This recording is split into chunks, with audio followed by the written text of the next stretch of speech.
What's up? What's up? What's up? Welcome to the Wiley Show. First of all, come on in here. Now, I got a lot of stuff to talk about.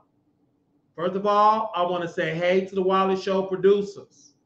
I also want to say hey to my family in the B sector. I want to say hey to my family in the B sector. Ness with the Mess, Kwani, Jay Wilson, Sean Bradley, 5A, Dr. Pastor Wilson, everybody in the B sector. I want to say hey, hey, hey, hey, hey.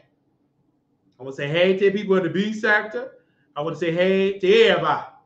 Let me first of all say this in the B sector. Do not pay Jay Wilson no $50 for Vegas. Stop it. That is a scam. Do y'all hear me?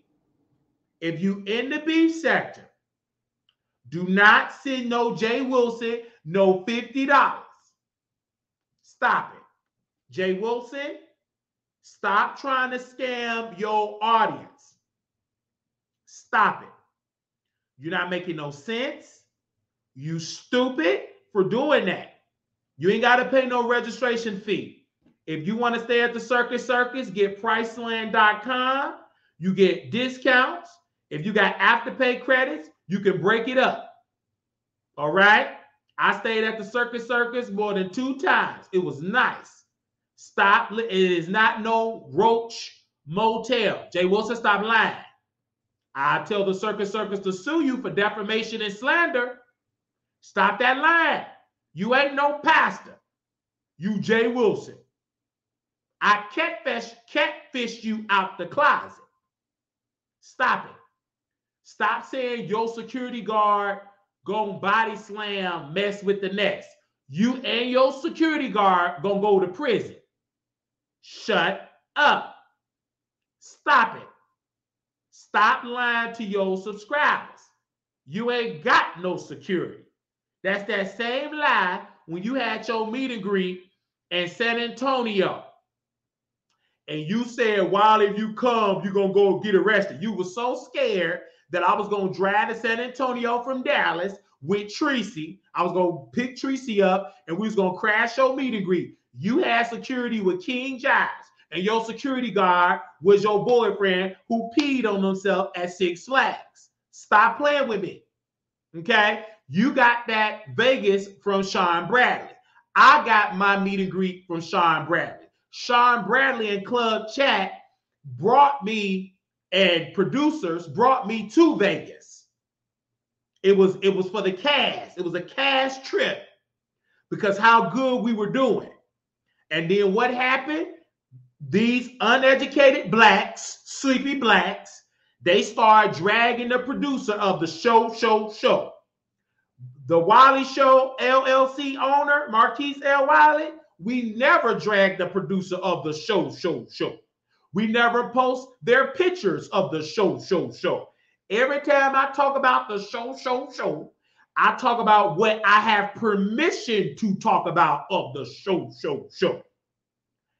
5A, Jay Wilson, Uncle Tim, and what's that other one?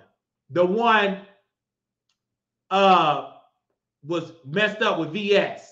Can't think of her name. She got that baby voice. Somebody post her name. They all start talking about the show. They all signed an NDA and a release form. Meaning, not 5A, the other one. The one I can't name, she got a baby voice. She a lesbian. Quickly, B sector people, quickly. And no, not the other one. She a lesbian. Somebody name her name quick from the B sector. It ain't Nicole. Jay Dunn. Thank you.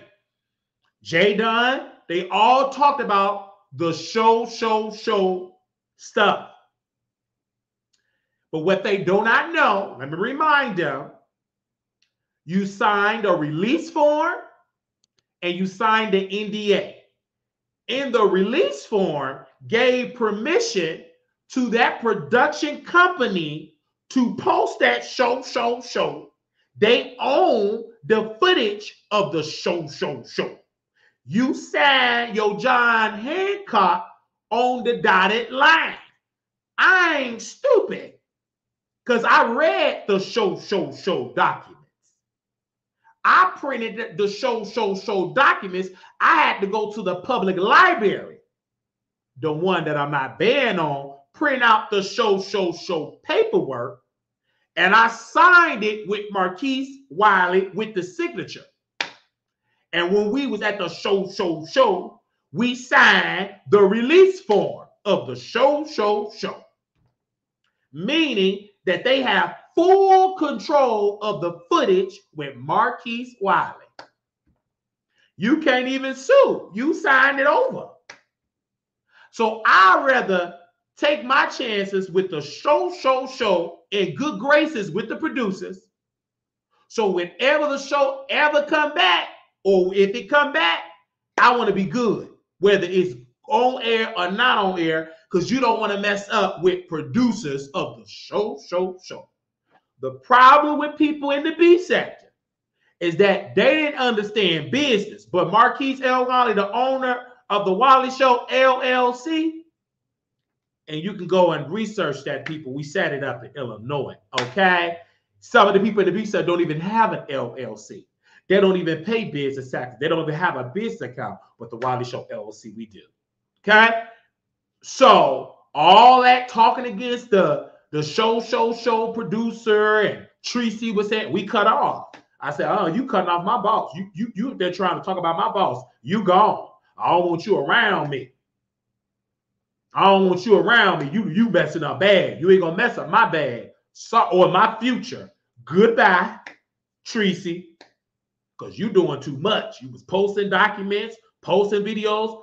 I cut you loose. You ain't no friend of mine. Because a friend of mine know how to not mess up a bag. Now, when they did the show, I wasn't a part of it in the first leg. And then when it came to Brother Wiley, we didn't trash the show. I'm grateful for the show. When we stayed at the Palace Station, great hotel. Met people, the cast members. It was a show trip. They didn't have to treat us to no trip. The show producers. They did all that. Money was spent. And they got on the internet and lied. Nobody ever asked me for an interview. Hello, Wiley, what you got to say about the show? It was great. It was an awesome opportunity. And I'm grateful for, and I'm forever indebted to those people. They can call me right now. I live in Vegas. They can call me right now and ask me to do anything. I do it. Because they treated me right. Especially Sean Bradley. I didn't have the clothes. I didn't. I was broke. And I'm still broke. Okay? I need some show money. So when it get picked up, I want a check. But you'll get that once it get picked up. These people, I hope I don't get in trouble. But these folks, because the Spirit is leading me to talk about that. These folks were talking about something that we shooting a pilot. I can't say that this is a pilot.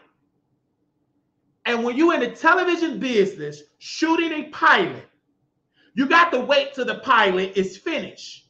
You don't trash when you're in the pilot phase.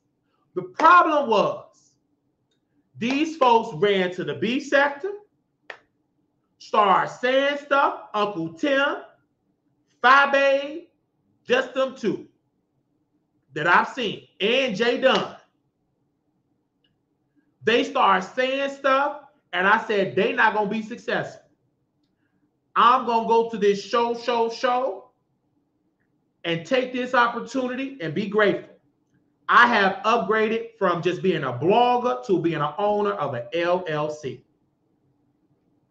So all these people in the B sector, do not follow the Jay Wilsons, the Fabes, the Uncle Tims, because what they did was wrong. They was moving stupidly. They was not moving strategically. Wiley was. I can call the people in the show They can say, hey, Wiley, let's do A, B, and C. We're going to sign some more NDAs in secrecy. You don't know what was said, what was done, unless what was public. The same thing with Leo the Lioness. We good. We didn't go running our mouths. She said, Wiley, read books. Wiley not in the mess. She right. When we was at the Palace Station, Leo the Lioness, myself, QB, Fabe, and Rebel Son, they was all in my hotel room. That was paid by the show. I didn't pay for it. I didn't have the money. I was broke. So, we in the room, Leo the Lion smelling like strawberries, because I believe they were preparing, if my memory serves me right, for the Sean Bradley Club Chat meet and greet in Vegas. And she was going to have a whatever. She smelled like strawberry, and she saw by my spirit, I'm ready for y'all to get out of my room. Leo can stay, but all these leechers eating my stuff, eating my edibles, ate it up. QB ate it up. Ate it up. Didn't even pay for the edible. I bought the edible. You ate it up. Wait for these niggas to get out of my room. And Leo Lina, she saw how I was looking. She said, oh, okay, y'all, it's time to go. I guess she felt my energy. Okay, can y'all exit out my room, please? So I finished reading my book, praying to my Father, not reading no cards. I'm talking about praying, the God of Abraham, Isaac, and Jacob. So I can thank him for allowing me to be at the Palace Station. A king, gosh, a child of a king, staying at the Palace Station. Okay, Baba Shata. So when that ended, it was an idea that was planted in my head. I said, we're going to do the meet and greet in Vegas. We're going to take Wiley to Vegas, the Wiley Show. And where was the host hotel? The Palace Station. Beautiful, a couple of minutes off the strip, and that's when it was cheap. It was not that expensive. Now the Palace Station, they went up. So we did what we did. I want to say again, I know how to act. Uncle Tim did not. So did Jay Dunn. So did none of those people. That's why they call her J Dummy, because she did a dumb move. You don't share, and this woman had experience of some part of television. When you sign NDAs, you don't go sharing stuff about what we taped. I was so embarrassed for the producers of the show. I was so embarrassed, and I was pissed at my colleagues that y'all effed up an opportunity for my career. You effed it up. And it's forever. F you. And Jay Wilson, when you come to Vegas, you better come with security, because I'm going to have to address you, because you messed up an opportunity for my future. You're not liked by Wiley because you ran your mouth. And when you come to Vegas, you better come with security. You better come with security. Because if you come with all that, you might get rebuked. You get an open rebuke now. So come on your best behavior. Stop all these empty little threats you doing about mess in the nest and all that. Stop it, because I live here. You ain't bringing that opportunity. Stay your hind part in San Antonio, Texas. Do you hear me, son? Let's not play this. I'm not playing games with you, bruh, because you effed up my money. You effed up an opportunity. Do you know how further I would be with my career if that show would have the green light with the original cast? But you uneducated, ignorant coons acted up. And I'm angry talking about it, because you didn't even know what you had. You didn't even know it, because you're uneducated. You're ignorant cooning. And I speak to your shame. You wouldn't have to beg to go and get a free room. You have to do it. If you would have played your cards right, being obedient, you was a disobedient old man. You was an old fool. So would you, Timothy Bland. You too old to be doing that. I can understand if it was me. I was younger. I didn't even do that. But you old fools talking. Your book would be on the New York Times if you would have played your cards right. But you was out there cooning, being foolish, biting the hand that feeds you. I can say it because I didn't have that ignorance on my hands. You was acting foolish, Uncle Tim. Fat baby, you from Chicago. Embarrass yourself. And you a mother. Do you know how further you would have been? If you can't see that, you are old fool. The Bible said a foolish woman plucketh her house down. That's why you probably still in there with that AC with no husband and no provider. Because you talk too much.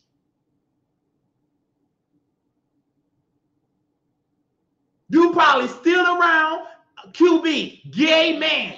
You a whole biological straight woman and bragging with a gay, dusty gay. He ain't even no good one. He nasty, filthy from Inglewood. He nasty. He ain't no clean African-American gay man. Do you know the type of man he is? He's an F. He ain't clean. He's a dusty. I know QB. I met him. Before we did the show. I met that man all the way in Chicago. He was a dusty then. But when you attach yourself to a foolish woman, you a fool too. You don't see me attaching myself to them fools. I distance myself from them. Ill. Because they like to F up opportunities. I'm doing it for a click and a view. You messed up your future, dummy.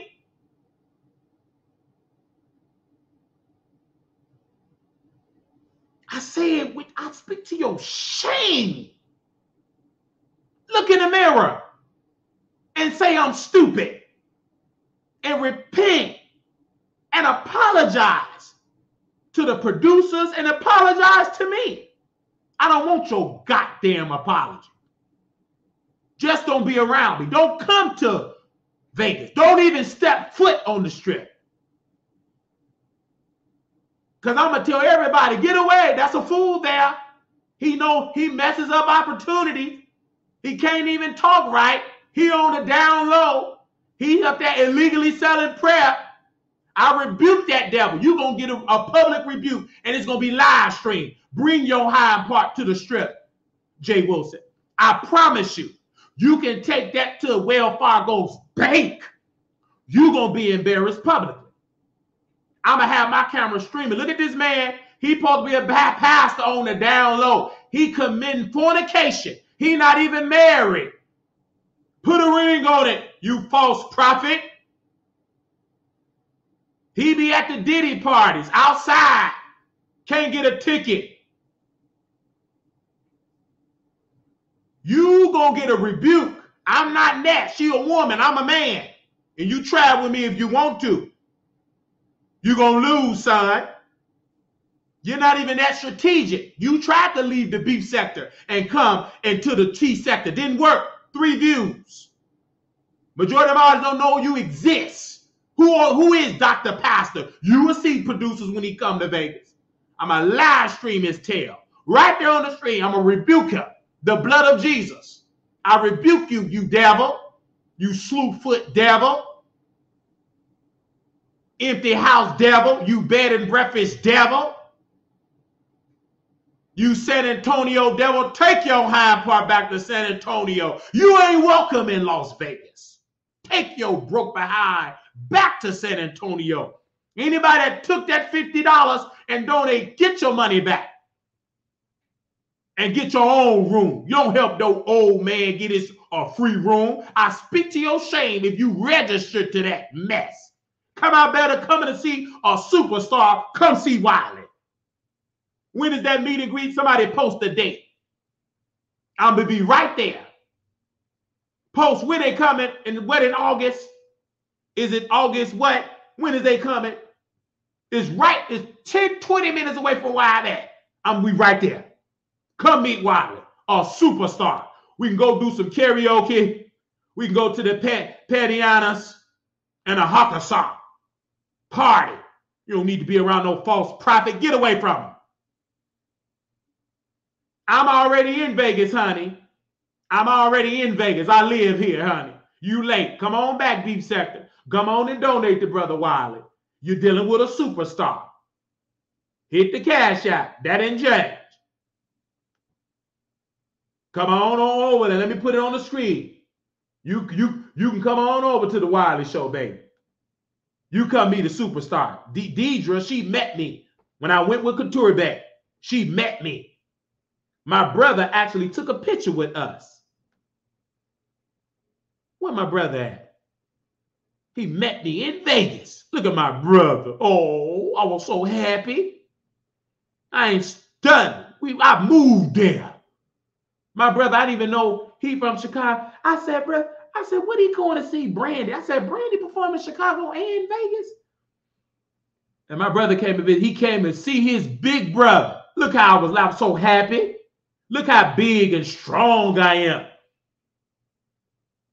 And he said, put me on the YouTube. Don't worry, brother. I'm going to put you on that YouTube. You famous. So you better not act up. If you rob somebody now, you're going to get caught. So you better not rob nobody. You better stay on the straight and narrow. And that woman, Rashad, that you met, she in her 40s, you better marry. You better not try to rob her. You ain't no use to you try to sell drugs. They ain't going to work. So stay on the straight and narrow. Don't sell no more drugs. Don't you rob nobody. It ain't going to work. You're going to get caught. You famous on the Wiley Show. So stay on the straight and narrow. Don't you sell no more drugs and rob nobody. Just go and be a rapper. Get you a degree. Learn some Spanish. And come on, work with your brother company. You can't rob nobody now. Them days are over. You got you a good woman now. She got some sense. She wasn't that heifer that stole from you when you was in jail. She ain't that heifer. You got you a good, strong black woman. She in her 40s. She don't drink. She don't interrupt the conversation. She got some sense. She talked like she went to school. She didn't talk. She talked like she graduated with honors. Marry her. Listen to your brother. I wouldn't lie to you. You can, and she got the rental. Y'all got the rental car together. Rental. She had a rental car. Came and met me. And we sat in the living room. We talked. So you bet not do nothing else. You're going to get caught. You ain't going to be able to do it. God ain't going to allow. I pray nothing but bright future. Get married to her so she could be my sister-in-law. I said it. Listen to your brother. Don't listen to nobody else. They going to tell you the truth. I'm telling the truth. Marry her. That came and met me in that living room. Don't whore no more. Marry her up. She needs to be Mrs. You know your last name. You already know what it is. We got different last names. You know, mama was a roller. Okay. Can't talk about our mama. But you know the rest. Mama was a rolling. But mama did get married to my brother father. So you already know what your last name is. My mama married your daddy. You ain't no bastard. When you were born, Rashad, you was born in a 2-parent household. It just so happened both our parents, they stopped being parents. That's a whole nother conversation. But you got what it takes to everything my mama effed up on and daddy effed up on. Yeah, you can do it right. Talk back to me in this chat. You ain't got to be no drunk. You ain't got to be no sorry daddy. God gave you a chance to right every wrong and do it right for your children. You got a daughter. Do it right. I felt that right there. You ain't got to be like your parents. You can do better. I was sitting with my mother. She was sober that day. Had a nice wig for Mother's Day. We went to a Mother's Day concert. And Tamala Mann said, my daughter was saying how I was as a mother. And I told her, do better with your children that I didn't do for you. You do better. And I was sitting there with my mama. knowing what my mother battled with liquor. So I made a decision not to be a drunk and have children and let them see me drunk every day. Say, man, ouch. So I made a decision not to have children until I get married. I can make that decision. I didn't do some of you women, once you have children, then you become a born-again virgin with 6 kids. You ain't a good one, because your definition of born-again virgin is still getting it in. You ain't no born-again virgin, baby. Once you lose that virginity, it's gone. Shata. Just go on and say, Lord, I messed up. I want a husband and a provider. But you must first get out of a mess. He ain't going to give you something when you already attached to a husband. Sit down. Shut up. And stop telling me, I don't want no provider. I provide. That's why you ain't providing for your. Shut up. How you say, I'll provide for myself? Do you get on the phone? Life is life. And shut your stupid behind up. Of course you want a good husband to provide. You too stupid to even want. That's why you ain't getting when you're too stupid. The way you talk, you won't provide that great. When the last time you donate to Wiley? It's been years. You can't. Them bills is building. Get down with your foolish self. Now, Jay Wilson, I'm coming at your spirit hard. Sorry, man. Just as ignorant you could be. You 50-some years old arguing with a woman. Sit your old self down. Try that with Wiley. You ain't gonna utter me in the title. Talk about my security guard gonna body slam Ness with the mess. No, they ain't. They first got to get through me. You ain't got no security guard. Mark, that pissy man you got can't control his urine. That man went to 6 Flags and piss was on the right leg. Piss was everywhere. One good karate chop and that bad kidney of his. He gonna be pissing. How you gonna say, my bodyguard gonna slam? That's a whole woman. Who you took that talking? We gonna have, she said she gonna have some water. Water, what she said she gonna water balloons. She gonna throw some water balloons on Jay when he mad.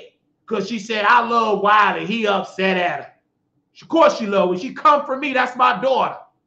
You try my daughter if you want to. This father gonna, let me calm down. Say man, ouch. You touch her if you want to, you gonna lose. Touch her if you want to. You better not even think about it. You touch her if you want to. You're gonna see another side of her father. You ain't even gonna get to touch her. You better Google Brother Wiley. Don't you play with me, son. You already messed up my money with the show. I'm gonna whoop you. I'm gonna take off my belt. You need a good one. Your mama didn't do it. She was in that trailer trash. Your daddy was a Rolling Stone. So what? You was born before me. You ain't. I'm more mature than you. You an old fool with that empty house. Need a new roof. Pipes is clogged. Shut up. You ain't even got no flood insurance. Stop talking. You too old to be in the beef sector beefing. Get your whole stuff out of that beef sector. Get some sense. You supposed to have your church, but you a false prophet. You boring. You can't even false prophet right. You too boring. Shut up. You're uneducated. You're ignorant. You don't be hanging around the right folks. It ain't being white, W-H-I-T-E. It's being right, R-I-G-H-T. I'm coming for that sad, whippy spirit of yours. I speak to your shame. This ain't about numbers. This is about being right. We had an opportunity to grow with millions of people, but you uneducated Negroes, coons, with ignorant and mess up something that was good for y'all, for us, for the beef sector. My God.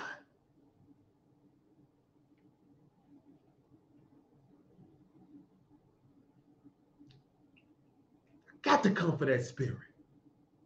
You messed up something good, being foolish.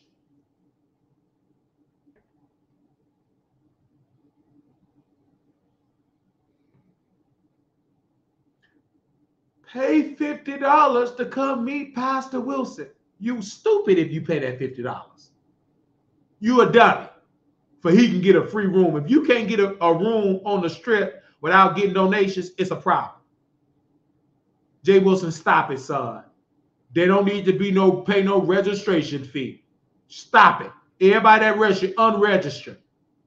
Pick up on the B sector. And the B sector, for people that don't know, the beef sector is when a group of YouTubers in a sector of YouTube put each other's name in the title, like Jay Wilson, VS, Sean Bradley, Jay Dunn, Ness with the Mess, Big Man TV, King Roman, all of that. Brianna, Pettyville, Rico, they all put their name, we put each other's name in the title. That is considered, Uncle Tim, that's considered the B sector. Armon Wiggins was in the B sector because Tasha K was in the B sector. Then she took what we did in the B sector, made it the Tasha K sector. Now they call it the Jaguar Wright sector. Jaguar Wright have a sector, but the B sector is still with those individuals. But the SK added Jaguar Wright to the B sector, now the black sector. I have a lot of vlog children that came from under my leadership. Now they all YouTubers, and Ness was live with 600 people, and all of that, because it is a sector that is great. They have videos. You can put these people's name in the title. Go to my community wall. I tag some people in there, and we wish them well. They know their father don't care if it's 100 people watching or 600 people watching. It's all about the replay. My name ring numbers. Amen. Say amen or out. So let's get into this Armon Wiggins, Cardi B, and the Knot stuff. On the Wiley Show, we don't care about putting people's name in a title because I want people to know who I'm talking about. So the Knot here is a YouTuber, as y'all see him on the screen there. Well, I don't have my green screen. So the Knot here, he's a YouTuber, and Armon is a YouTuber, so is Cardi B, is a entertainer. All of these people on the fly, we also want to thank Demar, my graphic designer, aka I call him Paul, but his name is Demar. I don't care what y'all call him, as long as y'all got y'all cash app. He did the flyer for us, and thank you for the donation. We had in our budget just for this flyer, for this thumbnail. We thank him for putting it together. But the Knot has been, Donut has been doing a series on Armon Wiggins, surviving Armon Wiggins. And in his episode 1 or 2, he have been, exposing Armon ways and evil ways about the Armon, and how Armon was obsessed with me, the Wiley Show. And he was showing, call logs of him obsessing over Wiley. He said that Armon said that, Nick at Night is boring. He was saying all this stuff. And the Knot posted on his video a couple of weeks ago that Armon have a troll farm device against us. He has 6 different devices, to troll the Wiley Show. So we went to having 1 or 2 trolls in the chat to hundreds of trolls. Me and my team, we had to block about over 600 accounts of all these trolls. we had to do a massive deletion. We deleted moderators, and then we re-added those that came back. It was a troll farm. A troll farm is having 18 different computers, 18 different phones, and he was just in all these chats trolling and trolling. Armon also bought a troll farm to do it, and he also, with his troll farm, he bought views, and YouTube cracked down on that. So he's going through hard times. The WileyTheTroll.com is a site that I owned and write on every single day. And I will put it on the screen here that you all get to go and check it out here, so you all can see. We have some great stories on there, especially about Kenya Moore and stuff. And I want to thank North Carolina B and allaboutthesea.com for helping me, WileyTheTroll.com. And, you know, we have been exposed to Armon Wiggins losing his job with Fox Soul. We helped Armon Wiggins get the job. Jerome hired him. Fox Soul hired him because of the word of WileyTheTroll.com. And he took that opportunity to drag Wiley, him and Claudia. They went on a whole massive, nasty campaign to talk about, can you see me? No shade. I'm out of the joke. And they was making fun of Al. And on this particular segment, they was making fun of Wiley. And it was just dragging me. And I was like, I'm out of the joke. What are we talking about? And Armon Wiggins got fired on his vacation day of a $1,000 episode.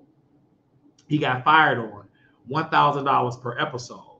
And when he got fired on a $1,000 per episode, it was extremely crazy that he got fired having a $1,000 per episode. That's a lot of money. That's $5,000 a week.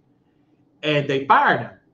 They fired Claudia. They fired Al Reynolds. Al Reynolds have a show in development.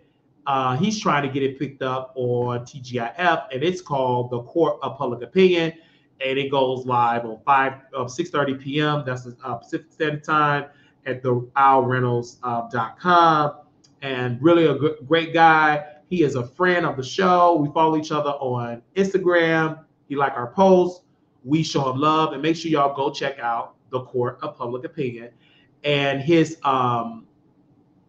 friend, Sean Allen, came on our show. He's the executive producer of the show. He's producing the show of The Court of Public Opinion. And he exposed how they were making fun of Al Reynolds and making him feel bad and making a hostile work environment, and how Sean was telling them this is everybody's primary source of income and they should just eat it up. And he also felt like the show should not get canned. But Fox Soul they was done with it. My sources have told me verbatim, they were just over it. It was just a nasty environment. HR was getting nasty complaints of a hostile work environment on Al's behalf. Claudia was dragging Al on the show, talking about, I helped give you this job. I made you, bringing behind the scenes stuff in front of the camera. And we've been dragging it on our show, especially on the website. So Armon got the gig because we posted it back in January of this year. You get it. He haven't even lasted 6 months. He lasted 3 months. He lost the job. And also Armon Wiggins is battling a crystal meth addiction as well as an alcohol addiction. And he's battling denying God, and God is kicking his ass because God gave him the ass and he's whooping him. He's getting his ass whooped by God because of his disobedience and replacing God with cards. And we know in the scripture, God is a jealous God. You can't have another God before him. And when you use cards, he's gonna whoop your ass. And that's exactly what he's doing to Armon. Life is whooping Armon ass hard. Life is life, and he's getting his ass kicked by God. And only God can stop it. We can't stop God. We just got to sit back and watch Armon get his ass kicked. And because Armon chose the devil, he chose cards and he chose the pipe of crystal meth. And also it's a cocaine. Whatever drug, you can do weed, cocaine, crystal meth. That's all the stuff that Armon Wiggins does. There is no allegedly here. These are our facts. So Denot posted that he met Armon Wiggins and Bobby Lights at the Zeus thing, and he saw Armon and Bobby Lights doing cocaine. They were snorting it in the bathroom on the counter, And Armon, a source told me that Armon did it because he wanted to be on the Bobby Light Show. But we're going to post it on the website tomorrow where we have a source that Mr. Plumer did not want to deal with Armon because he's unhinged. And now that the Five Soul fired him, they don't want to deal with him. And because Bobby Light Show can't come back because he's on drugs. And so they said they got tired of it because it is it's a risk for the network to have drugs and you having sex, and because they can sue the network. And what people don't understand is if you having drugs or you having sex on set, they can come back and say sexual harassment because technically Bobby Light is their boss and the network is the boss. So if you having sex with your coworkers and they say, hey, I was forced to do it to get a gig or a piece on the show, they can sue Zeus for sexual harassment. And they can sue Bobby Light and all that and sue. And who they going to go after? Zeus. Zeus got the money. So they said, we got to not do a show with Bobby Light. That's pretty much what the source was telling me. So we have all this information.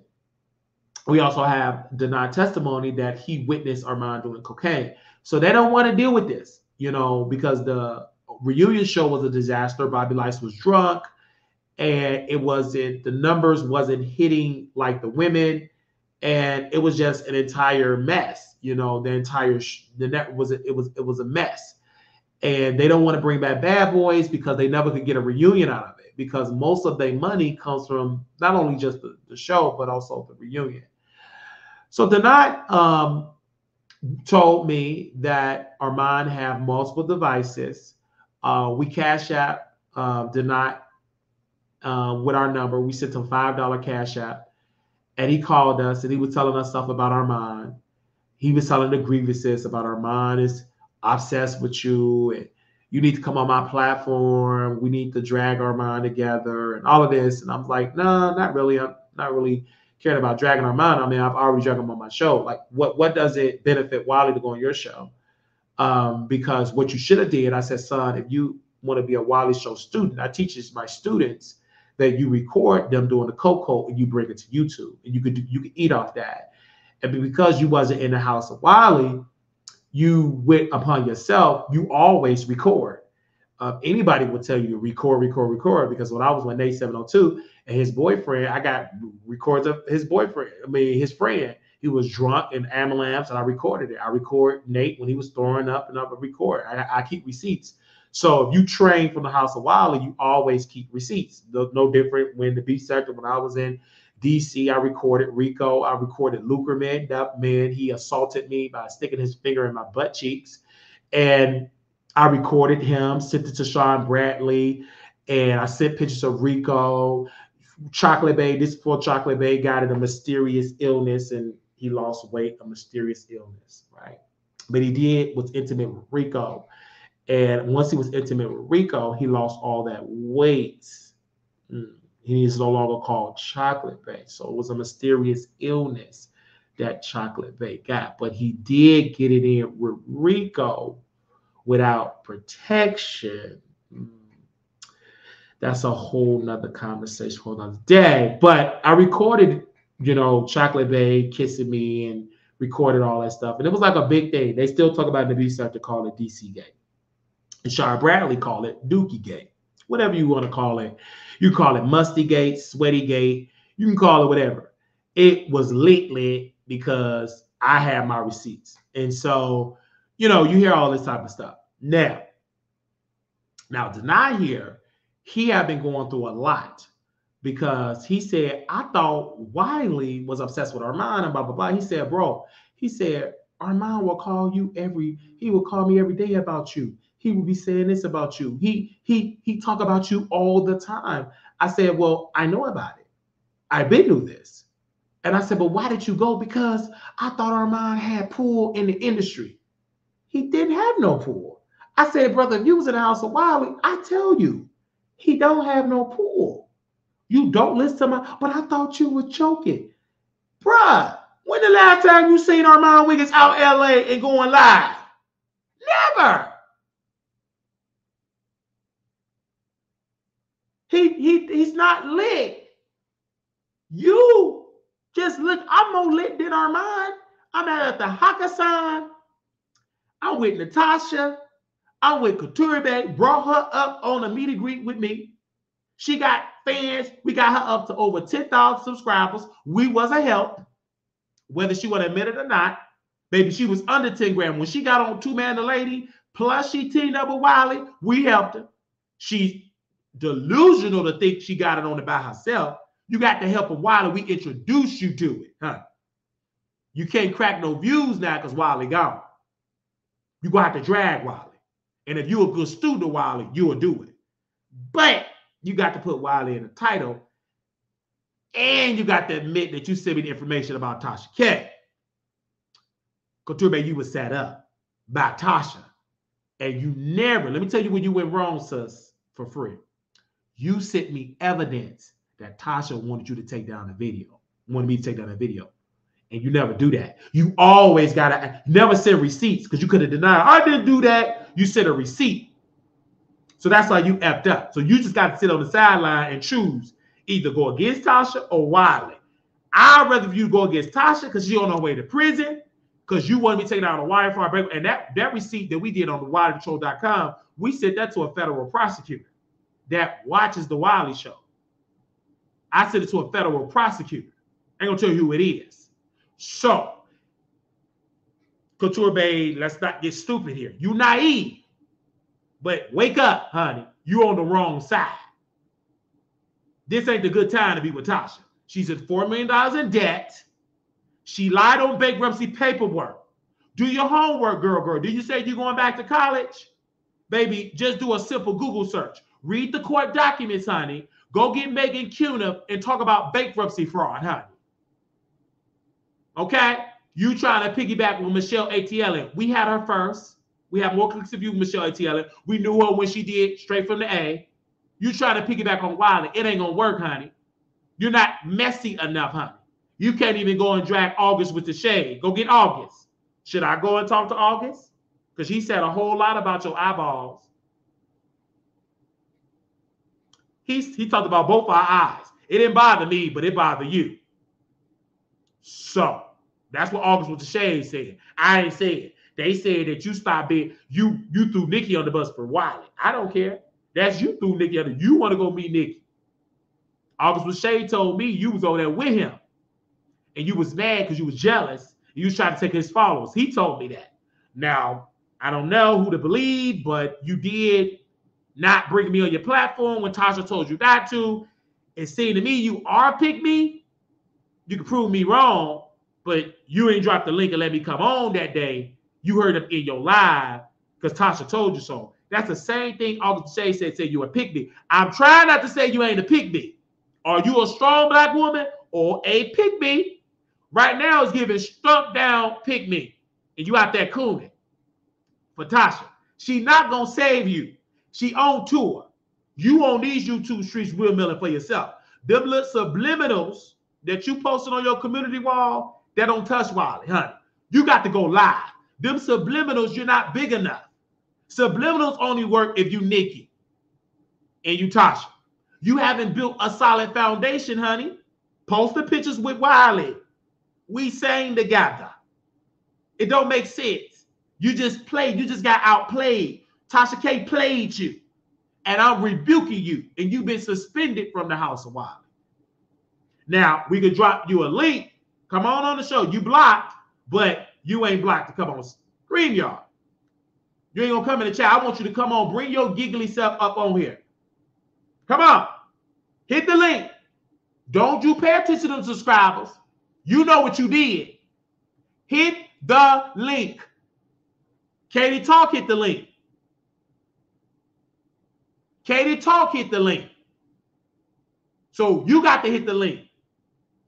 Now she had 6. We good. She had a misunderstanding. You hit the link. Don't you listen to your subscribers that didn't teach you. I'm teaching you. That's the rule number 1. Don't listen to subscribers that didn't meet you. Don't listen to subscribers that ain't got no husband and no provider. I taught you that. Them people that got no husband provider, they're going to have you talking ignorantly. Listen to Wiley, who is a single black man with no children that's qualified to be somebody's husband. I'm not a divorcee. So you hit the link. Send it to him. Because you know what you messed up. Get to apologizing. Tell us why you did Tasha K. bidding. Because these people in the chat thinking you innocent. They ain't asking for the receipt though. But they ain't gonna care. Because women like to take care, defend women when they wrong. But they ain't got no husband or provider. They defend them, women, black women defend, man, they don't care, they defend. Would they do that? Not no woman that got a husband and a provider. So, I said a husband and a provider, a good husband and provider. You ain't got that. Because first of all, you'll be there with them cooking for them right now. Just like that woman said, Couture is a cool person. She didn't even meet Couture. Shut up. Yeah, we friends. I tell my friends the truth. Y'all ain't used to that. You used to lie to your friends, sleep with your friend, boyfriend behind their back. Shut up when a man is talking.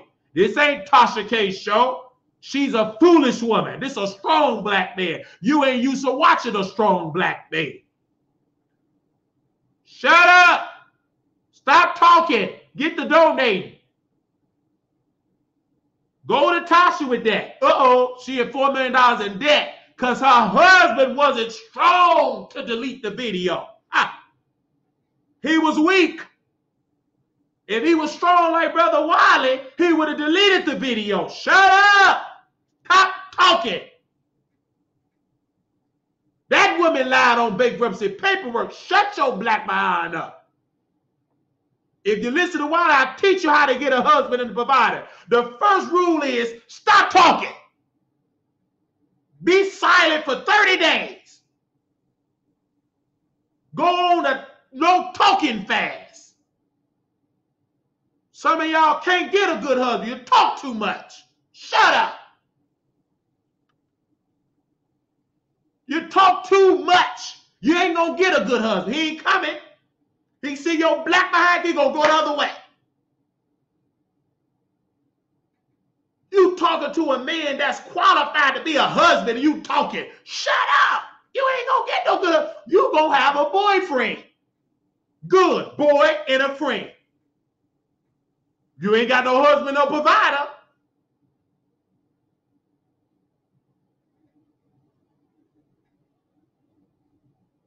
Get mad. You don't donate like that. We ain't gonna miss you. You're gonna be in the bushes watching with your boy friend.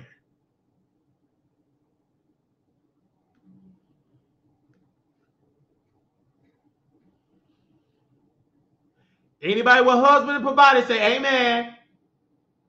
Those that want a husband and provider say amen. Glory. If you want a husband and provider, and you think you deserving of a husband and provider, say amen. Or forever hold your peace.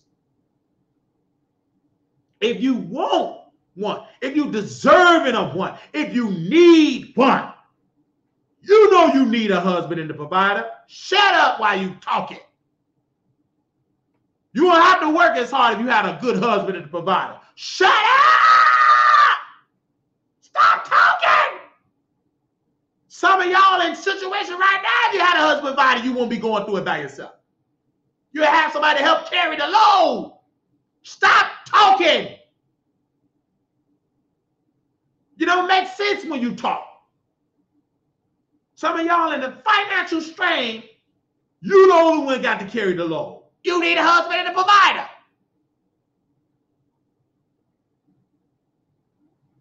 You need one. Just say, Lord, I need one. Pray for one.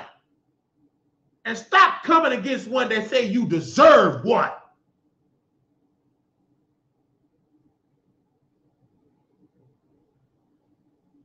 I'm telling you the truth. You need a husband and a provider. It ain't many good husbands and providers. It ain't good men. I'm going to teach you how to get one. I'm a good one right now. Some of y'all, you ain't gonna get it. You talk too much. You ain't getting me. First of all, you're too busy giving away your yoni. Right then and there, you're out. If you give away your coochie to every Tom, Dick, and Harry, you off the list to be business swallowed. I don't want you. Don't even come down my street. I'm going to do a U-turn.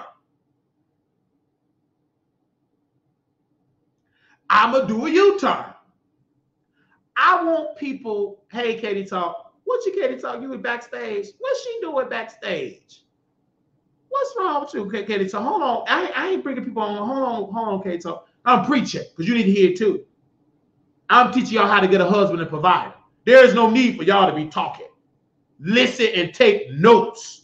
No need to be talking. Step number 1, close your legs. Ain't no good man gonna want you that's husband and provider material gonna want you giving away coochie. He ain't gonna take you. Sorry, you off the list. He not gonna want you. He gonna get it, he gonna bust it in you and leave you. He ain't gonna give you that ring. A man know who he gonna marry for step 1, the first day. We don't need 8 months. You know a good woman when you meet her. The first day you meet her. You don't need 18 months, 18 years. You know when you first, you're gonna know if that's white or a cum bucket. You're gonna know it then. You're gonna know it then. Some of y'all in the chat talking back to Wiley, who is husband material, credit score in the 700s now. They still talking, Lord. They ain't gonna listen. They ain't gonna get no good husband to provide. What they gonna get is a boyfriend. And there's plenty good men out there. It ain't coming to you. You too busy talking. You missing a good man. They just walk. I can pass for myself. I can do bad by myself. Life is just life. They just walking past you.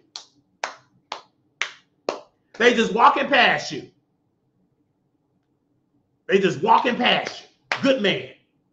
Right before your very eyes, good man right there. You can't see it because you ain't a good woman. You can't see that good man because you're not a good woman. You a busybody and you talk too much. And good man run from busybody and talking too much women. Uh-oh, it's going to get quiet. Amen, ouch. Good men run away from talking too much women and busybody women. That's Couture problem. She's an attractive woman, but she trying to be a baddie and a pick-me. She doing bad by being a pick-me. You got to be an independent thinker. You can't be following around Tasha. That's why you single. You're going to be lonely following Tasha. Peaches got a husband. She too busy eating and being Tasha moderator. First of all, worry about your husband.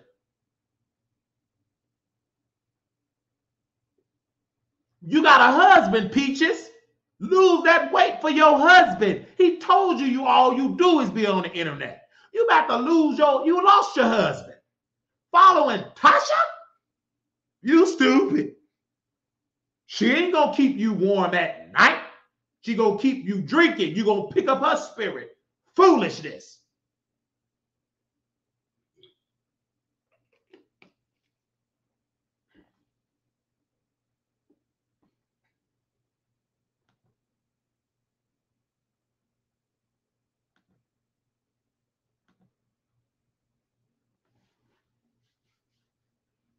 I'm on that spirit. I'm coming down your road. There's men out there. The reason why they're not coming to you, do you require it? Are you a woman of substance? Are you a woman of class? Or are you a woman talking too much? I can judge by in the chat. Some of y'all, you ain't going to get it. You got to submit and read up what it is to be a woman. The only one that's complaining is the ones that ain't got no husband and provider. They're the only ones They ain't got no husband, no provider. They didn't want to talk. I can pay for myself. You got a man. If a man getting your coochie, you shouldn't be providing for yourself. Why he can't do it? You must got some whack coochie. It must be whack. It's nowhere in the world, David, in the scripture, and the story about Bathsheba. David got in trouble because of how Bathsheba looked. Because she was bathing in front of King David. David sent her husband, Bathsheba's husband, to the front lines in war to screw his wife. Women, you got something powerful, but it ain't powerful if you give it away for free. You dilute that power. You got it. But if you give it away for Pookie and Ray Ray, you're going to become Pookie-at and Ray Ray-at. Weak. And you're going to be in a bitter Pookie and Ray Ray-at. So social club complaining. I don't need no man. I can provide for myself. Say man out. I can't even let some moderators moderate. They ain't strong. They weak. One moderator, husband got out of jail. He told her, you gained too much weight.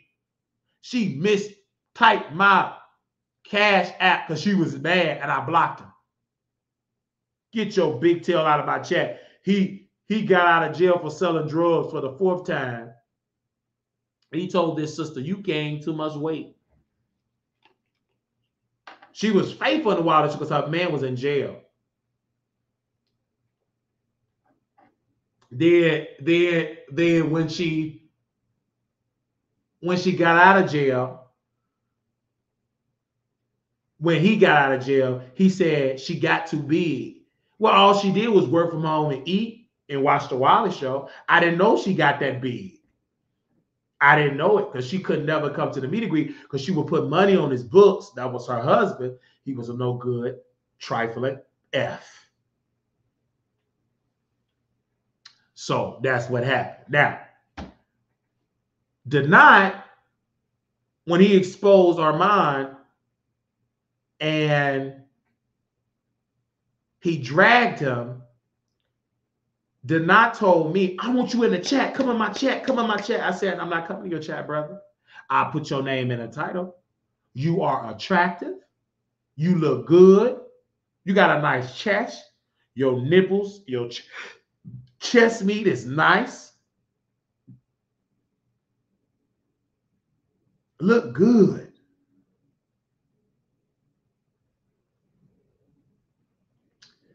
And attractive man, intelligent, but he liked Armon Wiggins. He said, I want to collaborate. You can collaborate with Wiley. Wiley told me to go against Armon. You are grown, educated. You listen to Wiley? It's because you're easily manipulated. You are a male version of Coutureback. You're easily to be manipulated. I sent you a text. Stop going against King Payne. He ain't the one in the algorithm. Armon Wiggins is. I didn't say go up to Armon Wiggins and slap him. You did that on your own because you met up with Armon and he treated you nasty. Tell the people the truth. You met Armon at a Zeus thing. Ew, I want to talk to your hair not cut. Ew, he got hot. He talked to you nasty. And you felt offended. And you attacked him because he gave you the cold show out. He got high. Tell the people the truth. That's what happened. Armon is not a nice person. If you would have made Wiley would have took a picture. You make me. Look how I talk to my brother. You never seen me and my brother took a picture. We never had a picture of us as grown men. This is the first picture I took with my brother as grown. Well, no. we did a TikTok for Thanksgiving the year before last. We did that. And this is the first adult picture of as grown man right here. So I'm a nice person, but you will get a rebuke on YouTube if you trigger me. Natasha, beautiful, strong black woman. And she's the same woman she is offline, online. Intelligent, beautiful black woman. And our reason why I like Natasha is because she got her own mind. She's a free thinker. Baby, Natasha is free. She told me about Claudia. She said, leave Claudia alone. Claudia, and she was right, and I believe that she was right. She said Claudia did not give up her goods. She didn't give up her goods, but she didn't give up her goods. But I'm gonna say this, and Natasha didn't say this. Claudia is just not a good person. She's a busybody. She's messy, and she don't know how to conform and shut up. And she's too messy, and she's a evil coworker, a nasty employee, and not a good boss. If you got to work in corporate America, you got to be an obedient coworker. One thing that employers hate is a disobedient coworker. And when you're a disobedient coworker, you're never going to be able to keep a job. And you in Hollywood, only thing you get jobs, you don't keep it long term because you're disobedient. Claudia's a disobedient person. Don't be around her. And who she hang around? She don't hang around with wives. She hang around single back, bitter black women. Say amen or say ouch. Natasha had made a decision. She said, I'm going to work, have a career, and a successful career. She could provide for herself. In order to marry Natasha, you got to be a two-fisted, strong black man for her to submit to you. But she ain't going to submit to you if you weak. You got to come in strong, day one. Coming in knowing how to balance a checkbook. Coming in being a help instead of a hinder. She's a woman that have a career, but you add on to that. Okay, baby, we got enough for the bills. Here's my share. There's nothing wrong for a husband helping a wife. Y'all both bringing in the income. There's nothing wrong with that. Due to the economy, God will bless. You bless if your husband got a good job and you got a good job. That's a blessing. And then y'all put money in the savings. Then y'all get to travel. Then y'all got a retirement account good. Then by the time y'all in y'all early 60s, y'all can retire. That's a blessing. That's a blessing. You know how to balance a checkbook, your credit good, your wife's credit good. Jointly, y'all unstoppable. But the problem is, women that do good in the business, they no good trifling man come and they lay their guard down for no good nothing something. Let them go through the Wiley interrogation squad. Let me do a background check. I need to do a character check. Yeah, you probably passed the criminal background. Some of them ain't even passed that. Can you pass the character check? Say amen out. And if you watch Wiley, you know my spirit. Natasha, she's so strong, independent, she got Nate together at the table. Yes, she did. She said, Wiley, he got to be these people. His people got disposable income. He have a right to do this. You don't embarrass. Like she got me there. And Nate was disrespectful to Natasha. A good help. He didn't know who he had in front of him. He had a whole queen in front of him. And he acted ignorant. He acted like an F. Yes, he did. And Natasha says, amen. He acted so nasty. And then the place he wanted us to come to had bad service. You can't have bad service with Natasha when she know she's a Valley girl. Bad service. And what did Natasha do? She left. And them folks saw how she left. She was going to leave that business. And they came and they started bringing her drinks. And Natasha said, she's not getting a tip. I'm not giving her no tip. Because why? She had bad service. Well, ma'am, if you pay with the card, we're going to, and Natasha went her purse and gave that woman cash. She's not getting it. That's Natasha. Wiley, can you unblock me so I can cam? Girl, you ain't blocked Sunday. Stop talking. Sunday, donate. Can you send a donation Sunday with them green hearts? Send some green dollars. Send some green dollars. We love Natasha. And I love when she go in the chat. Because she's a strong black woman. I love her. Natasha's a good woman. She gets my personality. It's her job. If you disagree with Wiley, the type of people I have, you challenge Wiley. Tasha, Nicole, challenge Wiley. Dover, challenge Wiley. Almond Brown all 9, challenge Wiley. We didn't always agree. You get past all that, you gonna be day ones. Blue skies, challenge Wiley. She didn't even like what I did with Mega Cuda. But guess what? She found me at Texas Self. I shut up. These people I remember, they strong, proud of me, challenge Wiley, still support Wiley Show. Terry, challenge Wiley, still there. These are strong black women. You ain't seen Dover Queen in the chat in years. She's still here. You said you blocked on StreamYard? Well, you can call in, honey.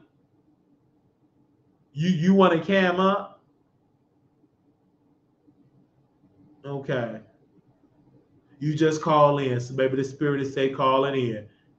You can call in, honey. You don't need to cam up unless you Beyonce. Okay? You call in.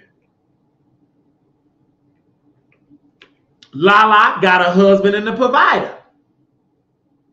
And Lala, she needs to go on tour. That sister shared something powerful in Members Only. She said, my husband is bisexual. And he's faithful to me. That sister needs to be ever because she was honest. And that sister, bless Brother Wiley. I pray that God open up more doors for Lala. And she's a follower of the Wiley Show.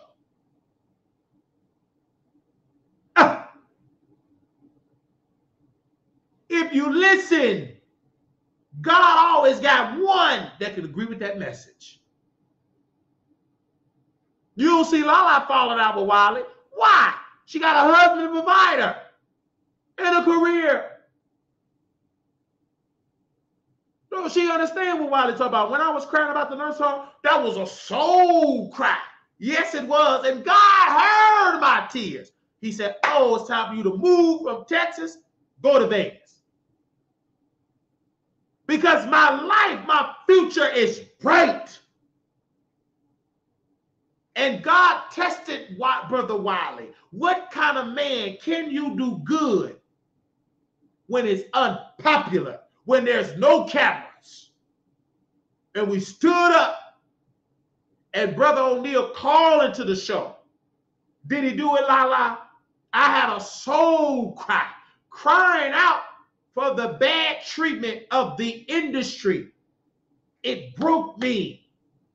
I'm crying for your grandmas, your auntie, you, anybody that's in a facility. I cried for an industry. I didn't have to. But God said, cry loud and spare not.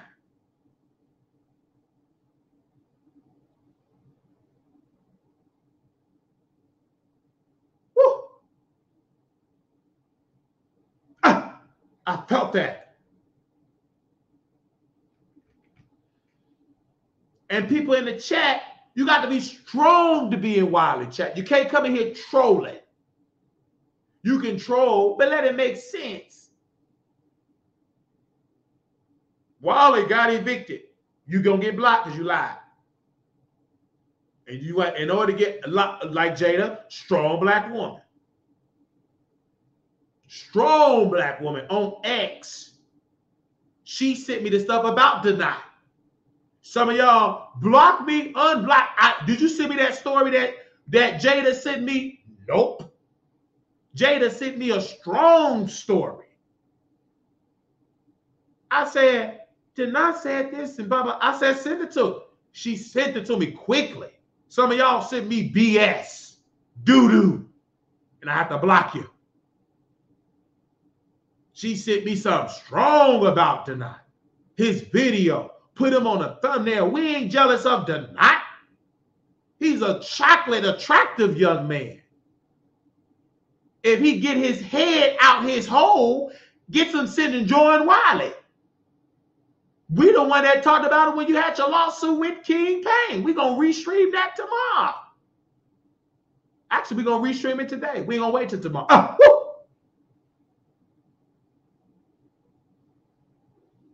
Y'all, Wiley, why you put that woman business? She said that on members only, son. You ain't a member. Stop talking. Just hush. You're not a member. Are you a member? Oh, you probably is a member. You probably is one. Are you a member? Stop talking if you're not a member. You weren't in the members only. Stop talking. For that reason, you should even utter another word. Are you a member?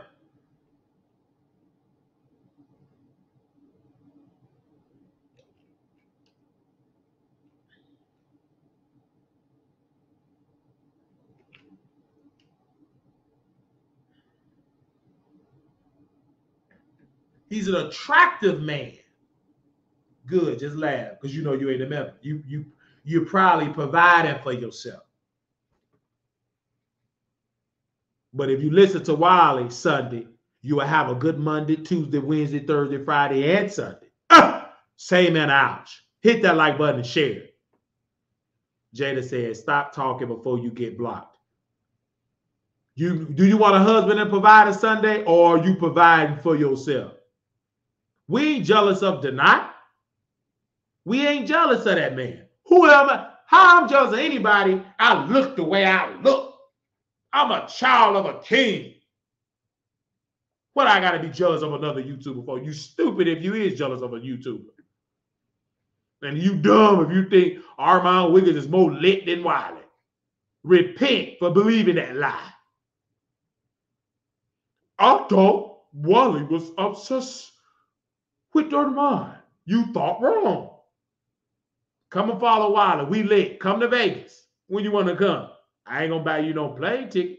You got all American ideas. Now we're gonna open up the phone lines for y'all to call in. 972-674-9462. Give me a second here. We're gonna open up the phone lines and allow y'all to call in. And I don't mind y'all calling in if y'all got something interesting to say. You want everybody to be jealous of him. Why don't you? I don't want everybody to be jealous of Armon. No. He think that y'all think that's how he look in person. That's Facetune.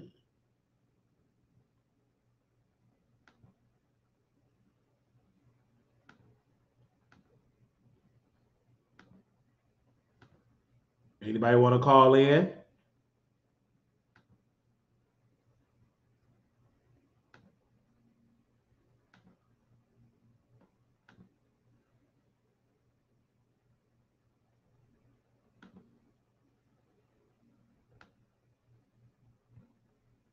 Armon ain't gonna call me. We too powerful. We don't look up to Armon. We look up to God. I'm sorry. Y'all call in. I had brought it back. I'm so sorry. Y'all can call in now.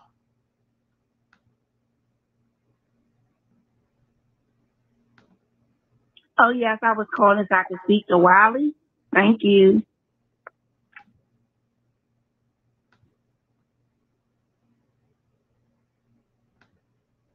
Oh, yes, I was calling so I could speak to Wiley. Thank you.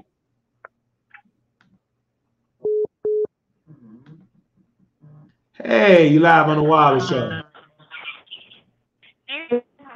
Hold on, you breaking up. Is that Jada? Hello? You breaking up? Oh, it's breaking up real bad. I know it's storming out there in Houston.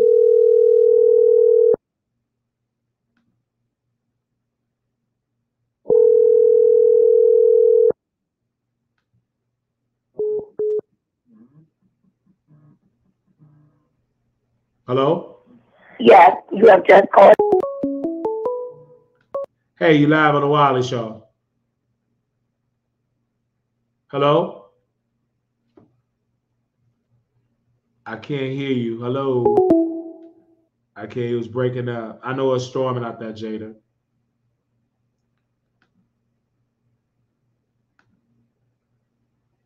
I know it's storming out there.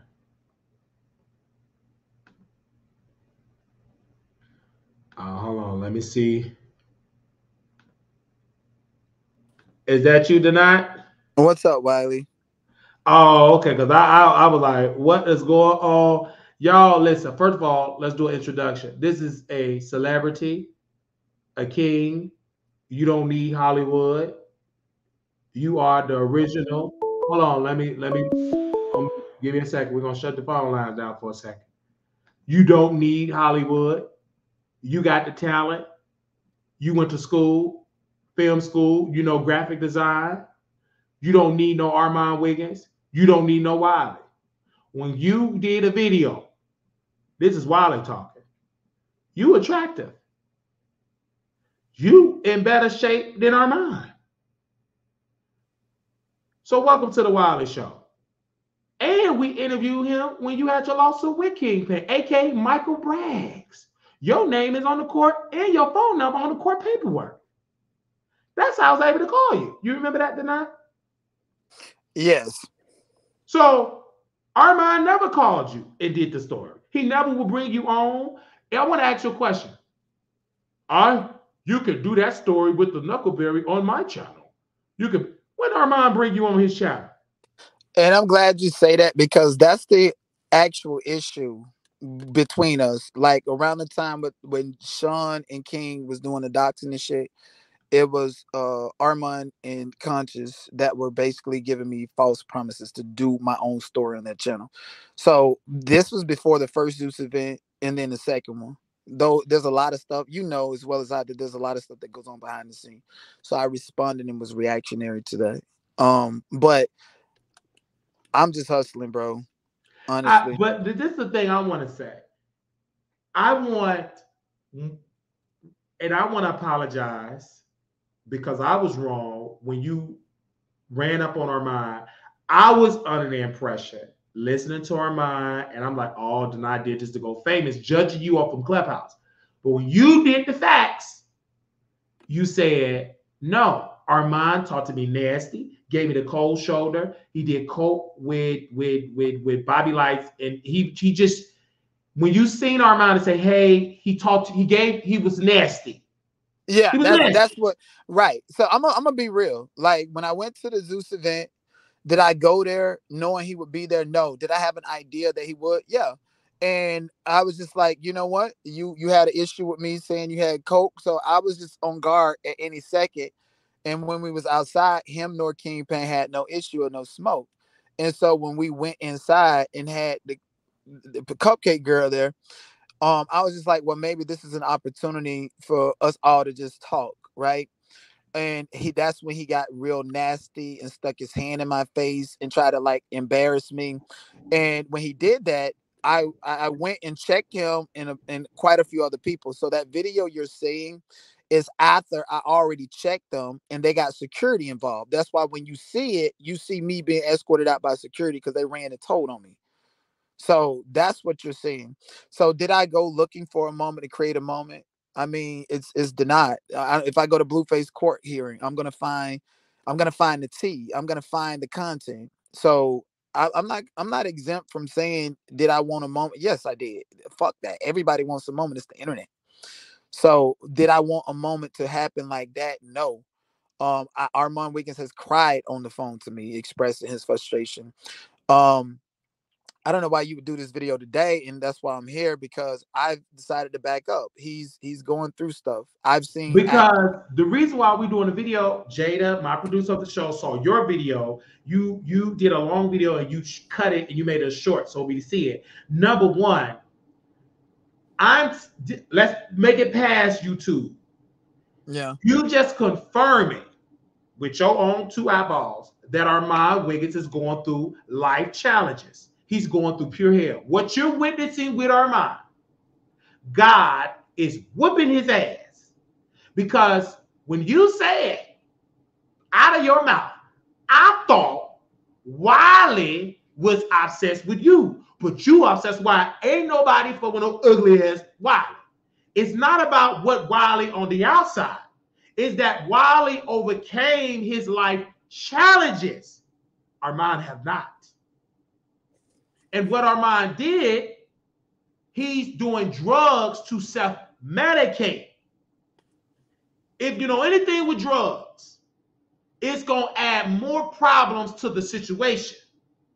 And when he's sober life, he sees that I'm depressed, I'm emotional, I'm this and this. He get high.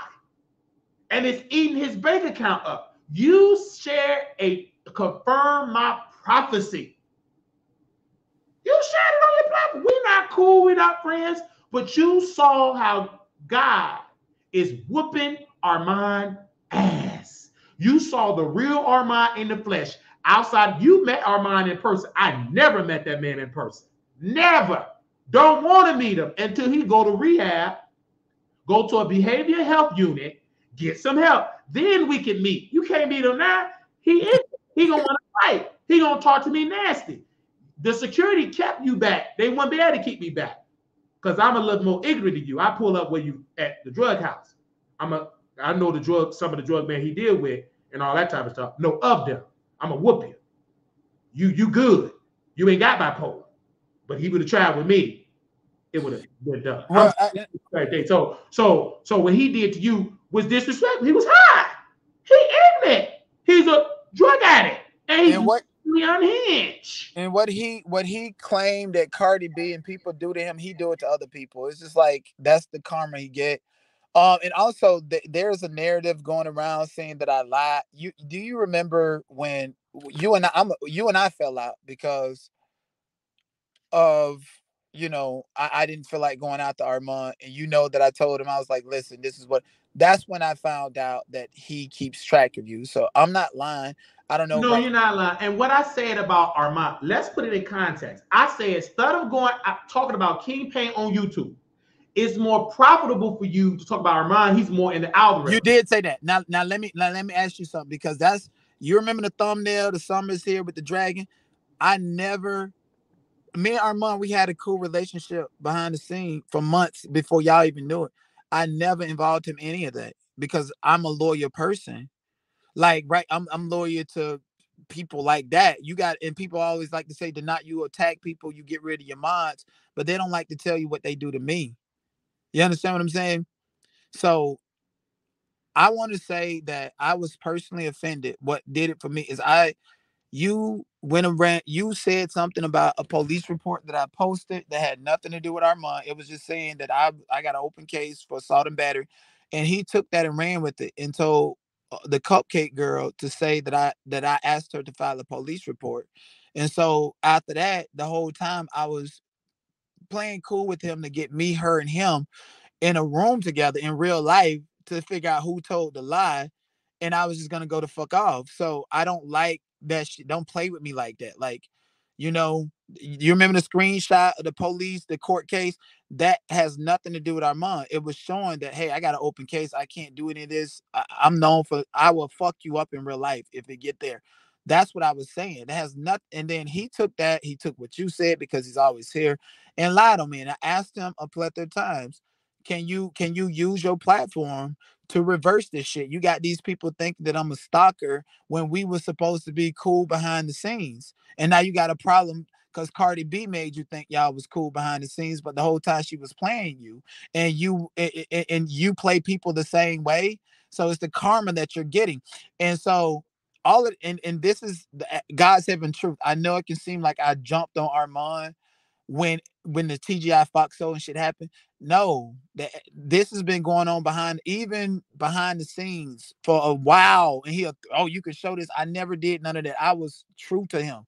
And then when I asked him for the last time, I was like, bro, you need to apologize. First, 3 months ago, I said, you need to get that girl. We need to do a live stream. You got all these people thinking I'm a stalker when we're supposed to be cool. He didn't want to do it. So I blocked him. I deleted his numbers. And then three months later, I wrote him on Instagram, and that was the day before the TGI Friday. So when the TGI Friday happened, I was like, oh yeah, I'm finna get your motherfucking ass back.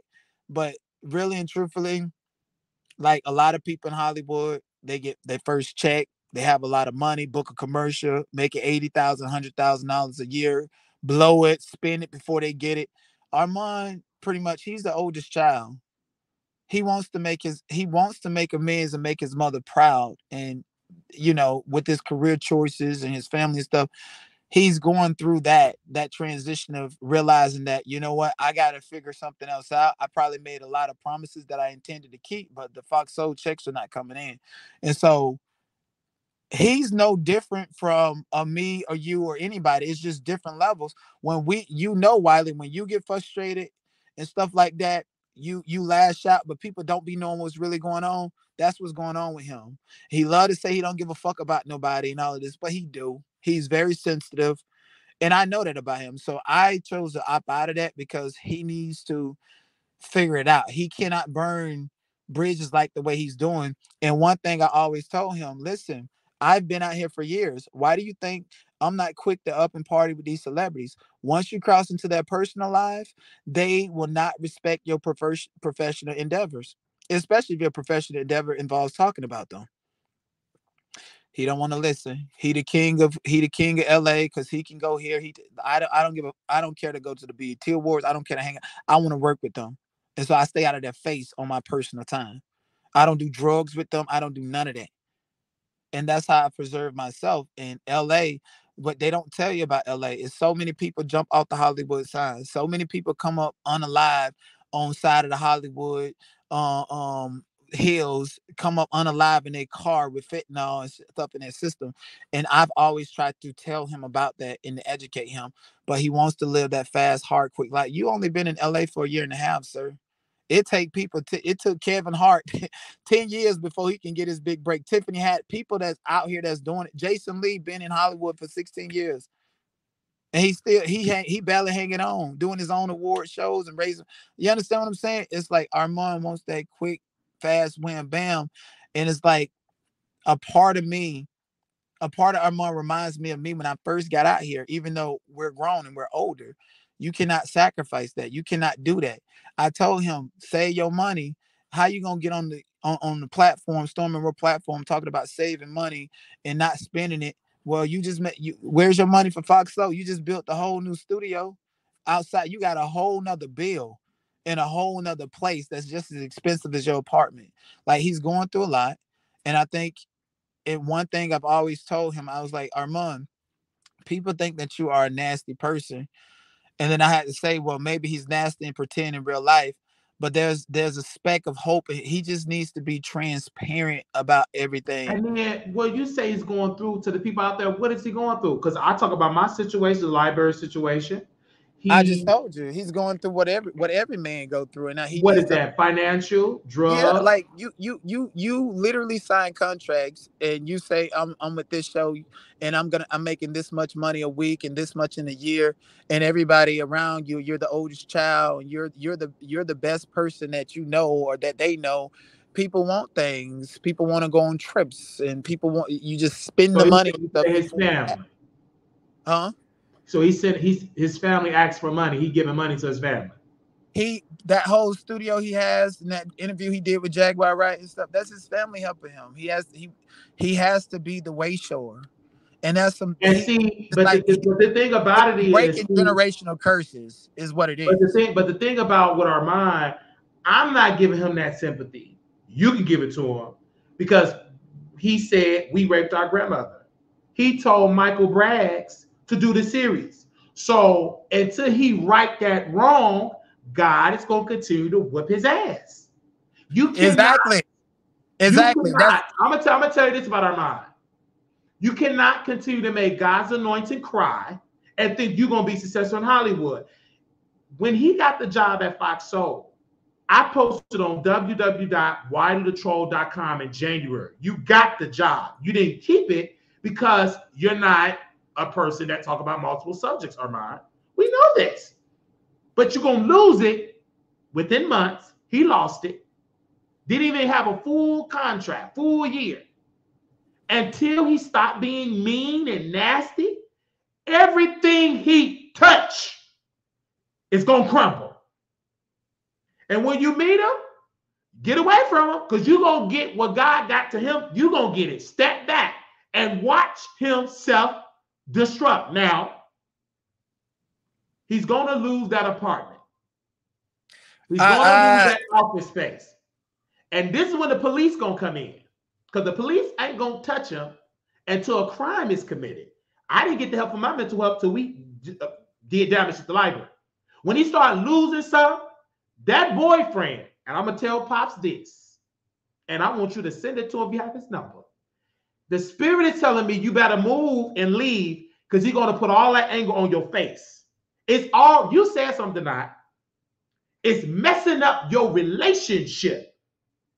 What? If you spending money ridiculously, if the man got a job, that means he got to fit in and help out, correct? So it's already there. I'm just waiting on the phone call to tune into the news and see Armon Wiggins have his library breakdown. But his going to be worse. It's going to happen. So it's not if, it's the matter of when. Why do you think he's not on YouTube tonight? Why is he not on YouTube going live? What happened to Armon Wiggins' channel? Denight, you there? He got me on mute. Why he not live? Oh, no, I'm here. Can you hear me? I mean, yeah. Why he not live on his YouTube channel? He is a YouTuber. I just think what it is like, it's kind of like the situation, like how T.S. Madison is going out to Tasha K and talking about her child, even though it's in retaliation. Us on new media, we see that, but T.S. Madison has credits with with Beyonce and stuff. So you move is different when you have ties to mainstream media. But the gag is, and this is really exclusive. Okay, so you know I'm in LA. You know I know all of these people. And if I don't know them, I know people that know them. So the gag is Jason Lee opted up with Claudia against Carlissa with the promise that she wouldn't fuck with Armon no more. That's the gag. And also, T.S. Madison is the reason why Jonetta was not a part of the BET Awards. T.S. Madison did that. My friend Jerry Walker Jr., you seen the video of I'm gonna just go ahead and put it because people think I don't know. You seen the video of Ray J getting to the fight with Linnell and the dude in the green shirt that's Jerry Walker Jr. He told me all of this, T. He knows everybody, okay? Everybody. So he's the one who told me it's an op-up. That's why Jason Lee put Carlissa on blast, because he was showing a declaration of loyalty, expecting and saying for Claudia to do the same thing. But I don't think Claudia is going to say anything publicly. But that was his declaration of loyalty. And it worked because Jason pulled, because I read his book, Armon is so emotional, he hates that Claudia was there. Because Claudia's presence being at a Jason Lee event automatically showed disloyalty to Armon. Armon felt like, if I fell out with Jason Lee, you can't even go to his brunch, his dinner, and her presence there is disloyalty to Armon. That's the way he thinks. And you know what? And he's out of line for that, because Jason and Claudia have been knowing each other since he was in. Not in Armon way of thinking. He felt like if I fall out with him, he felt like that's an attack to his paranoia. He have extreme paranoia. And you know, he did the same thing with Ken Barbie. He expects Cardi B to choose him to replace Ken Barbie. And Ken Barbie been friends for years. They've been friends for longer. Right.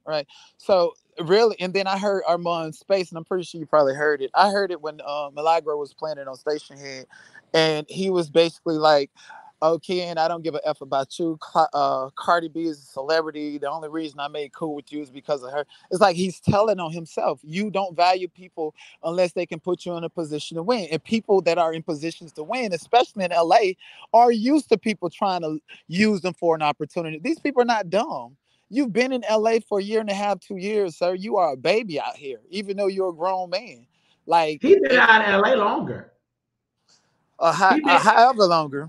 He like, let's say 3-4 years. But the problem is, you still a baby. You got to be still a baby. The reason why Armon not gonna work He's effeminate, dark-skinned, limited artist. He's not that talented. What is his thing that he's known for on YouTube? Talking about female rap. Many people can do that. That's not a talent. That's easy. What is this man talent? You got Fox Soul.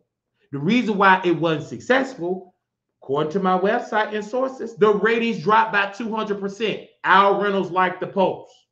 You're not that successful to even talk. That was easy. But he ain't know nothing about the airman that was killed by the cops. He didn't give a damn about it. He blamed. Maybe he should have went to the door with a weapon. He didn't even do his research. $1,000 per episode. You couldn't even do a basic search. You got 30 people. Look at what Sean Allen said, you guys here. He said verbatim. Claudia did all them live interviews and played in the comment section since for the past 3 weeks, and now 30 people ain't got no job. That is the producer. Well, I wanted to say this, and I gotta get into class. Can you hear me? I can hear you. So the white people in Hollywood, they do not care. When they see Negroes fighting against each other, they will pull the plug on you.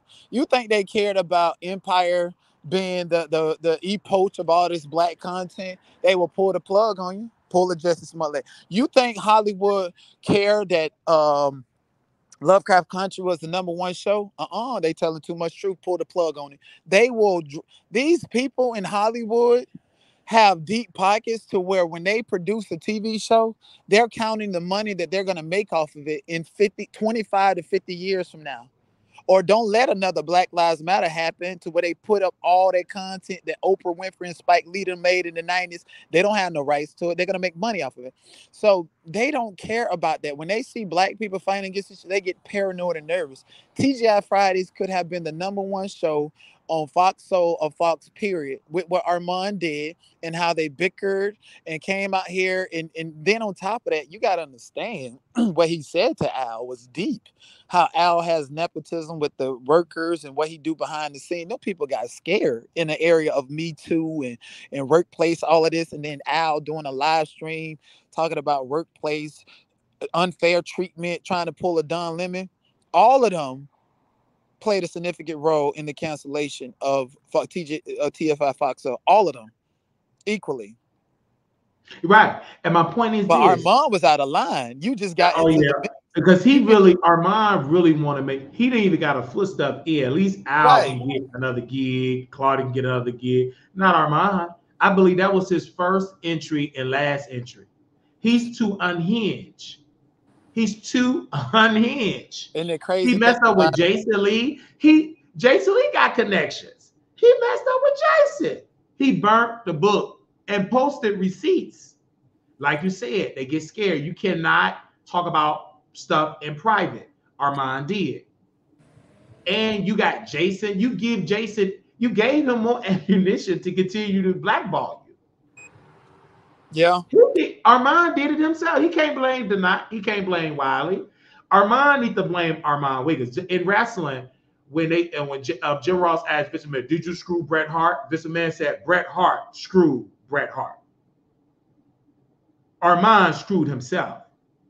He have nobody. He can't blame his mama, his daddy, his brothers and sisters. He can't blame nobody but himself.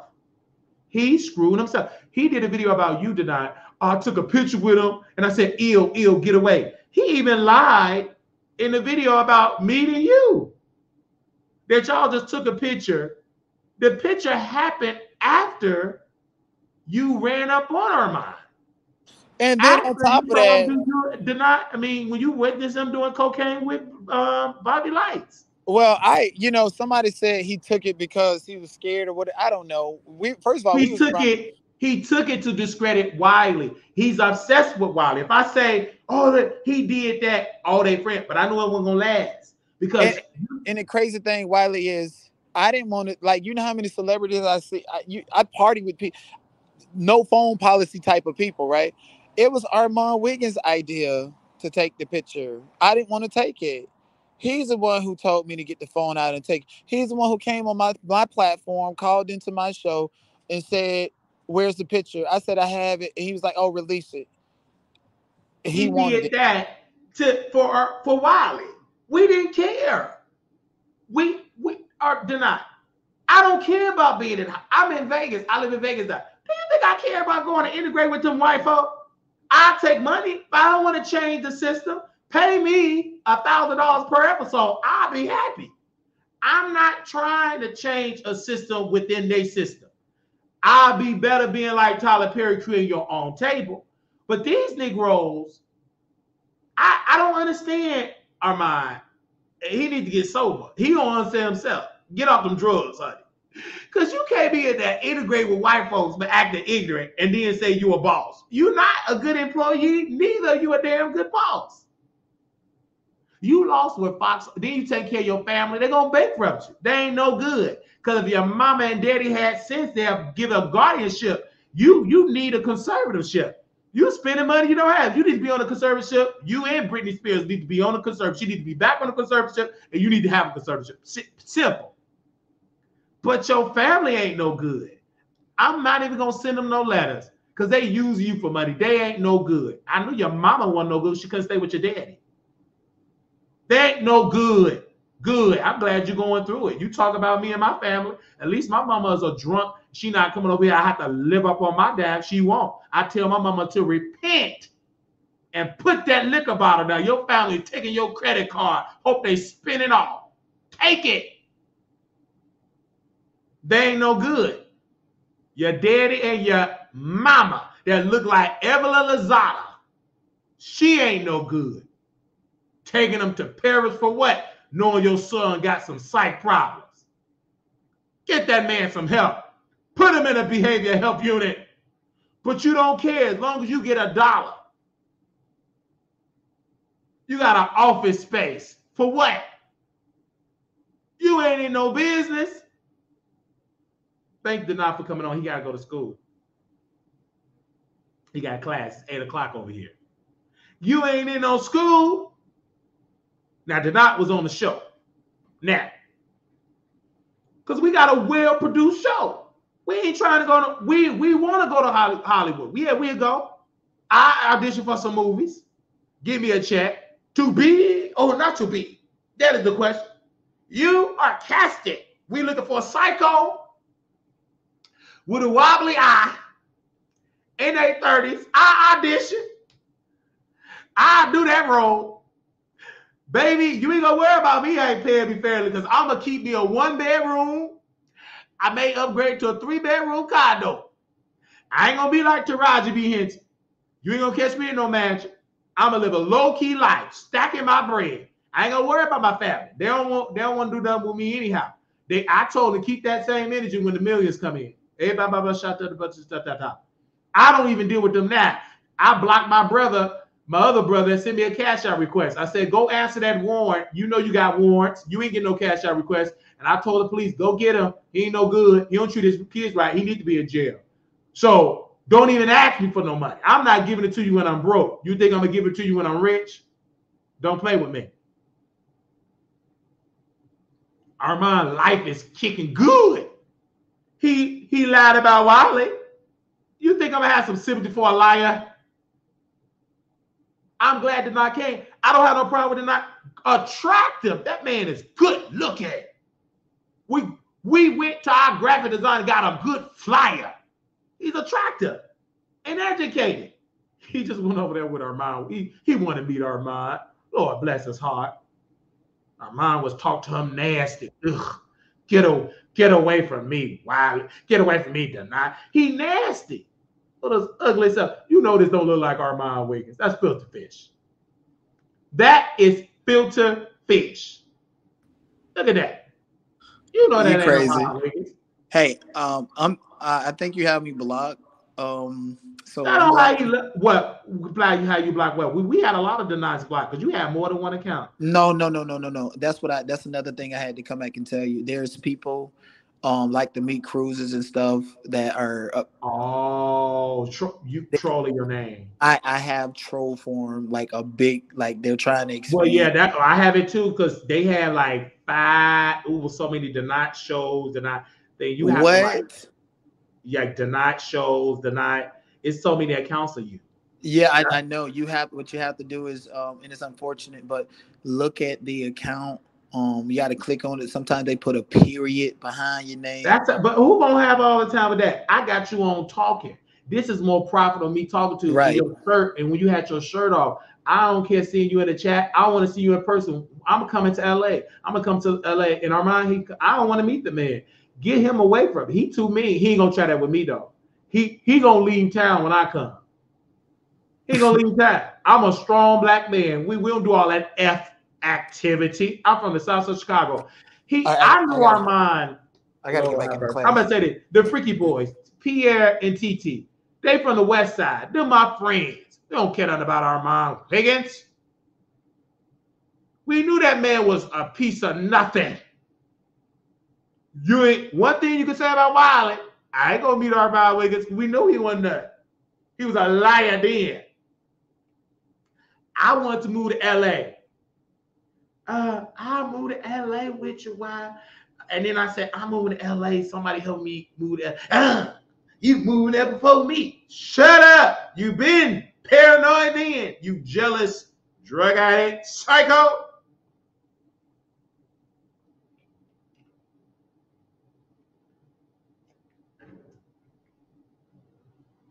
We blocking you. Don't come up in here trying to troll our guests. Sorry. Blocked. I don't play that.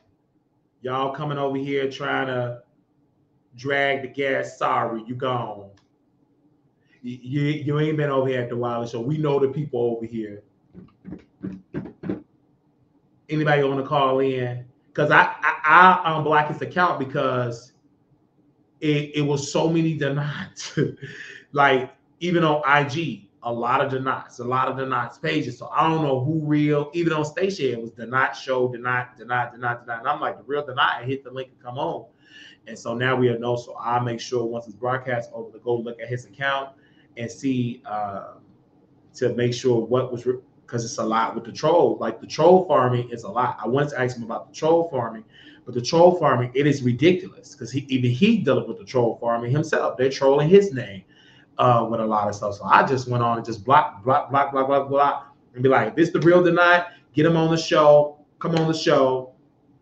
And once he on the show, I know to unblock. And now that he confirmed that, I go to his page and make sure that page is unblocked because I don't know which one is the real page because there was a lot of denies in the comments, like weird stuff. I'm like, but the real deny hit the link or call me. That's how I cash at my number, my new phone number because my old number even got trolls in here.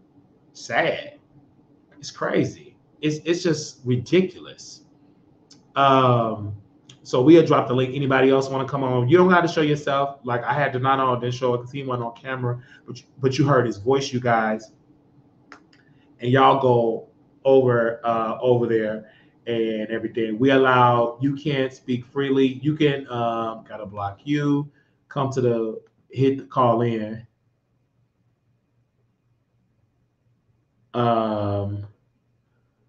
Yeah.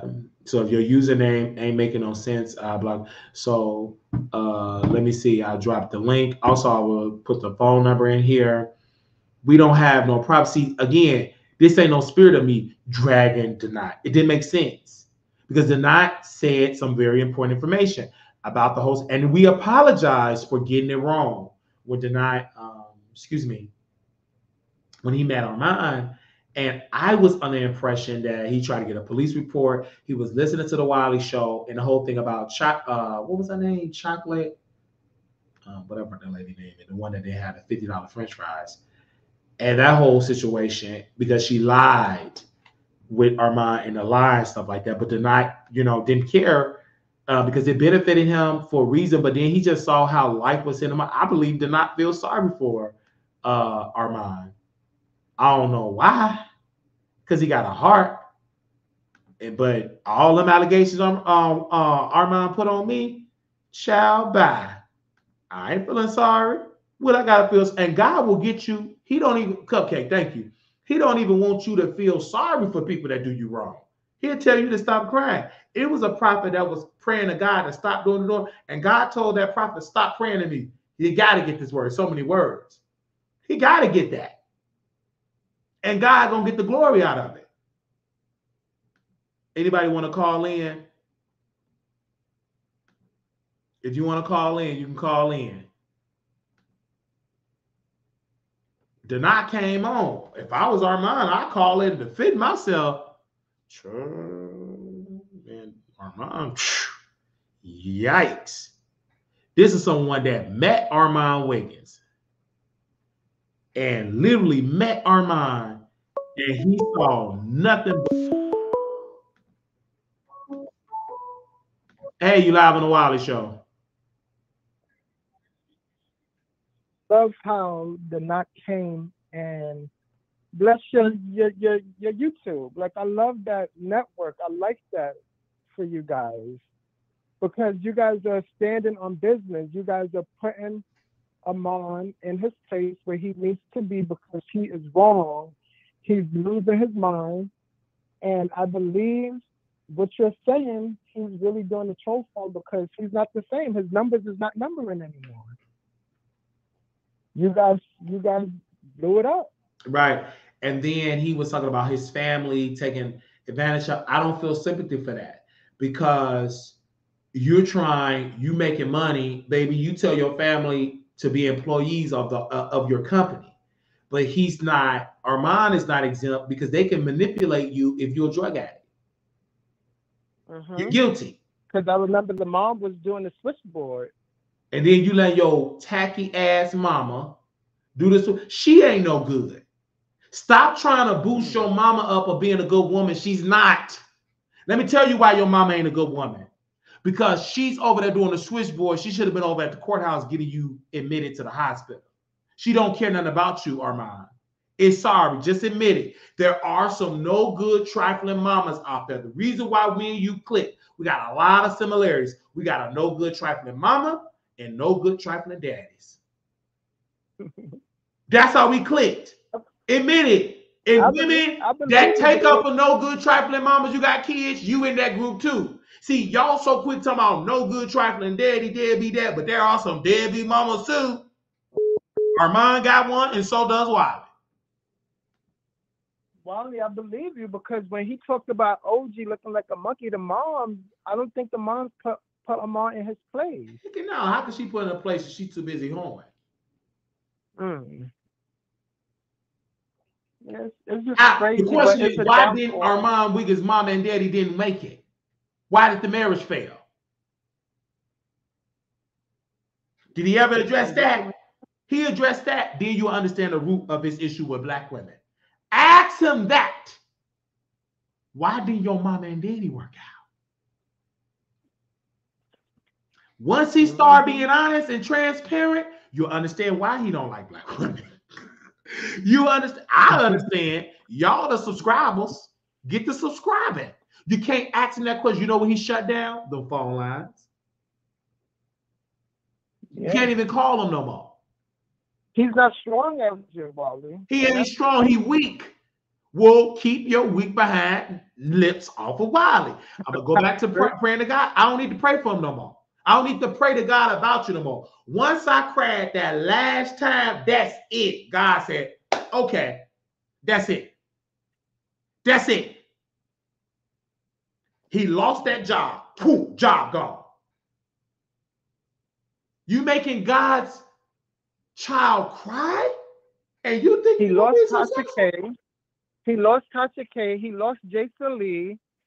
I think Cardi B is done with him. Cardi, and this is the thing about Cardi. I'm glad you mentioned her name. Cardi B was never with him.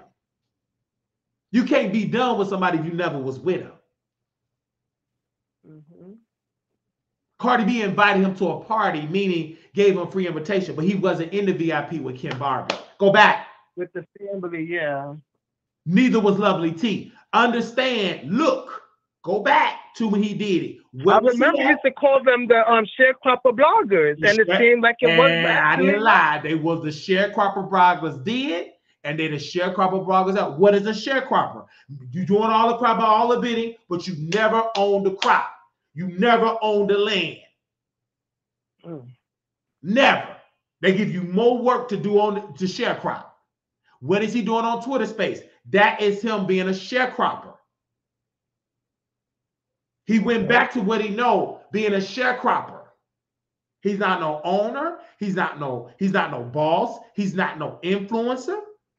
What have he influenced? More people to do crystal meth? You on Twitter Space. You're not on Twitter Space talking about other female rappers. There is thousands of female rappers. You only talk about Cardi. You her sharecropper. You are part of her troll farm. And you lose it because she don't give a damn about making no new album. So you come out better doing Megan Thee Stallion bidding. At least she relevant in making albums. Whoever got an album out, there you go. And if you a boss and an influence, you'll be uplifting Lil' Kim. Lil' Kim shit. Exactly. But you too stupid and a crystal meth addict. Because go back to when you had that office space. I'm a Armon Wiggins historian. You got that office space just to kiss Nicki Minaj's ass and throw Cardi under. People forget that.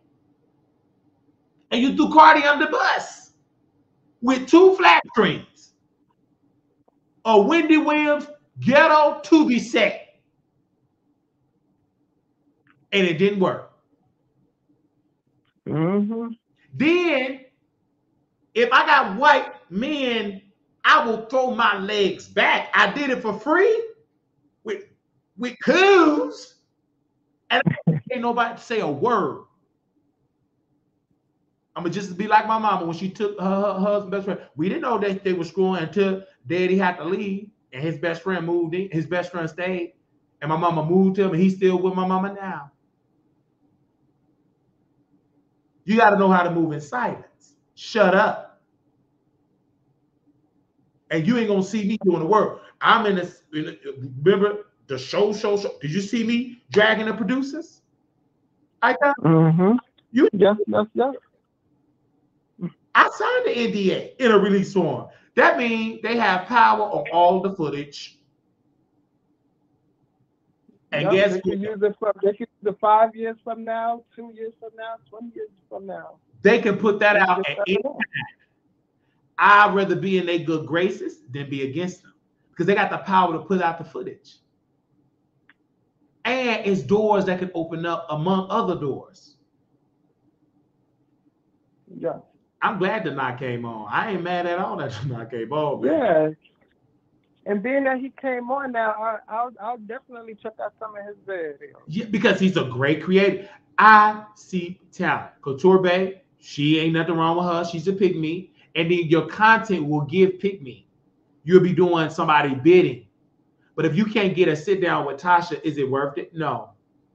When the last time Tasha came on your platform and you asked questions about Wiley? Wake it up. You're not a movie show. When Megan Cuda came on the show, we wasn't impressed because we got a white woman with glasses on. We asked her, we were still Wiley, correct? Yes, because I was in that live. So y'all be around white people and you get to be cooning. Be yourself. They don't even like when you cooning. White people love when you challenge. They love it. It's good entertainment, especially on the air. It sure is. She using me to grow her YouTube channel. But guess what? I'm going to be ignorant because let's call it what it is. You trying to get bougie with it, but all the stuff I'm saying about Fannie Willis, Megan Cuna said it with her friends. She just said behind their back because she's white. She can't say it. Their counselor say she's racist. They can't call me racist. I look just like Fannie Willis. I could be her cockeyed brother. Say amen, ouch. Ouch. So we kept it real. And people said, why y'all mad when Wiley having a real conversation? Because Wiley is what? Real. We ain't no use you code switching because you got somebody white. I'm right. And somebody white is on. And guess what? I'm going to rightly give the right conversation. After you get through with all that, everything she shared, we already know about it. So I'm going to get a real reason why the trial is stupid. Because it's a whore that's leading it. She using that to campaign, and she gonna lose, which is stupid. And her pride, like black women, they don't know when they effed up. They just keep effing up. And now that good old white attorney gonna whoop her tail. He already whooping that black judge.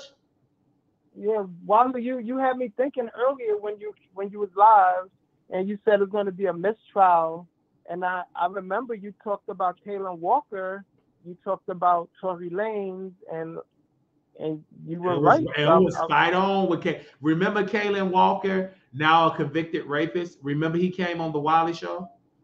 Yes. And he kept defending, I'm fighting for you. No, you ain't. You raped them women and you in prison. I said, you guilty. Did you write him a letter, Wally? I ain't studying. I will write him a letter. You got his information? I'll write him a letter. Send him some pictures. He can send me some pictures. Yeah, I send him some pictures. I'll go visit him. Don't worry, we'll find out where he at. Can you find out which prison he at? I'll go visit him. Yeah, I'll look up the information. Thank you so much, Icon. You got some sense. I know usually we talk to these women in the chat. They too busy providing for themselves. Now, Lala, I'll put her comment on the screen because she got sense. The prophet has spoken. These other folks don't even know I'm a whole prophet here. But they listen to Larry Reed. We ain't selling you no greasy or T-shirts. We give you true prophecy. Mm-hmm. Anything else you want to add?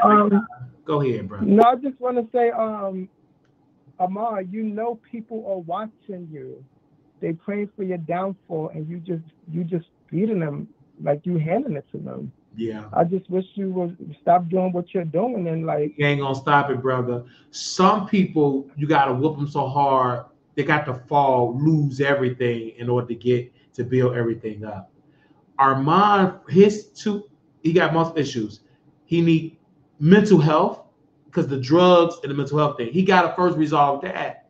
Until he drop that, he gonna keep messing up bags. That was it for Hollywood. That's he done. Yeah. Because even if he gets Zeus, he ain't gonna keep it. They don't want him because he's a liability risk.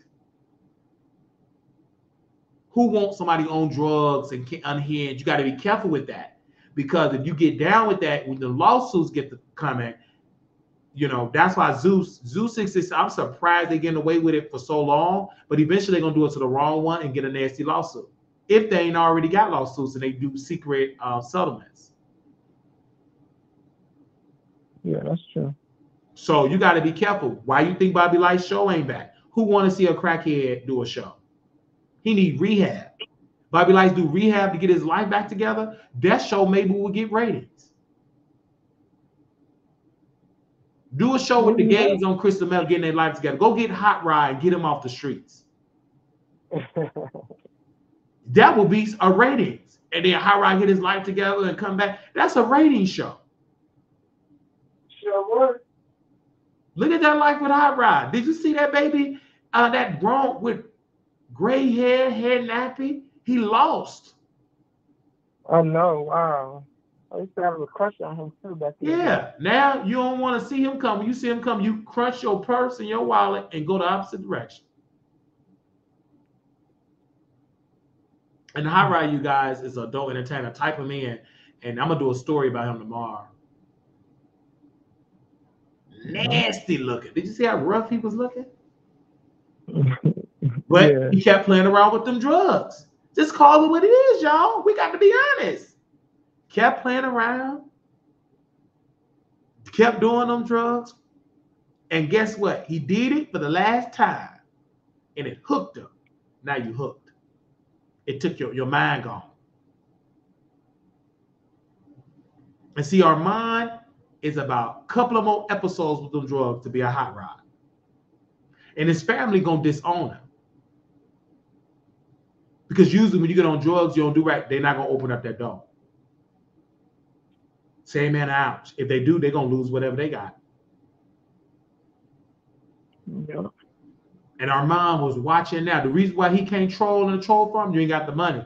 We went on a massive block.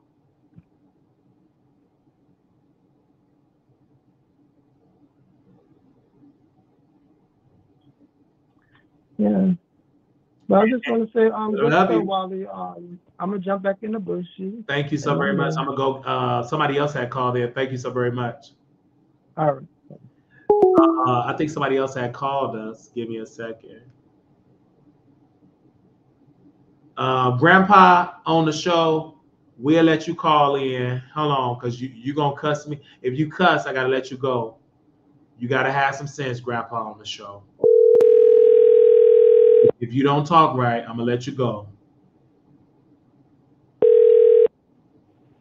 Go ahead, brother. Hello. Who is this? This the Wiley Show. How you doing, brother?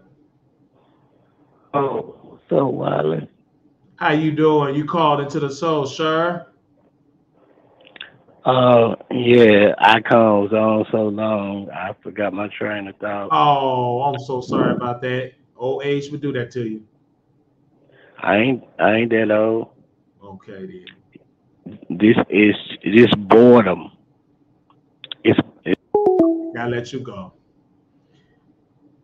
Oh, Lord have mercy. Let me block you while I'm at it. Let me go on and block you. Okay, block that number out the way. Ooh, you too old to be trolling.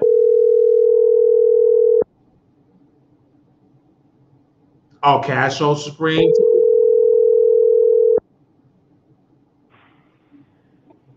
Hey, Wiley. Hey, you live on the Wiley Show. How you doing? I had to call you. We live. Yeah, I got a call from you earlier. I just, I'm just tuning in. Yeah, I know. I I'm don't know watching if you the watched show. the not interview, but what's on your mind that you got to talk to me about? What's on your mind, sister? You said, did I watch the not interview? I don't know if you watched it. Whatever was on your mind, you could talk about it. Oh, I'm okay. I mean, we talked yesterday and you answered all my questions for me. So, I still had clarity on the voting part. I'm just Oh, yeah. tuning in. Oh, you just tuning in, and thank you again. Oh yeah, I told you about researching and all that type of good stuff. So yeah, and we're gonna do more political shows because about Trump and about what he could do for society, what he could do better. Speaking about it, you guys in Illinois, I'm glad you're on here. If anybody that's in Chicago, Illinois, on tomorrow, they are having. I'm sorry, on Saturday, they're having a reparations. They're having a reparations Illinois reparations public hearing at Mm-hmm. Kennedy King College. That's this Saturday, July 13th. Hold on, I'm gonna post it on the screen here. And so they're laying the groundwork of passing reparations in Illinois.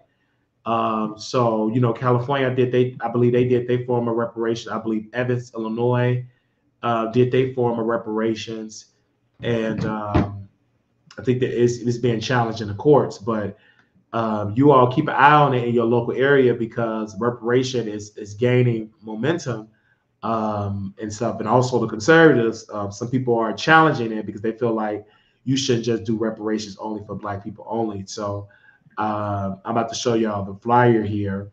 Some of the speakers that's going to be there, and that's going to be at Kennedy King College out on the south side of Okay. Chicago. Anybody that's in Chicago got family in there, I'm gonna post it on the screen here. And if you need a copy of that flyer, you can always text the show number. I'm gonna show y'all that because Attorney Carlton, the one that came on our show, y'all know him. Y'all call him Officer Winslow. Y'all so funny. And that's the Illinois Reparation Public Hearing. That's a QR code. That'll be Saturday, July 13th, 2024, starting at 10 a.m. It will be at the Kennedy King College at 740 West 63rd Street, and that will be in Chicago, Illinois, 60621. So make sure y'all go.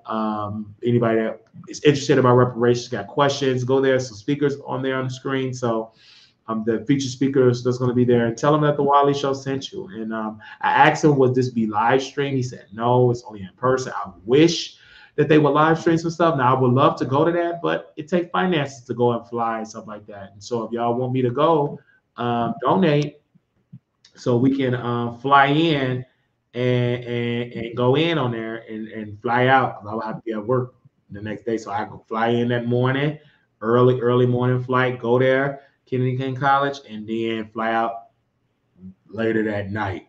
So yeah, so I would love to go to that. But if we don't, I will bring the attorney on. Y'all already know Carton. Y'all know he have been on our show. Um, Attorney Carlton T. Mayers. He been on the show a couple of times. So the last time he was on, it was hot. We was talking about police brutality and how he said more training. I'm saying no, lock these criminals up. And he said be nice. And I'm like, no, when you were criminals, you don't need to be nice. You need to be locking them up roughly because they ain't nice. Well, I'm glad to hear. I'm glad to hear you. Hear from you again, Wiley. You sound good and you looking good. And I know for myself. Like there are a lot of people, on YouTube that have channels. You know what I'm saying, that really want to see you doing bad. Well, and so that's why I keep you in my prayers. And you praying because that ain't nothing but the devil that want to see somebody doing bad, that knowing they good. Armon, he's one of the type of people right there. He's doing bad because he talked bad about people. He put allegations out on people, and that's why life is in him hard. And his family eating up his bank account. But that's his problem. See, Wiley, I haven't, like I'm familiar with YouTube.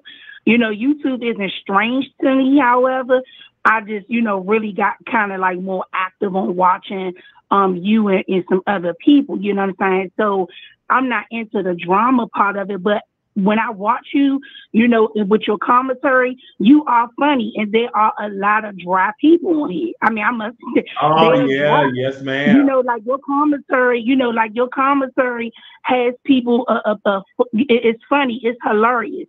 Even when you call yourself a troll, you know what I'm saying. Like people who are very intelligent know the difference.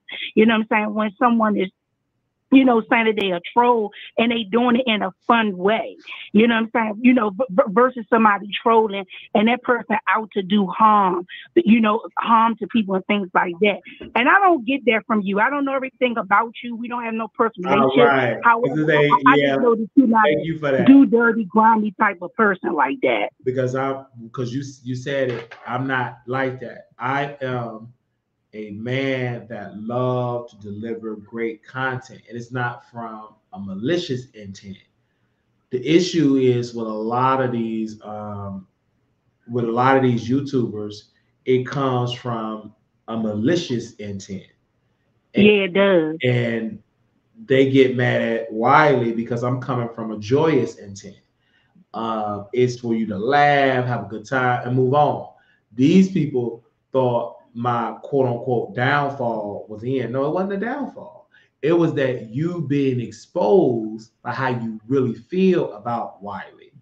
And then people that say they don't know Wiley exists, when they thought Wiley was out of here, they talked about Wiley.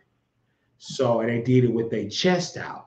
But now, and another day, we brought Denot on the show, a YouTuber that have exposed Armon Wiggins because he met Armon Wiggins in the flesh. See, you all fall in love with people's social media presence. Have you ever seen them in the flesh?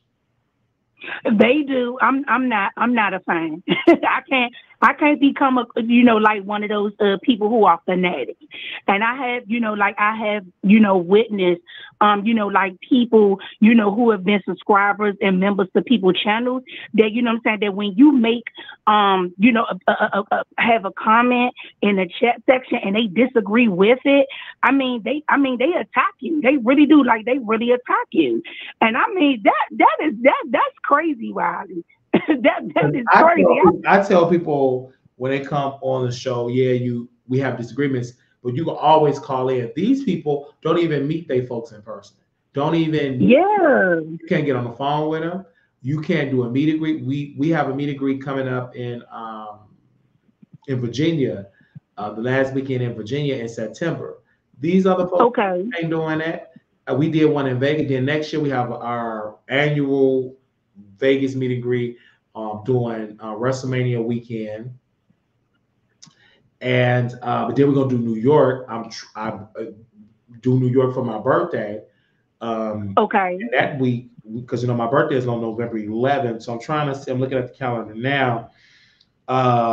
It's gonna be probably that second weekend in November for my weekend. we're gonna do our meet and greet in New York. So we're gonna do New York in November. So these other folks, they're not traveling around the country meeting people. They're not doing that because their sole purpose is I want to be rich on YouTube and I want to make all this money, but then you don't know how to manage your money because none of these people are my peers in this sector. But Armon, Storm, Tasha, and them have bought properties and have LLCs. They all have these expensive luxury apartments. That's stupid because if money is low, you can always count. Like, just imagine you put 10, 20 years in a property, you can always refinance, take out loan. You know what I mean? It's like, it's so much you can do owning a property versus renting.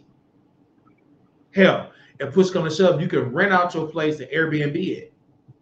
So Armand made some bad financial decisions. And so did Storm. And they're angry because the money got historically low, that they're taking out their lack of financing out on Wiley. But because if you would have managed your money correctly, since you were bringing in $10,000, $12,000 a month, now it's down to maybe $1,000 or $2,000. Your lifestyle got to change.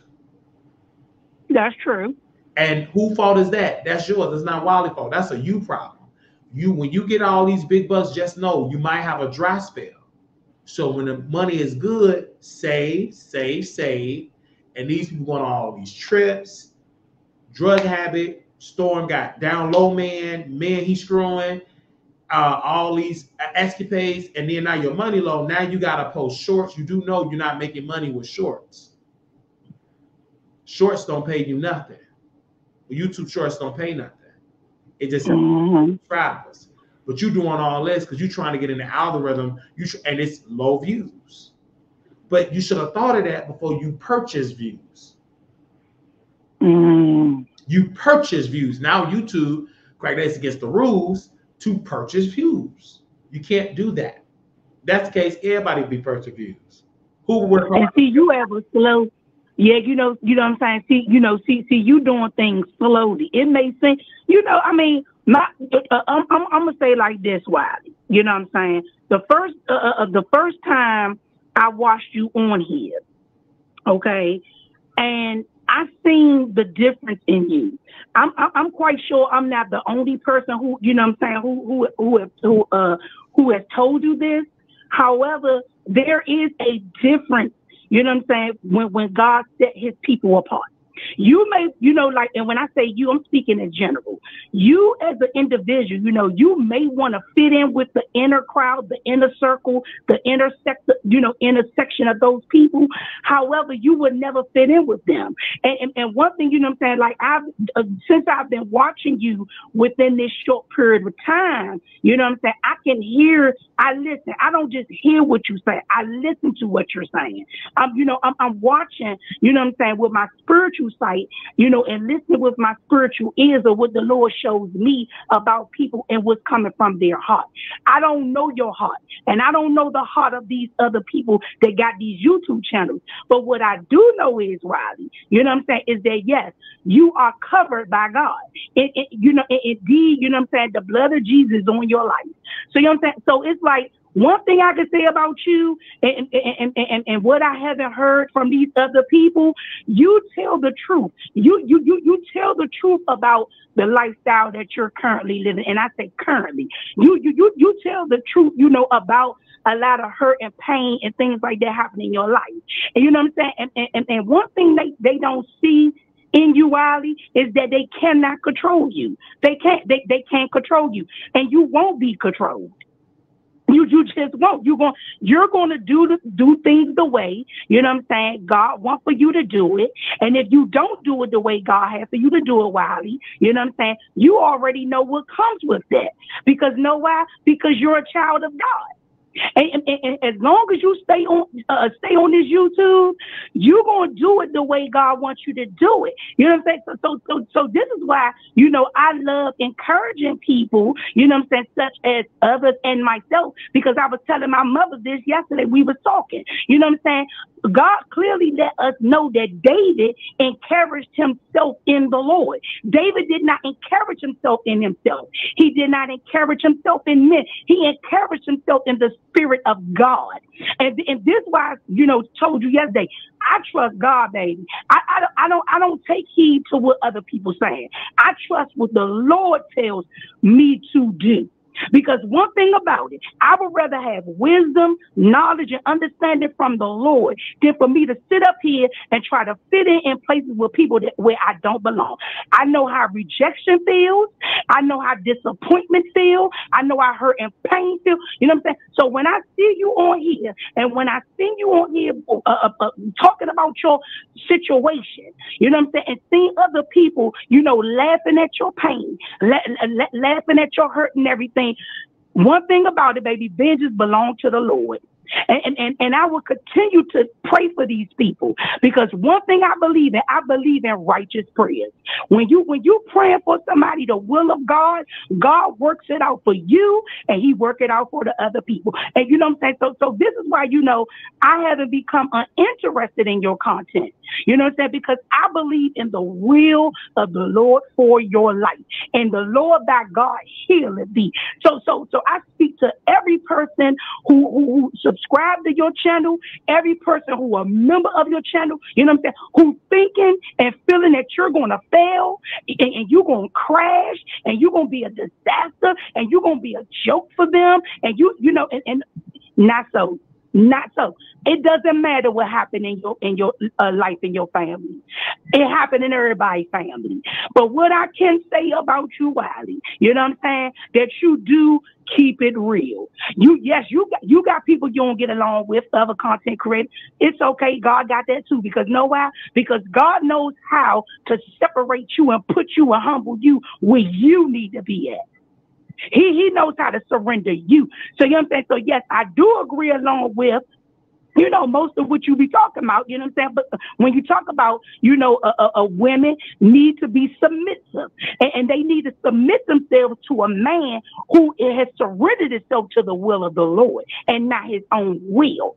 You see what I'm saying? So I ain't going to get all deep into that. But what I'm saying is, I'm praying for you. I'm not just saying because I'm actually praying for you. And when I say I love you not in a romantic way. I love you in a spiritual, through the Lord's way. You know what I'm saying? Because I know how I feel, when you design friendship, from these fake, phony, pretend friends, and they not really friends, and you are a very sociable person. However, you operate with wisdom. See, it is these people getting caught up, Wiley, with how y'all performing online and all this stuff. No, and it's true. You gotta understand the difference, when somebody is operating in a showmanship, versus that person off of the show. And I don't get like a fake and phoniness off of you. No. I don't. And that's when you said operate with wisdom, this is what the show is. Operate with wisdom. And then when people say, oh, he's so good, I have that same energy, because that's me. People, and this is why on the show, how some shows they talk about Cardi, Nicki. I come from a more spiritual wisdom type of place. Them women, they phony, fake, and they husbands be out there cheating. They have broken men. So that's why when I talk about celebrity gossip, it's different. It's different. Most of them celebrities that we look up to with Cardi and Nicki, they need good husbands, God-fearing husbands. Because first of all, if you're a God-fearing husband, you ain't going to cheat on your wife. Amen? You're not. You're not. You're not. So that's something that women in the chat, because when I'm saying it's so foreign, because they never had it. So it's foreign to you. You never had a God-fearing husband. You just had a man with an organ between his legs and for pleasure. But have you ever had a God-fearing husband? No. Most women. I'm a single woman right now with no children. But you know what I'm saying? It is, and the Lord had to heal me. The Lord had to, heal me from my past relationships. And Wiley, this is why I encourage and advise, women, to ask the Lord, for themselves. themselves about their, who am I? I need to know my true identity. And I wouldn't be able to speak with the confidence and the assurance and the certainty in my life right now if I would not have taken heed to what the Lord was telling me to do. And that was for me to put my whole trust in him. Because God had to show me years ago when I was younger in my 20s, you see what I'm saying, that I gave my heart to the wrong person. And I had to heal from that. I had to be delivered from that. And the reason why women, because I'm a woman and I can only speak from a woman, I have no desire to be a man. I don't talk like a man. I don't think like a man. And I don't feel like a man, and I would never be in a position of a man, and I have no desire to look like a man. I am created the way the Lord created me to be, and one of the problems with these women, it is they are taking heed to ungodly counsel, and it's leading them in a foolish direction. And the word of God is true when he says a wise woman build her house and a foolish woman pluck it down with her hands. And that is so true. And I believe in the word of God. It's not by feeling, but it's by who you believe in and what you believe in. See what I'm saying? So this, I say, I said, now Lord, I said, Lord, when I say I agree with Wiley and he just said something, you know what I'm saying? I said, Lord, I know he's talking the truth. I said, now whatever Wiley says, when Wiley say a lie, I'm not agreeing with Wiley. However, I ain't got to sit up here and go up in that chat and be doing all that typing and all that stuff because because the Spirit of the Lord is everywhere. You understand what I'm saying? So I know for myself, Wiley, you know what I'm saying, when God says, wait on the Lord, be of good courage, he shall strengthen thy heart, wait, I say on the Lord. You know what I'm saying? So yes, you can live an effective single lifestyle if you choose. You are not forced to get married. You are not forced to have children. And just because a woman can conceive children, that doesn't make her a matured woman. All it shows is what the Lord has already ordained, what he planned and purposed to happen in this world, in this earth. You know what I'm saying? So that's why I say for me, Wiley, I'm living and I'm loving a single lifestyle. And I love to hear, and encourage, godly men. Yes, men make mistakes. You're not God. You are not God. You would never be perfected like the Lord. However, I love to hear men, that talk about, their belief in God. I need help from you, God. I need you, Craig. I need it. I need help. And you know what I'm saying? So that's why I say, I'm like, God, I ain't for that foolishness. I don't have no tolerance and I don't settle for less than. I did that when I was younger. You see what I'm saying? So you know what I'm saying? So I thought about it. I said, well, should I call back or not? And like I told you, I pray a lot. I'm very prayerful. You know what I'm saying? And everything. However, I'm not no super spiritual person. Like you have some of these fake phony people, you know what I'm saying? They false prophets, false pastors, they false teachers in the land, they false shepherds. And the Lord said, well, my sheep know my voice and a stranger they will not follow. And that's what the Father word says. So you know what I'm saying? So yes, we as being spiritual sheep, we can easily be deceived, easily be manipulated. Absolutely. However, we have the great shepherd. We have the shepherd, not a shepherd. The Lord is the shepherd. He is the judge, the righteous judge. And that's who I believe in. So the same way the Lord knows about you, he knows about me. Like he say, many are called, but few chosen. And that's what he means. God knows his people. He knows his people. I listen, but see, I'm not like I told you, I don't play with people on YouTube. Oh no, I don't play with people on YouTube. You know what I'm saying? I let that be. You know what I'm saying? But I said, yeah. The moment they had a chance to get that Wiley, here they come. Here they come with their content. You know what I'm saying? Here they come with their content and everything about Wiley. But let me tell you something, Wiley. Wiley, when you were gone, they missed you. Oh yes, they just didn't say they missed you, Wiley. Right. Because no one, because Wiley, you different. You different, Wiley. It ain't no other Wiley. Wiley come with his own personality, fire, and feistiness. I'm telling you, Wiley, when you were gone, they were missing you. I ain't got names. They were missing you. They were wondering, where is Wiley? Where is Wiley? Because know why? Because Wiley is an individual, and Wiley got his own flavor. And when Wiley talk about his own eye wandering and all that old stuff, Wiley ain't, you know what I'm saying? Wiley ain't scared to say that. Because know why? Because one thing about it, Wiley, when you be saying, would you say, little black boy, you beautiful, and then you say something about the woman or something like that, you know what? That's words of affirmation for you first, and you know, and then it's words of affirmation for other people who needs it, because it's a lot of people who do not believe that they are beautiful. They going according to Wiley, you know what I'm saying, what other people consider high standards of beauty. The Lord is beautiful, and God created all of us in His beautification. So it doesn't matter who say somebody ugly, whatever. You are a beautiful man. You are a handsome man.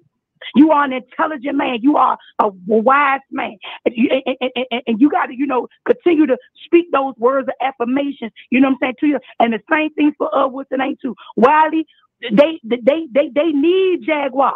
They need her. They be thirsty for Jaguar. You see what I'm saying? Because I said, you know what? Jaguar laughing at these people. She making a joke of these people. But see, the difference with you, Wiley, you don't need to eat off Jaguar name. You don't need her like they need her. They need her. You know what I'm saying? Your mind, see, God know your mindset. You know what I'm saying? Your mind expands beyond Jaguar right. They need Jaguar right. You know what I'm saying? They stuck on Jaguar right. You know what I'm saying? But see, Wiley ain't stuck on Jaguar right. Exactly.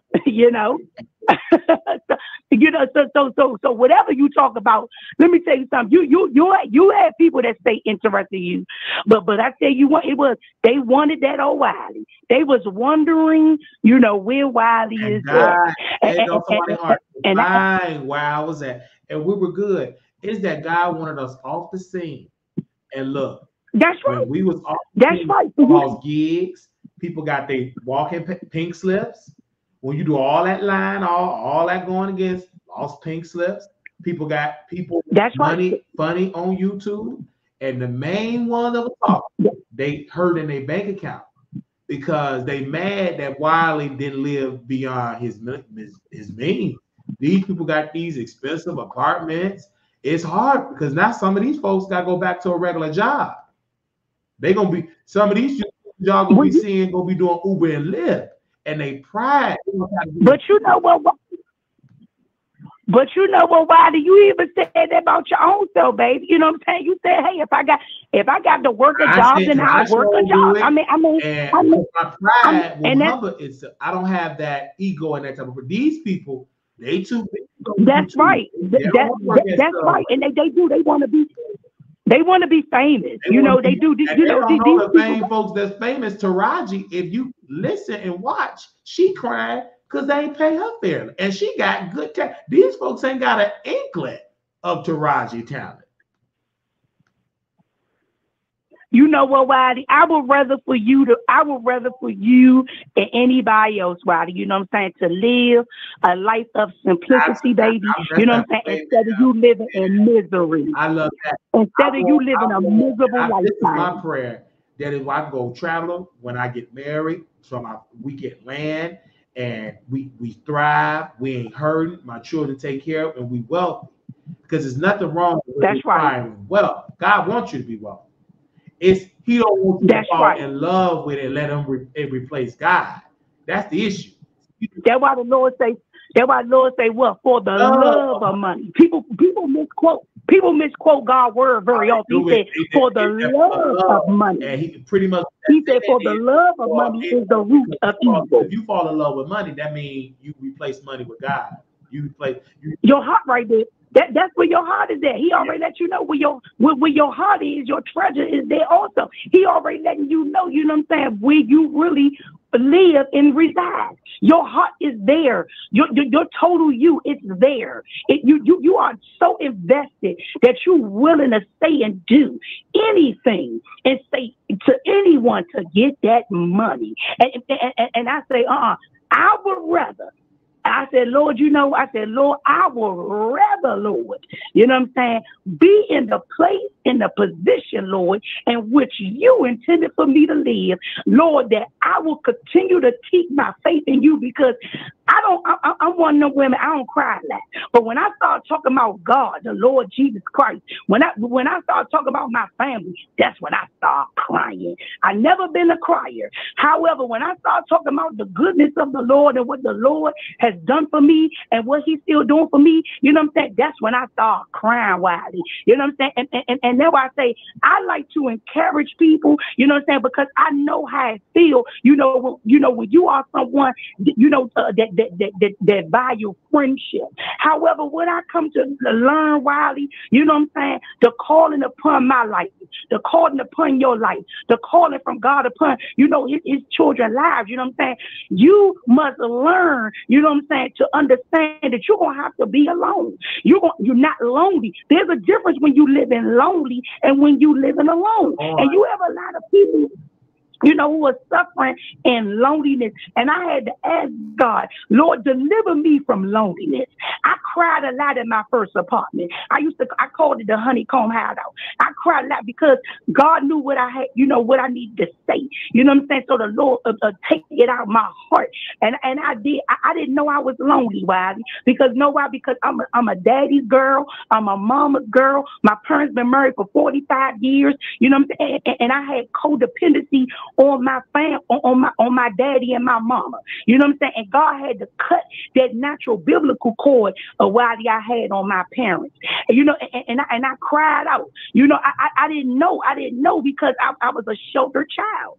We had our ups and downs as family. I ain't got no secrets. I don't believe in secrets because the Lord sees everything, everything. However, Wiley, I thank God, Wiley, that he delivered me from that because I didn't know how dependent I really was on my daddy and my mommy. You know what I'm saying?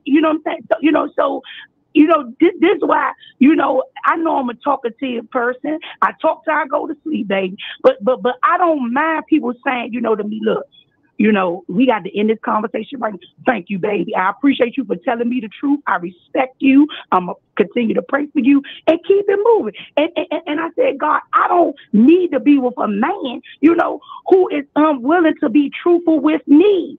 Women need to hear the truth from a man's heart. God knows the heart of men. He knows that man heart, and God knows the right man to put in your life. A lot of women suffering right now in these relationships because due to their own self-willing, their own lust, you know what I'm saying? So that's why I say, why you stay encouraged, baby. You know what I'm saying? All the listeners, y'all stay encouraged. You know what I'm saying? Because God knows his people. The Lord taking care of us. That's why God let us know if he was hungry, man would never know it. However, I thank the Lord for blessing us with the resources that we need here in the land. The God word is true. His word has already been manifested. And one thing I thank the Lord for, that even though Satan desires to sift us as weak, he cannot sift us. Satan is only one individual, and there's demons in the land. However, Satan ain't God. He's not God. Satan can't hear you only unless you speak out your mouth. He doesn't know your heart. He doesn't know your thoughts. The Lord let us know he's the tempter, and he come to tempt. You see what I'm saying? And God tempt no man with evil. God tempt no man with evil. God tests us. He showed us with Abraham. He tested Abraham. He didn't tempt Abraham. He tested Abraham. And God will test you because God can do whatever he so desires to do. God don't answer to man. He don't have no counsel. You see what I'm saying? So that's why, I said, y'all talking about Wiley. Y'all missed Wiley. You see what I'm saying? Because Wiley a leader. Wiley leading the pack. You see what I'm saying? Wiley know how to say what need to be said to y'all to get y'all up off of him, and he gonna move on. And move on. I thank you so much for that. I'm gonna go to this last caller, but man, thank you, because we'll be back tomorrow. Okay. And we'll be back tomorrow. I'm gonna get this last call and I'm gonna close out. Thank you again, ma'am, for calling in. Okay, and yes, good night. Enjoy the rest of the day. All right, you too, ma'am. Now she came in and did that. Thank you, ma'am. I got one more. Is it two more? No, one more. I'm sorry.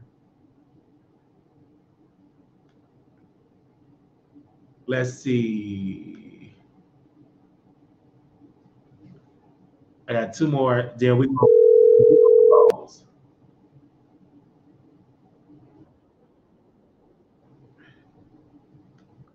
Then we gonna close.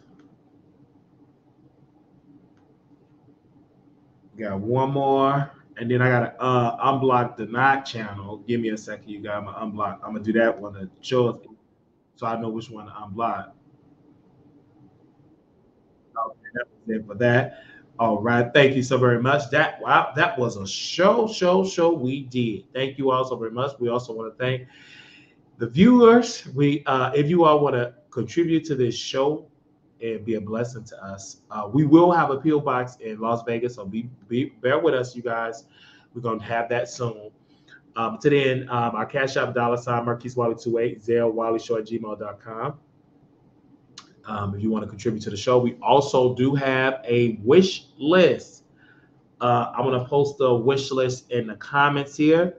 You are more than welcome to bless the wish list, buy some on there. If we're missing something that you want to bless us with, say, hey, Wiley, can you add this to the wish list? You are more than welcome to add it. You'll tell me to add it, I'll add it on there. We got one office chair. We do need another office chair. So we have a guest so they can sit comfortable. They can sit comfortable on there as well. And I'm also adding my kickoff because people say, how did you get your credit score at that level? I see that too in the chat. You bear with us. We love you all so very much. Amen. I do have the wish list here. And I will put it in the chat here. I will post it in here because I don't trust y'all posting it. Some of y'all don't do right. And I'll do it. Okay. So if anybody want to bless the wish list, if you have it, you can bless it. If you don't, I understand. Don't complain about it because you ain't got it. We're going to pray that you get it. Amen. Because some of you all, it's not, you need help. If you listen to us, you will get that help. Amen. So we want to thank the 90 viewers on X. 90 viewers on X. And I'm going to show y'all an interview that Denai did on our show. I'm going to show y'all an interview that we did with Denai on last year. Come on, tell the Lord yes. Tell him yes. Tell him yes. Don't drop it. We got 90 viewers on X. And the views are real. Tell them yes. 90 viewers on X. And we thank them now for coming on. Don't we thank them?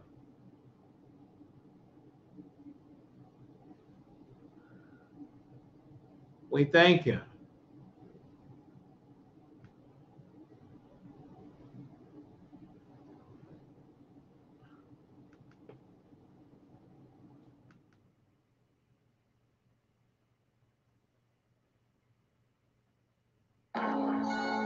And we surely thank him because he didn't have to do it.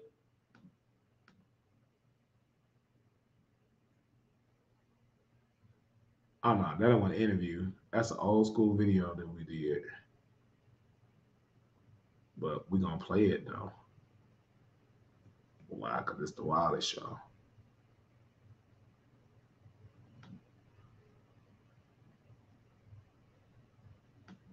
Oh wait, that was the. I'll play that in the morning. What was the one?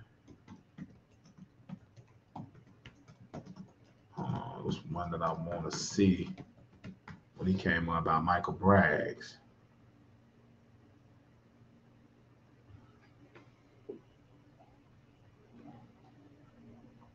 That's when. Oh yeah, the first thing I type it in, deny when you talk about what Storm dragged me. Don't you feel bad, Storm? We had him on the show, honey.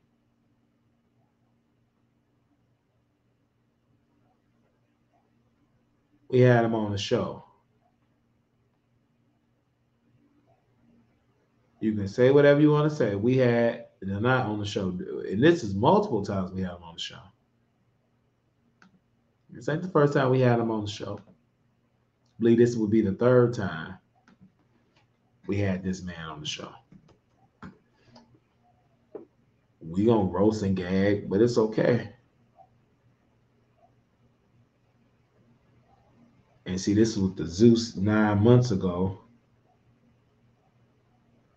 Oh no, this is the one I want to tell about the thing. This is one we had the night on. So this ain't the first time we interviewed. I believe the first time we interviewed this man was 1 year ago tonight. Come on. Say the Lord, tell the Lord thank you. Tell him thank you. Tell the Lord thank you. Tell the Lord thank you. You should be thanking the Lord right now. It's something good when you own your own stuff. Did not told you Hollywood don't care nothing about you. They will cancel you in a second. Real views, real callers. Thank you. Listen, that man told you the truth about Hollywood, and some of y'all still want to go, I still want to be a star. You'll be a star, right? They're going to get your hind part out of there. Okay. Me drop this down. Okay, give me 1 second. Hold on 1 second. Let me move y'all pictures really quickly. All right, so we are here. So we have both, not both. We have you, brother, on the show. And like I said, King Payne, we reached out to him. He said to me that I thought you were suing him. He said, no, I'm suing him. And he said, quote, girl, he's using you to grow your platform. That is exactly what he said. So, here we go. Welcome to the Wiley Show under these terms. I didn't know it was going to lead to a lawsuit. I just thought he just struck your channel and you got your channel back, going back live. But what happened? Like, are you shocked that he sued you, or you think it's fraudulent? Because I did see your tweet. You said to YouTube, you said, why do this criminal? You tagged YouTube. You said more than 7 false copyright strikes were removed from my channel. My business was hurt for 2.5 weeks. Why does this criminal still have his channel? See DMCA section 512. Yes. So let me first off back up. Did I ask you for this? As a matter of fact, when my team told me you had this live, I was gonna go to a goddamn Twitter and be like, hey, what's up? And then that's when I seen your number, and that's when I started communicating with you. Both of us have these timestamps. I didn't know about this live stream. I didn't ask you for this. I didn't even tell you nothing about this lawsuit when you was on my platform the other day. So anybody saying that I want to use you for your platform is completely flawed. Number two, I was always wondering to myself, hey, maybe me being on his platform did something and this is why, yada, yada. But for me to come on a backup channel and in 5 days have over 10,000 watch hours and 1,300 in 4 days, 10,000 watch hours and 1,300 subscribers, that this person so-called exiled me and gave me the boot and stuff. No, people resonate with me and people like me. So that right there, that experience told me and made me reassured that I don't need to use nobody else for that platform. I got my own voice and my own opinion. We oftentimes talk about the same thing, but I have my own special sauce and special personality. Now, if I'm coming to your platform, I'm going to be respectful of you. If you want to be metaverse friends and stuff, I'm going to be respectful until you give me a reason not to and to do whatever. And nobody is exempt from being roasted. That's just what I say. Yeah, because me personally, you are talented and gifted in what you do. And I don't understand. People keep talking about subscribers. That does not matter anymore. What matters is people watch you. So it's great that people followed you on your backup channel. And it was very impressive that you was getting those numbers up. And it's awesome. My first question, before we get into the lawsuit, I'm going to go back to the backstory of it. What went on between, why did you and King Payne fell out? Because people were saying that you were a fan of his on this panel, and it just went left with Levontre. You accused him of being on the down low. Is that true? Like, what happened between you and King Payne? So, first of all, my introduction to, like, a Russian taught me YouTube. Like, I gave money to Russian, and one of the things is figuring out your niche and stuff. And it gave me, the software gave me a list of people that I should watch and interact with, you being one of them. And before I even took this course, you and I both have the fucking messages. Way back in the summer of last year, I hit you up and like, hey, I heard you was a YouTuber, yada, yada. That's when I first considered it, but I didn't take it serious until about last year, September or something like that, right? Whenever I started this channel. And so you being one of them, Contest TV, Armon Wiggins, King Payne, Sean David Way, it kind of like threw me in this sphere of content creators. So I was like, okay, let me listen to this. I know this shit got to work in 90 days or whatever the case may be. So I basically took a course, and a part of this course was finding niche and finding content creators that I should collaborate with and or compete against. And so that's how I came into this sector of YouTube. So I would watch people, yada, yada, and I seen that King Payne consistently had an open panel. And I was just like, well, I don't feel like going up to talk about celebrity. I don't know if you noticed, but like, even if it's the biggest, most viral news, if I feel like I don't have enough information, enough backstory to actually talk about it by myself, but I have in the panel, I don't touch it. I wait till stuff build up. Like, that's why I don't talk about Tokyo Tony right now. I just need more information. I need to be convinced so that I can have conviction in everything that I'm saying. So that's how I work my platform. So one day he, like every day, he dropped a link and he did an interview with Levontre. And I was like, I heard this because I'm all around. I never really clicked the link, never really forming an opinion. I just never really even commented or anything. I was just like, I heard this. Let me go see what's up. And around this time, I was making my videos by Shanquella Robinson, Black Politics, and what we can talk about why I was charged with those discounts and stuff. This is the type of content that I was making before entering this sector. And so when Levontre did his interview, I had my own questions and thoughts and stuff. And King Payne usually, like, obviously dropped the link and I went and gave my opinion. And because I gave my opinion, Levontre felt compelled to come back up and interact with me. So as a content creator, when somebody, a panel guest or whoever is able to do that for whatever reason, you really need to pay attention to that. That person is proven to be an asset to you. That's the way that I see it, because I just attracted the content back into the room, into the live, on the panel to deliver it. And therefore you have another 2-3 hours that you can stretch this material with thousands of more views.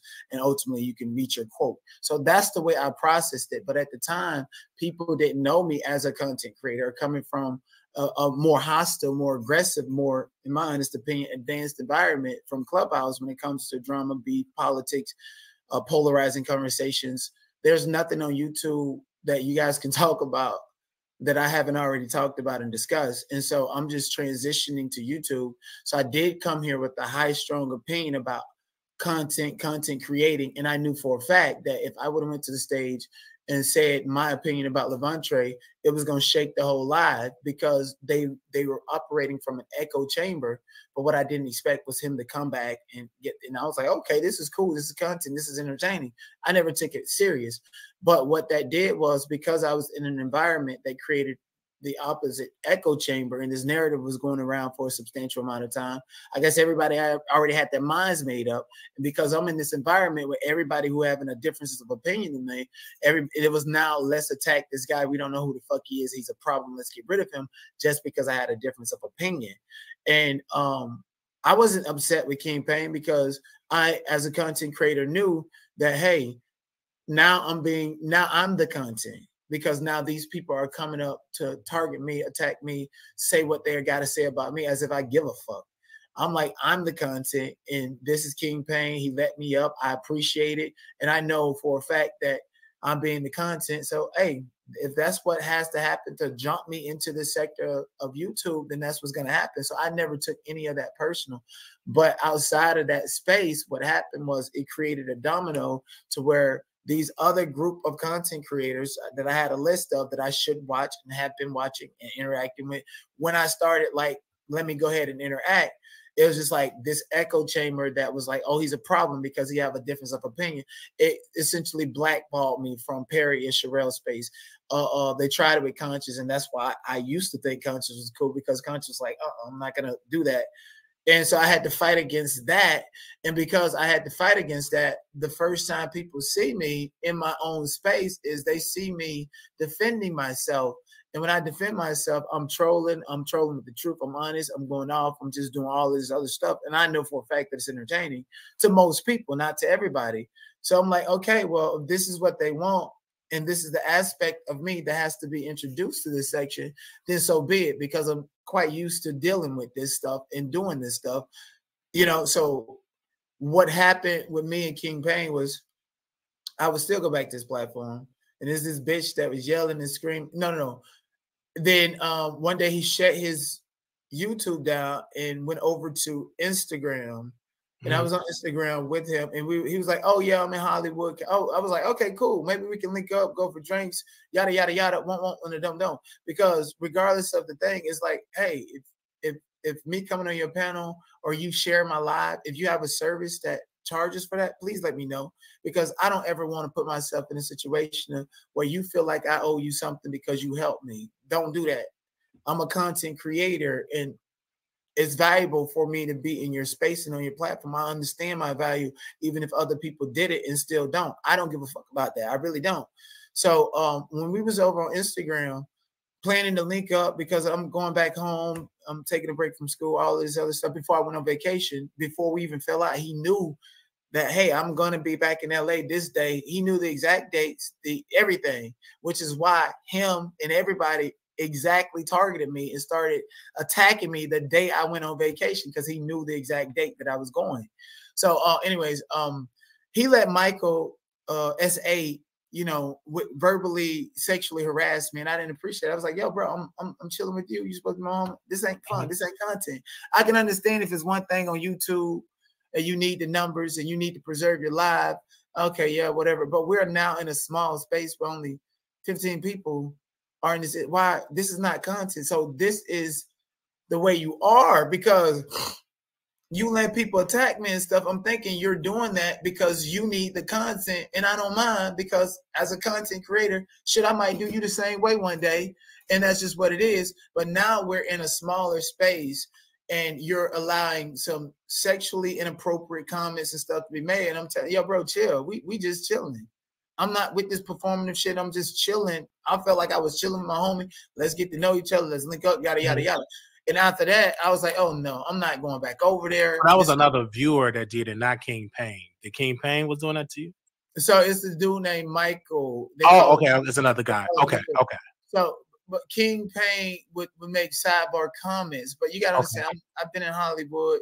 That shit like wore off my sleeve. So I have a higher tolerance for explicit language towards me based on whoever perceives me to be attractive or not. And I don't say I'm used to it by now, So was there any comments? It wasn't like so in your face direct, it was just normal shit that I brush off every day anyways, Then after that, I stopped going to his space and I expressed it. I was like, I left quietly because I created a live. It's my space. I can create whatever.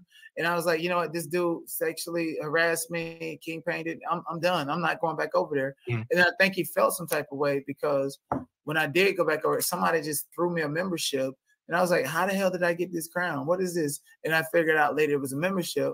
And then he was just throwing sidebar chat at me. And I knew he was talking about me. So I commented.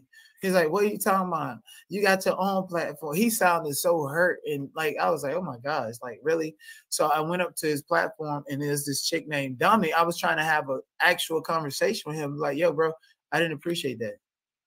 This is, and I was going to talk to him as a content creator, because we never really got on that level of, I'm a content creator that has my own mind, my own thoughts. His thing was, oh, this guy is interesting with a difference of opinion. I don't know who he is, but let me throw him under the lituation. I'm like, I'm actually more valuable than that. I never took that serious because I'm a content creator, right? And then after that, it's been downward. And then, so the content in which he struck was content where when I was cool with him, I would cover him. And so a lot of these content creators, what they do is they like that as long as you're presenting yourself to be one of their yes man, they'll let you cover them and all of this stuff. And then they'll go to striking, and all of that shit is fake. And so his whole thing was people are coming from my live streams over here because you got to understand what I did to change the dynamics of this Jaguar race saga. Jaguar and Guma got into it, and I saw an opportunity to be like, hey, there's content that people are sweeping under the rug and they don't see the value of it. And because he's the underdog, I can make him get on top, and me and him both can be building each other. And so that's what I decided to do, was collaborate with Goomba, because Jag was pushing false narratives against him. And when I did that, all of them, that's when they stopped. That's when they really started, you know, oh, we're not going to shout him out in the chat. We're not going to do anything. So they were scared. They were scared. And then the day I went on vacation is when all of this shit happened. Yeah. So, you know. So when you send me a DM about Armon, you need to get over it. I'm glad that you're experiencing in real time what Wiley have been experiencing. And I'm just glad letting you just echo it, because when you have a voice, you become a threat. They don't want to shut you out. They want to shut your page. That's why I never play other content creators' content, because soon as you go away and those longer sing their praises, they go strike, strike, strike. They did the same thing to Coffee City when she was praising Wiley. They didn't like it. They started to strike her, and she no longer cover YouTubers. So I'm glad you explaining this, and now people are saying, quote, this is making sense. Now I want to ask you about, you know, before we get to the lawsuit, I want to ask you about Conscious TV, because me and Conscious were cool. He was on Two Man and a Lady, a weekly show that we did, and Conscious reached 40,000 subscribers, and he acted brand new. So, so I want to know, where do y'all were? Because I thought y'all were cool. I'm like, and I saw like what you said this on your community wall. You said Conscious TV. F your politics, get out of your feelings. The sky is my limit because I got no ceiling. So what made you fall out with Conscious TV? So what made me, so first of all, Conscious TV was the first like content creator that was on this, you know, this bubble that I was supposed to become a part of, and now I'm breaking free from it. Was the first one to say, you know what, we're not gonna bash. Like the thing is, it's like if I'm in your chat, it's like so many. Boom. At first, I was like, maybe it's the graffiti background or whatever, and it was noticeable, because what happens is people that was in King Pain, people that was they start, oh, he's a problem, get rid of him, block him, and all of that. And Conscious was like, no, we're not gonna block Tonight. We give everybody chances. And I was like, you know what, I actually like this, because I'm having to combat all of this stuff, and these people have not even seen me in my own live or seen what I can do, what I talk about, know nothing. And so when Conscious did that, I was like, okay, I'm gonna take a liking to Conscious, because Conscious vicariously defended me when he didn't know that I, you know, had to defend all of that stuff. And so from there, I don't know how it happened, but from there, somehow, I don't know who exchanged phone numbers with who, but at the end of the day, like I told you about this list, there's content creators that I'm supposed to collaborate with or compete with. And so exchange numbers, and I instantly was talking about YouTube and my shape on YouTube, and kind of like asking for guidance on what to do, what not to do, who is who, and hey, you know, I think I fucked up over at Perry and Sherelle. I actually like Sherelle because I was on her channel. Then the next day, there's this audience panel person named Essence that got me blacklisted from over there. So I was like, damn. And Conscious was like, I know this person, this person. I was like, okay, cool. Well, let's collaborate. And whatever that collaboration looks like, we don't know. Only the future can tell. But right now, can you like get me in touch with these people so that they're not acting like this. Because at this time, I was acting like I was too like afraid to go out there and open my own live stream. And I was like, damn, I need to get on these people panels and yada, yada, yada. And so I was like all over the place because of this list. It wasn't because I want to fuck somebody or because I wanted a personal friendship or anything. It was just me implementing a strategy that I was taught and that I was told to use. And people conflated that as, oh, he's clout chasing. No, I mean, call it whatever you want, but I have an actual strategy here. And this is what I'm working out of and working through. And so with that said, Conscious was one of them.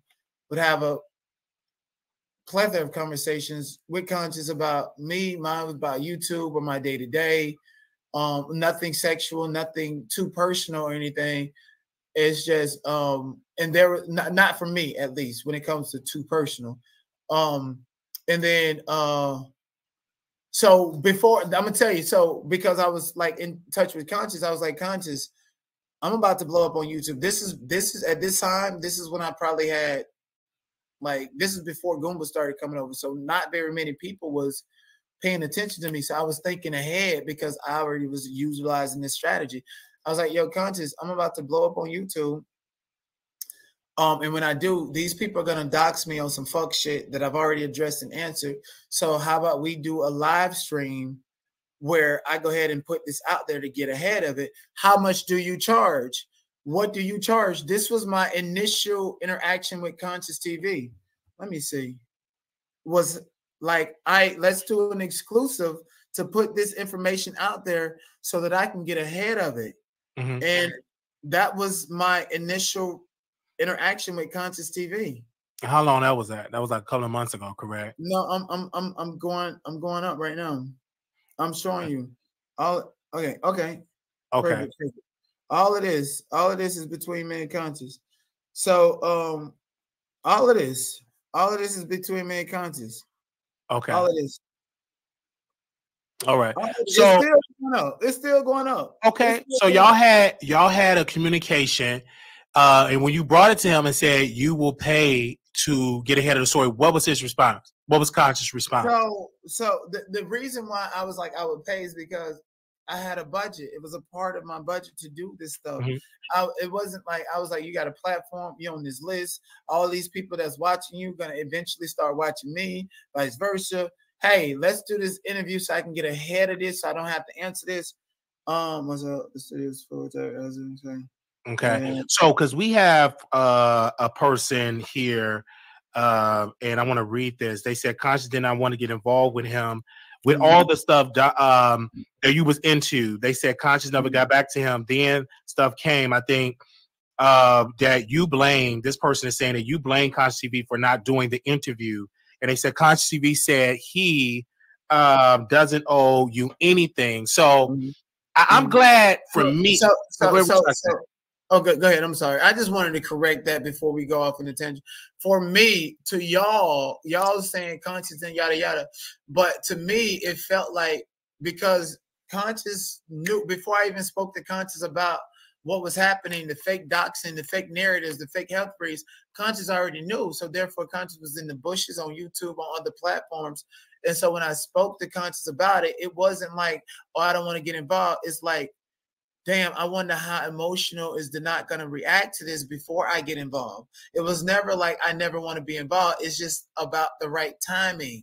And then when it first started happening, I was calling Conscious. I was like, damn, it's happening, but we were supposed to do this shit already. All right. So I'm calling Conscious. And while I'm hitting up Conscious and getting no reply at the time, all of this shit is happening. So Conscious is collecting all of this information, trying to figure out how far it's going to push me. Because when I do speak to Conscious, it's like a baby Dookie voice. Like, are you okay? Fuck yeah, I'm okay. I told you, let's get ahead of this shit. And now this shit is out here.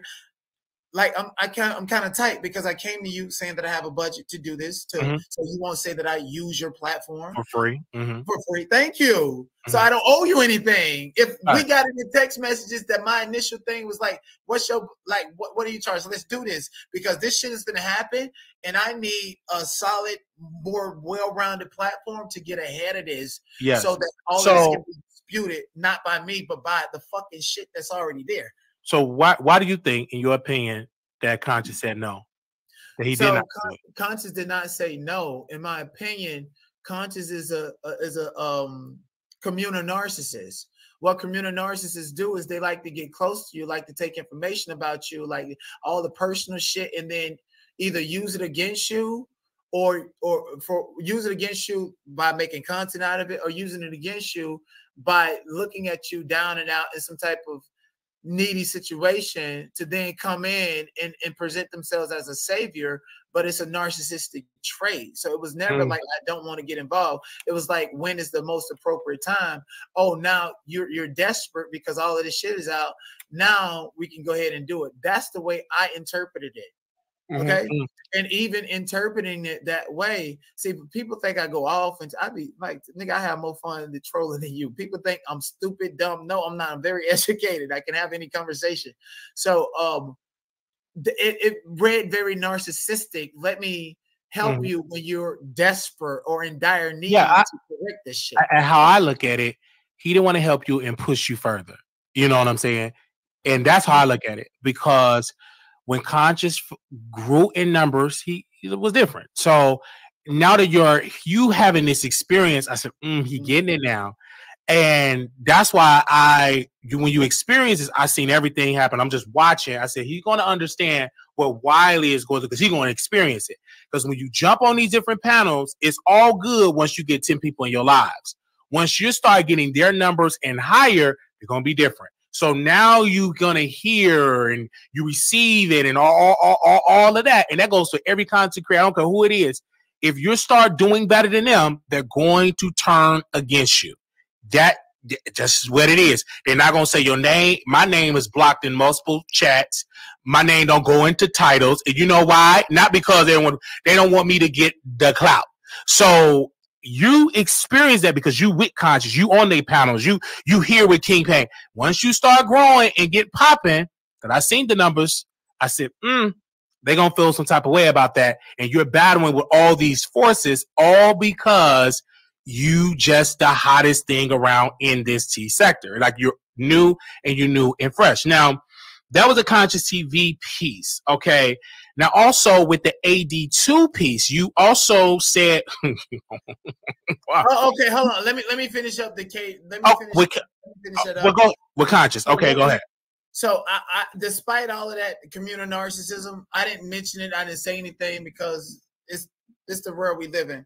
What happened with Conscious TV was there's this guy that thought he can roast me and talk shit to me, and like I wasn't gonna come back for him. And Conscious picked the side, and then also in that same live stream, Conscious also expressed, like, I don't know if you guys can see it because you're the audience looking in, but like, we have long text messages. Yeah, long text messages.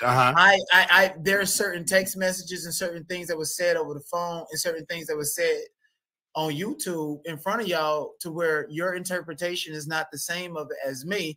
And I just felt like it was too predatory. I'm just being really honest about it. Well, he take up for a predator. So it is what it is. So, and I'm talking about Conscious and Larry Reid. Both are predators. They take up for each other. and he get funding from a predator. I mean, the proof is in the pudding. And the reason why me and Conscious fell out is because I starting to uplift, just joking. Oh, this is my mentor. This is my pastor. And I started getting donations, and then Conscious felt some type of way. And then, you know what I'm saying? And then he was crying. See, this is why Wiley is a threat to people. I will put it in a comedic way. He was crying because Armon got invited, and Storm was in Storm's apartment. He didn't get a seat at the table. What did he do? He cried, and he ended the live. Now, you know Conscious going to go live for about 10 hours.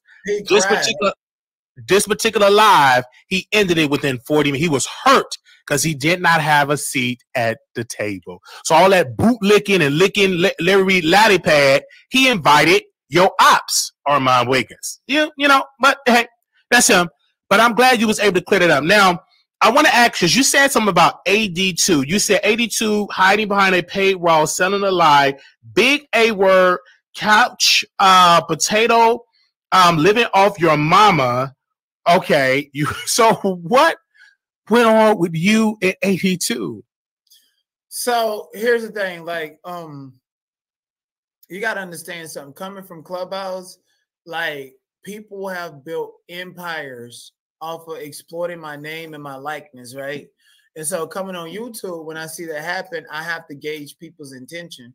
Like if somebody put my name in the title in the live stream and I know that they're a fucked up person, yada yada. No, I'm like, oh, whatever. I don't give a fuck.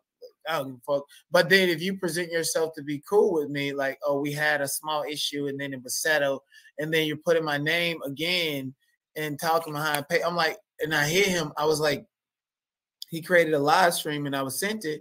I was like, yo, why you got my name in the title? What's up? I thought we cool. This is why I'm hitting you up about it.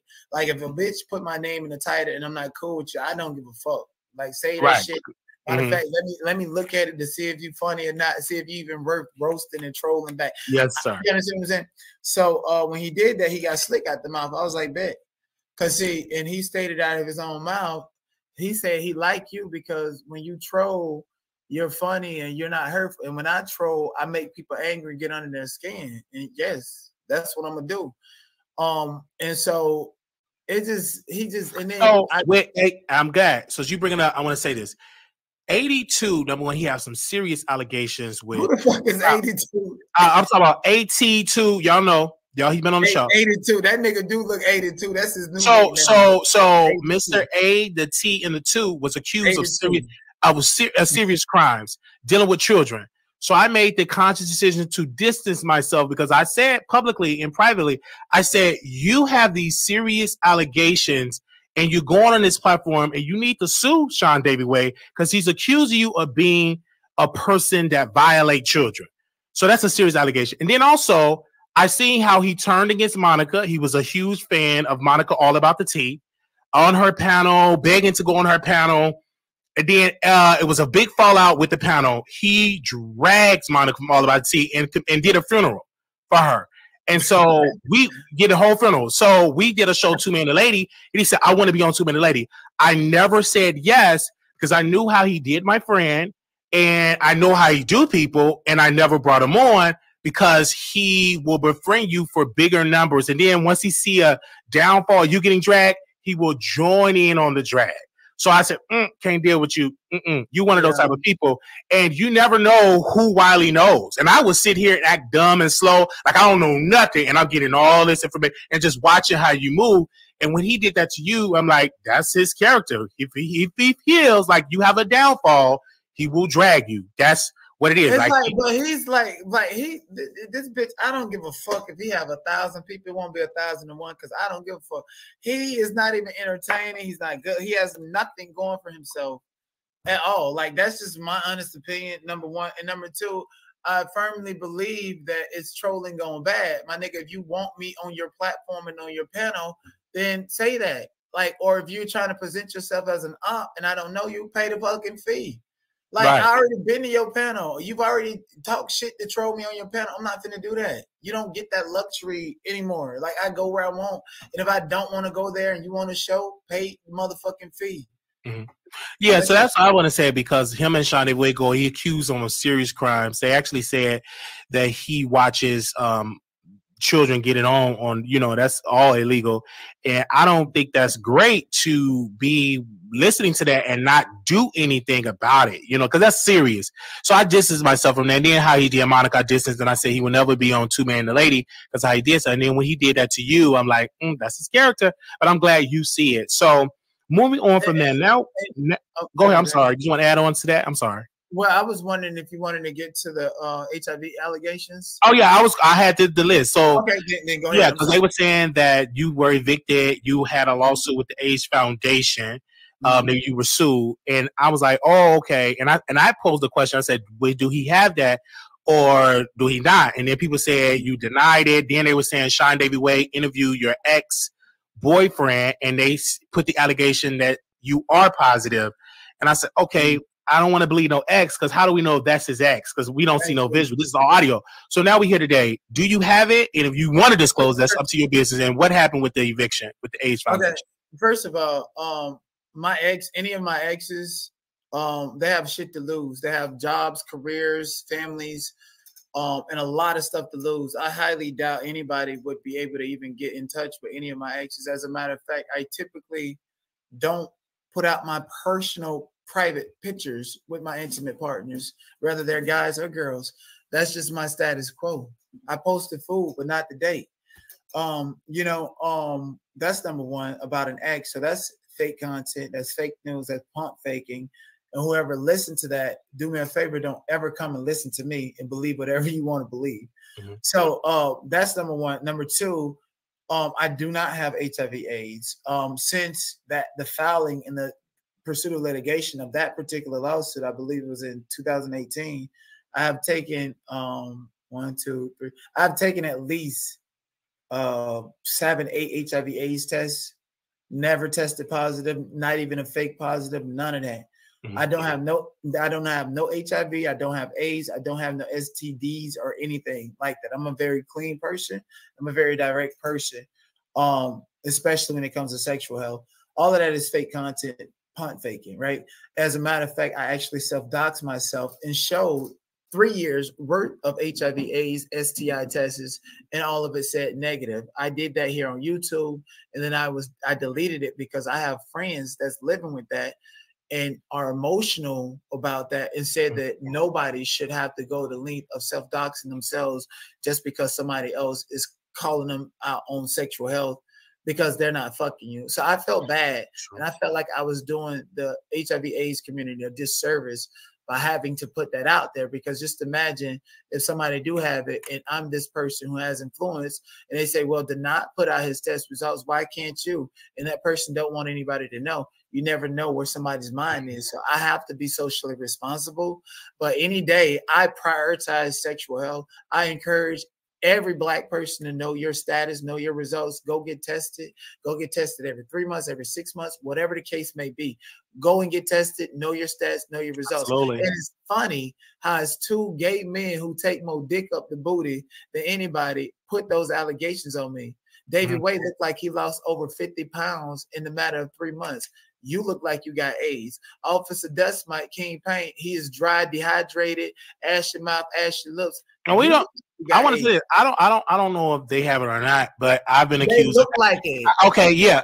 Just short opinion. I want to say they accused me of vicious crimes. I mean, King Paint did 15-part series, and I'm on the list and all that. But I will tell you this, and that's how we found out that his name was Michael and his last name, whatever. We served him with a cease and desist, and we was this close. And then we did find out, brother ain't got that much money like that. No, so like broke as fuck. He got to pay me $80 every month in child support. Yeah, so he was broke. So so I want to dive. So you get in there, they accuse you. It is what it is. If you want to believe it, baby, believe it. Who cares? But I want to dive now. What's relevant today with these court documents that came out? That it was filed, I believe, back in March the 30th, I believe, if I'm not mistaken, because on the court documents, and it's all public. So he sued, King Paint sued. It was filed on March 30th, 2023. But then we also got some court documents that King Paint tried to play broke, that he only made $2,800. But I do remember King Paint saying, I have multiple Airbnbs, you know what I'm saying? So how you get all this revenue from Airbnbs and you only make $2,800? That's okay. So why did he sue you? And what is the update on that, suing you in federal court? All right. So I actually, if you check the files, it's a document. I actually loaded it. So I'm gonna talk about that. So King Paint sued me in federal court because he is so jealous and so evil to where he felt like he was going to wash me and end my YouTube career. Not only did he not want my platform going, he wanted my name going because he's that envious of me, right? So when you file copy, and I'm gonna tell you, why 6 strikes. He said you. I don't want to that there. He did. He struck. I think it was 6 on the court documents. On the court documents, but he put out more. He put a total of 9 strikes on my channel. Okay, right? okay, go ahead. I'm sorry. And so, so in doing that, what happened was, So the reason he did it is because when people copyright strike you, there's a process. So they copyright strike you, and then And then basically they check a box saying that they declare under the penalty of perjury that it's legit, right? So even when people, YouTube has sued content creators, and I can pull that up for you. And then that content creator's defense was, I thought it was fair use. And YouTube was like, no, this behavior is excessive. You know it wasn't fair use. You're hurting our platform.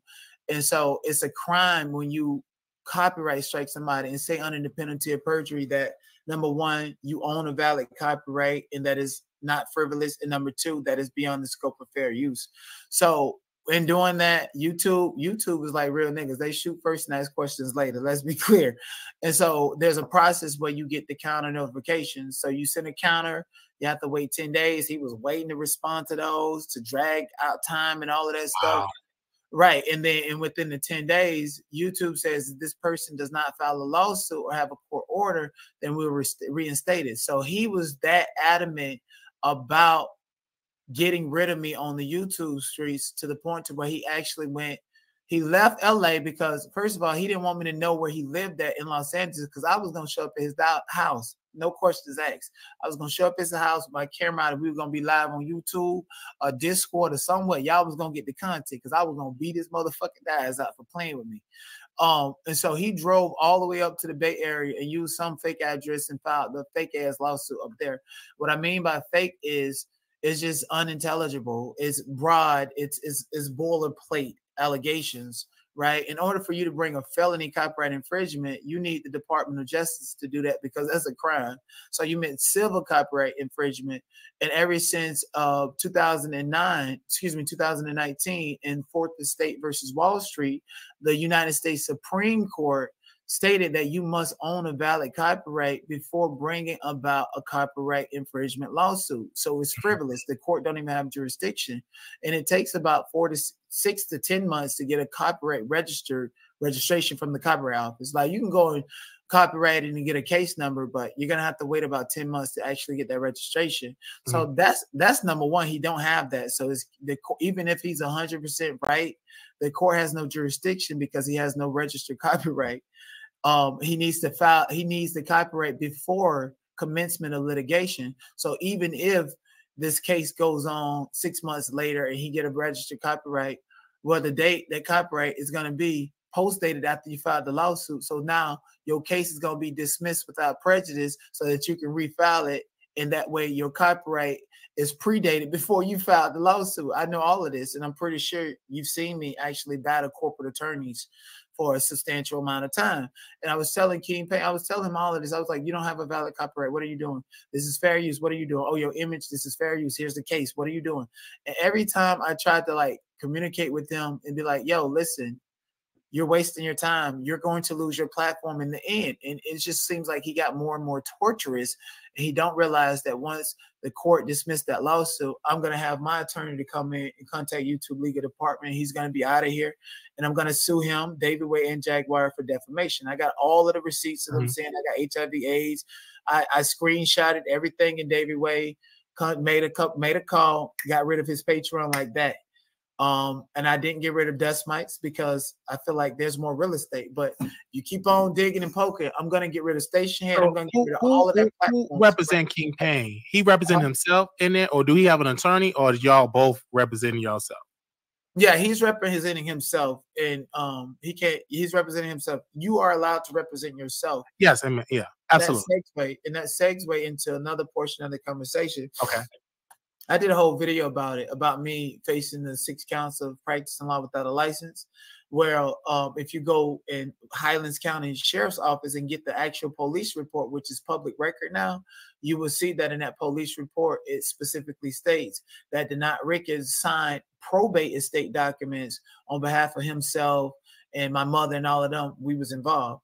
So this is a lot of mix and matching the paperwork and co-conspiracy from the court, which is a system of white supremacy, in conjunction with the police officers. So the police officers, upon information and belief, did something to my sister, and my sister was unalive. And I found, and I was going to do anything and everything necessary to avenge my sister's untimely demise, right? And one of those things was holding the police and everybody accountable for negligence and their possible involvement in filing subpoenas and getting subpoenas to get more information. So when I subpoenaed the sheriff's department and got a piece of information that alluded that the police department was a part of did something to my sister, hence Ronald Green. They said he died in a single car accident and the police is the one who killed him. And hence my sister died in a single car accident, no witnesses. And every one of the witnesses was either a police, a school board employee, or somebody who's running for mayor. Those are third degree relationships with the police department. So my family and us, we know that the police killed my sister, and I went after them in the court and they all conspired against me. And so I don't have any records. I don't have a criminal record. Been arrested plethora of times. Do I have a record? Absolutely not. So because I don't have a record, they have this diversion program in Florida that says that if you're a first-time felony offender, they can refer that to you. And because I don't have a criminal record, they knew they was going to lose the case, because everything that I'm saying to you, I was going to say in front of the jury. I was contacting the mayor, contacting Oprah Winfrey, Tyler Perry. I was contacting people to build, to like, y'all ain't finna try me like this. And so it was a co-conspiracy because I try to protect my sister. And ask me, will I do it again? Absolutely. Absolutely. I don't regret it. I'll absolutely do it again because I know that I did nothing wrong. And you can represent a probate estate. What they didn't know and what they didn't expect was I was going to be a paperwork gangster and make them have to drop that shit. So this whole diversion, I guess that they was like, oh, do this because legally this is what it is. But there was that backdoor way of dropping it by saying, hey, at least we still got you to do something. And that diversion, which is public record, was basically to pay $350 and the case was dismissed. And that's public record. Okay. So why you don't go, before we get more into Kingpin, to law school? If you know how to do these things, why you don't just go to law school and get a law license?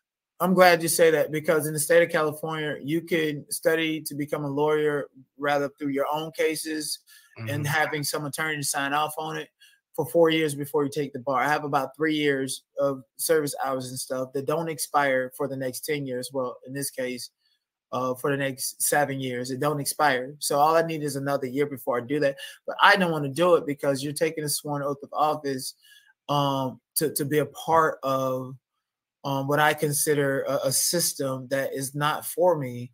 And a lot of lawyers, they really don't have the freedom of challenging the system like that, or they can be penalized with jail, fines, imprisonment, all this other type of stuff. And I've been considering it, but right now I'm just like, I don't want to do that. So yeah, I got 7 more years to fight my own case. Matter of fact, I'm going to go to my copyright attorney friend, who is Stephen Lowe, who is the #1 copyright attorney in the nation, office in Beverly Hills. I'm going to show him what King Payne is doing. And we're going to laugh and say, this nigga don't even have a copyright registration and he's broke. And I'm going to get more hours accumulated towards me becoming a lawyer, because I am literally practicing law, working in a law firm, or doing something on my own behalf, practicing law on my own behalf, that is. So it's just, and it's good that you got some knowledge. With this case, what is the next step? It was filed. Are y'all going to jury? When are y'all going to be in front of the judge? So with this, King Payne is not going to make it past the magistrate. Oh, okay. So it's with break that down, because I don't know. So because you broke down your channel, so to the people that are brand new to you, break that down to the people that are watching.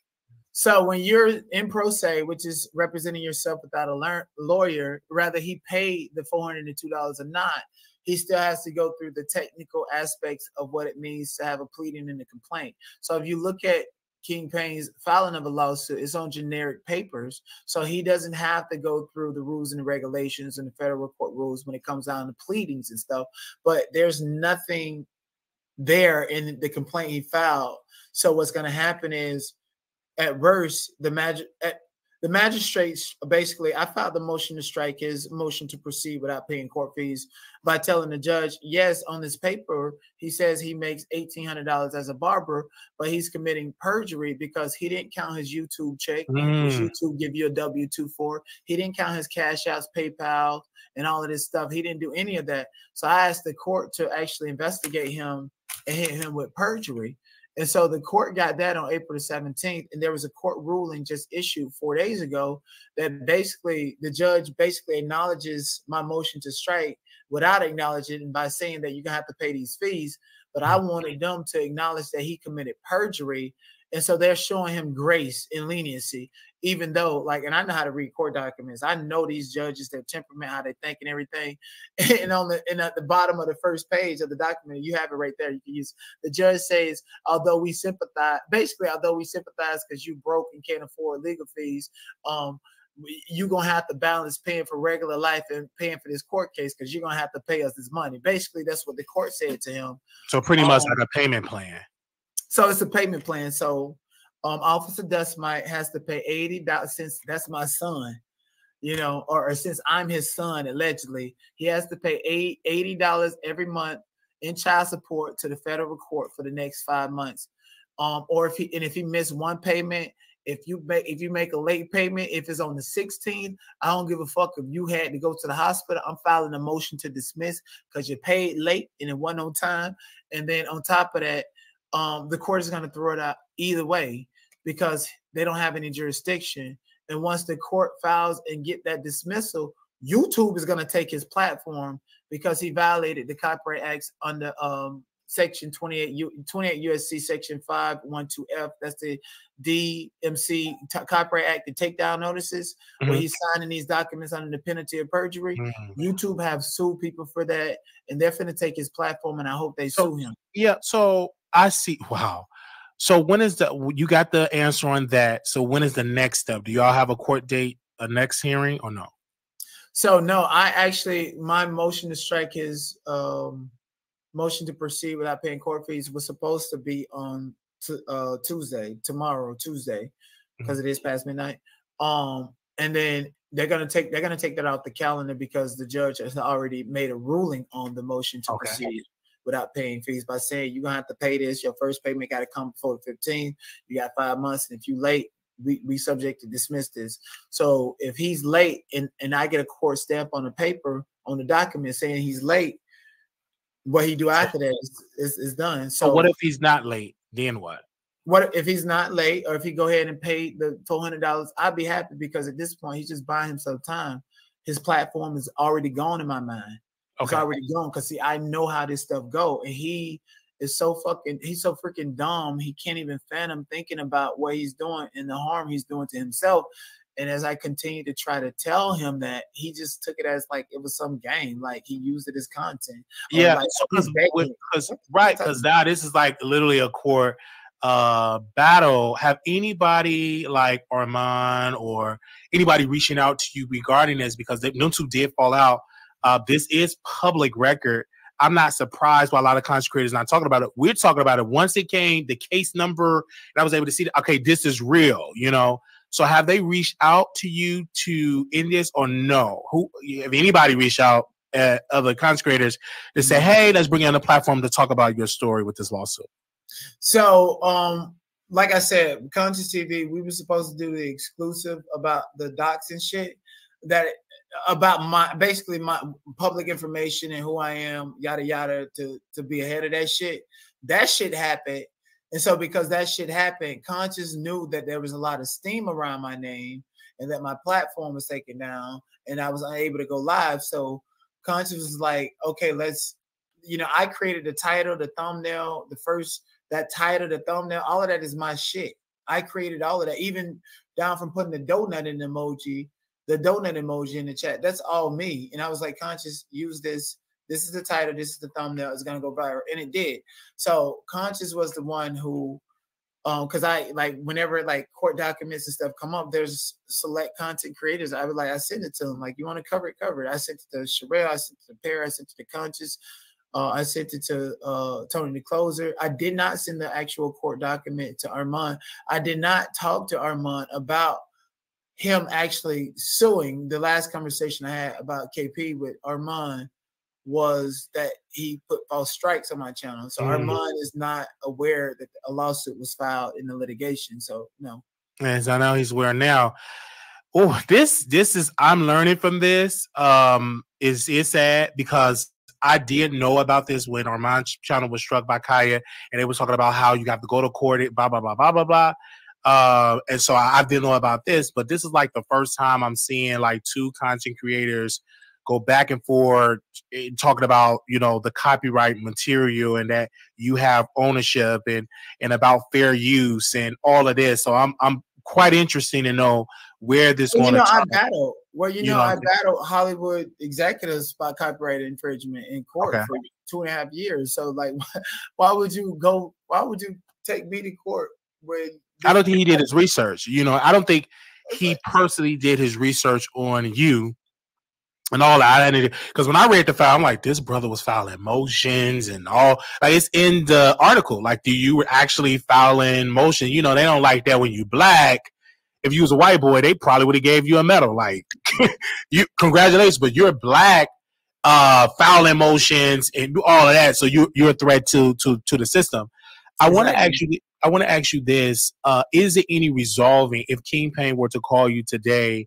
Would you settle and be like, okay, with this water on the bridge, or you will continue with your legal lawsuits against him for defamation and for the wrongful filing all these copyrights? So if he call you, are you cool with him and say it's water on the bridge or no? Well, technically, there's only one lawsuit right now. That's the lawsuit he has against me. And it's not going to be water under the bridge because you can say you can talk about my deceased relatives. I done shared my tears. We put away my people beautifully. That doesn't hurt me. You can't hurt me on something from my past. That's why it's my past. You can't hurt me on it. And we can unpack that a little bit after this. But let me finish this statement. Okay. But the minute you as a black person, and I just had this, me and Whack 100 just got into it privately, like about the same shit. As a black person, if you're presenting yourself as a fucking gatekeeper, I don't want shit to do with you. I don't give a fuck who you know, what you got. You cannot control me and tell me what the fuck to do. If that's your MO, or what I mean by if that's your actual MO, get the fuck away from me. And I do know that there's a hierarchy, but you don't leave at that. I don't give a fuck what you got, who you got, what. I don't care. So when black people present themselves to be gatekeepers of other black people, I have a deep, deep issue with that. And that's the only thing that has greatly offended me on these YouTube streets, that a black person can try to silence another black person using a white man's system to do it, all because you don't like what they got to say instead of being a man to be able to speak up for yourself. King Payne cannot speak for himself without a tribe of women around him that don't even like him. Let's be clear. They don't even like him. They're only around him because it's a guilty pleasure, because he's a flamboyant, flaming queen. They don't like him. They control his platform. They get a kick off of doing that. He don't understand that. And he don't see that. All of these women from the Discord, they don't like him. They don't know what's best for him. And I came to him as a brother. So if I come to you as a brother and you show me that you're going to try to unalive me in the metaverse or do something substantially to interfere with my freedom, expression, finances, there's no going back from that. You can talk all of this, HIV, AIDS. No. So technically me and him defaming me and him putting these fake copyrights and me suing him for that, because it's going to happen, is retaliation for him trying to get me out of there. But even though it's retaliation, I have plausible claims against him for defamation and for violating the Copyright Act and everything like that. These are actual claims. It's almost like Cardi B. I don't like what Tasha K is saying. She didn't ran her mouth and said a million things about me, but now we got to go figure out the 3-4 things that we actually can sue you about. And that's how it goes. So I can actually sue you about those things. And I'm going to. I have a year from the 30th. I have a whole video. I have a year to do it. So in my mind, King Payne's platform is already gone. Sean Davis is gone. And Jaguars is gone. Yeah, I heard, and she really don't care because she's sending somebody to jail. It's jail cell. For me, I understand, and like King Payne, you know what I'm saying? He know his weakness. He cannot do a show by himself. That is a weakness for him. He can't do it. He can't pull an audience by himself. So he need a team of people to pull the show. Let's be clear. He cannot do a 2, 3, 4, 5 hour show by himself. he need a team of people. And that's one of the things here. Thank you to one of my producers, why Armon and him were going back and forth, because he allowed, quote, the women on his platform to criticize Armon Wiggins. And his silence was approval of that, even though he didn't say anything negative about Armon, but he allowed the viewers to spew this against him. So that's his MO. That's his strategy. You can do a show by yourself. I've seen you do a show by yourself. I've seen you entertain by yourself, but King Payne is just not that type of person. He needs Jaguar right. He needs people around him so they can talk to get an audience. He cannot do a show by himself. And okay, girl. Yeah, so I see that. And then when I got your information about this situation, they were talking about HIV and all that, I didn't care, because it's people that are living great lives with HIV. You know what I'm saying? I've taken care of patients that had it for decades. And it's not if you take your meds and you are going to the doctor regularly, you can live a successful life. I've had partners that were positive, and I'm still negative. So it does not matter. Like, it's 2023, girl. Like, it's so much medicine. And some even look more healthier than people that, quote unquote, is, you know what I'm saying, negative. So I didn't like that of them coming at you, but I see that you're understanding how this YouTube game are run. They are okay. You said something so clear, like that was an aha moment. You said, as long as I'm your yes man, you cool with me. But as soon as I'm not your yes man, it's a problem. I gotta strike you, or I block your name out of the chat. No promotion of other content creators. You're all good and all that, and you see it. And the higher you go up, the more they bring it up. I did the library situation. I don't care how many times we talk about it. The higher I go up, the more they still gonna talk about it. It's been paid. I ain't gonna lie. Somebody sent that to me. So you know, they're gonna keep doing it. Who cares? And I felt like you addressed that already. I was like, it's a multiple time, and it's been paid back away. I ain't even gonna lie. I roast you. So it's a part of, you know what I'm saying? It's a part of this social media game. My mother said something so dear to me when we interviewed her. She said this quote. She said, "You got to learn how to get out of people in this business. They're gonna lie, and if you can't lie, people, you need to clock out." Shut it down, because the higher you go up, the more they're going to talk about you. That's the game. You in the lane of court of public opinion. The public will always have an opinion about you. But I'm glad you're clearing this up. Very educated. I don't know who told you that you're dumb, because you're far from that. You're very skillful in knowing the law, and I think all African Americans need to study law, even if you're not a lawyer. All of them. You know, you need to read and get more. So that educated, that gave me something. I'm like, okay, brother, I'm gonna hit you in your DM, like what books I should read, or what, who, you know what I mean? Because I just love the fact that when you in that courtroom, you understand the language. Because when I was accused of a crime, when I did the library, I didn't understand the laws. I didn't know nothing. I just paid my lawyer, and he did what he did. But you did that. Let's be so I did the crime, so I didn't know like all this. You could use mental health, blah blah blah. But it was great. I was my first offense, and we paid back the library thanks to the subscribers. We was at 5,000, and they paid the 30. We raised almost 30 grand and paid it back to the state of hell. We even paid it back so early. We got off probation early. Now I will tell you this: Google is your friend. Because I just Googled, like, can you get off probation early? They said, yes, if you complete everything, all the programs, all your community service hours, you can file a motion to get off early. And we called the lawyer. Like, I didn't even have to go to the courtroom. So I understand. So I'm glad that, you're clear in there. And in about a couple more years, you can get it wiped off your record. So and I'm not a convicted felon. So I love that us as African Americans, we have to do more reading about the law and not depending on lawyers to know everything, because when you not know, that's how you can get used and abused. You know what I mean? So my last question for you is, what is the next step? Because you're on YouTube, you took a course. What is the next step? Are you going to get in a movie? Are you going to get producing, acting? Because I know you're inspired in acting. What's the update on that? Are you abandoning that now, or you a full-time YouTube content creator? Well, as you can see, this camera that you see me on is one of 3 cameras. I have 3 cameras.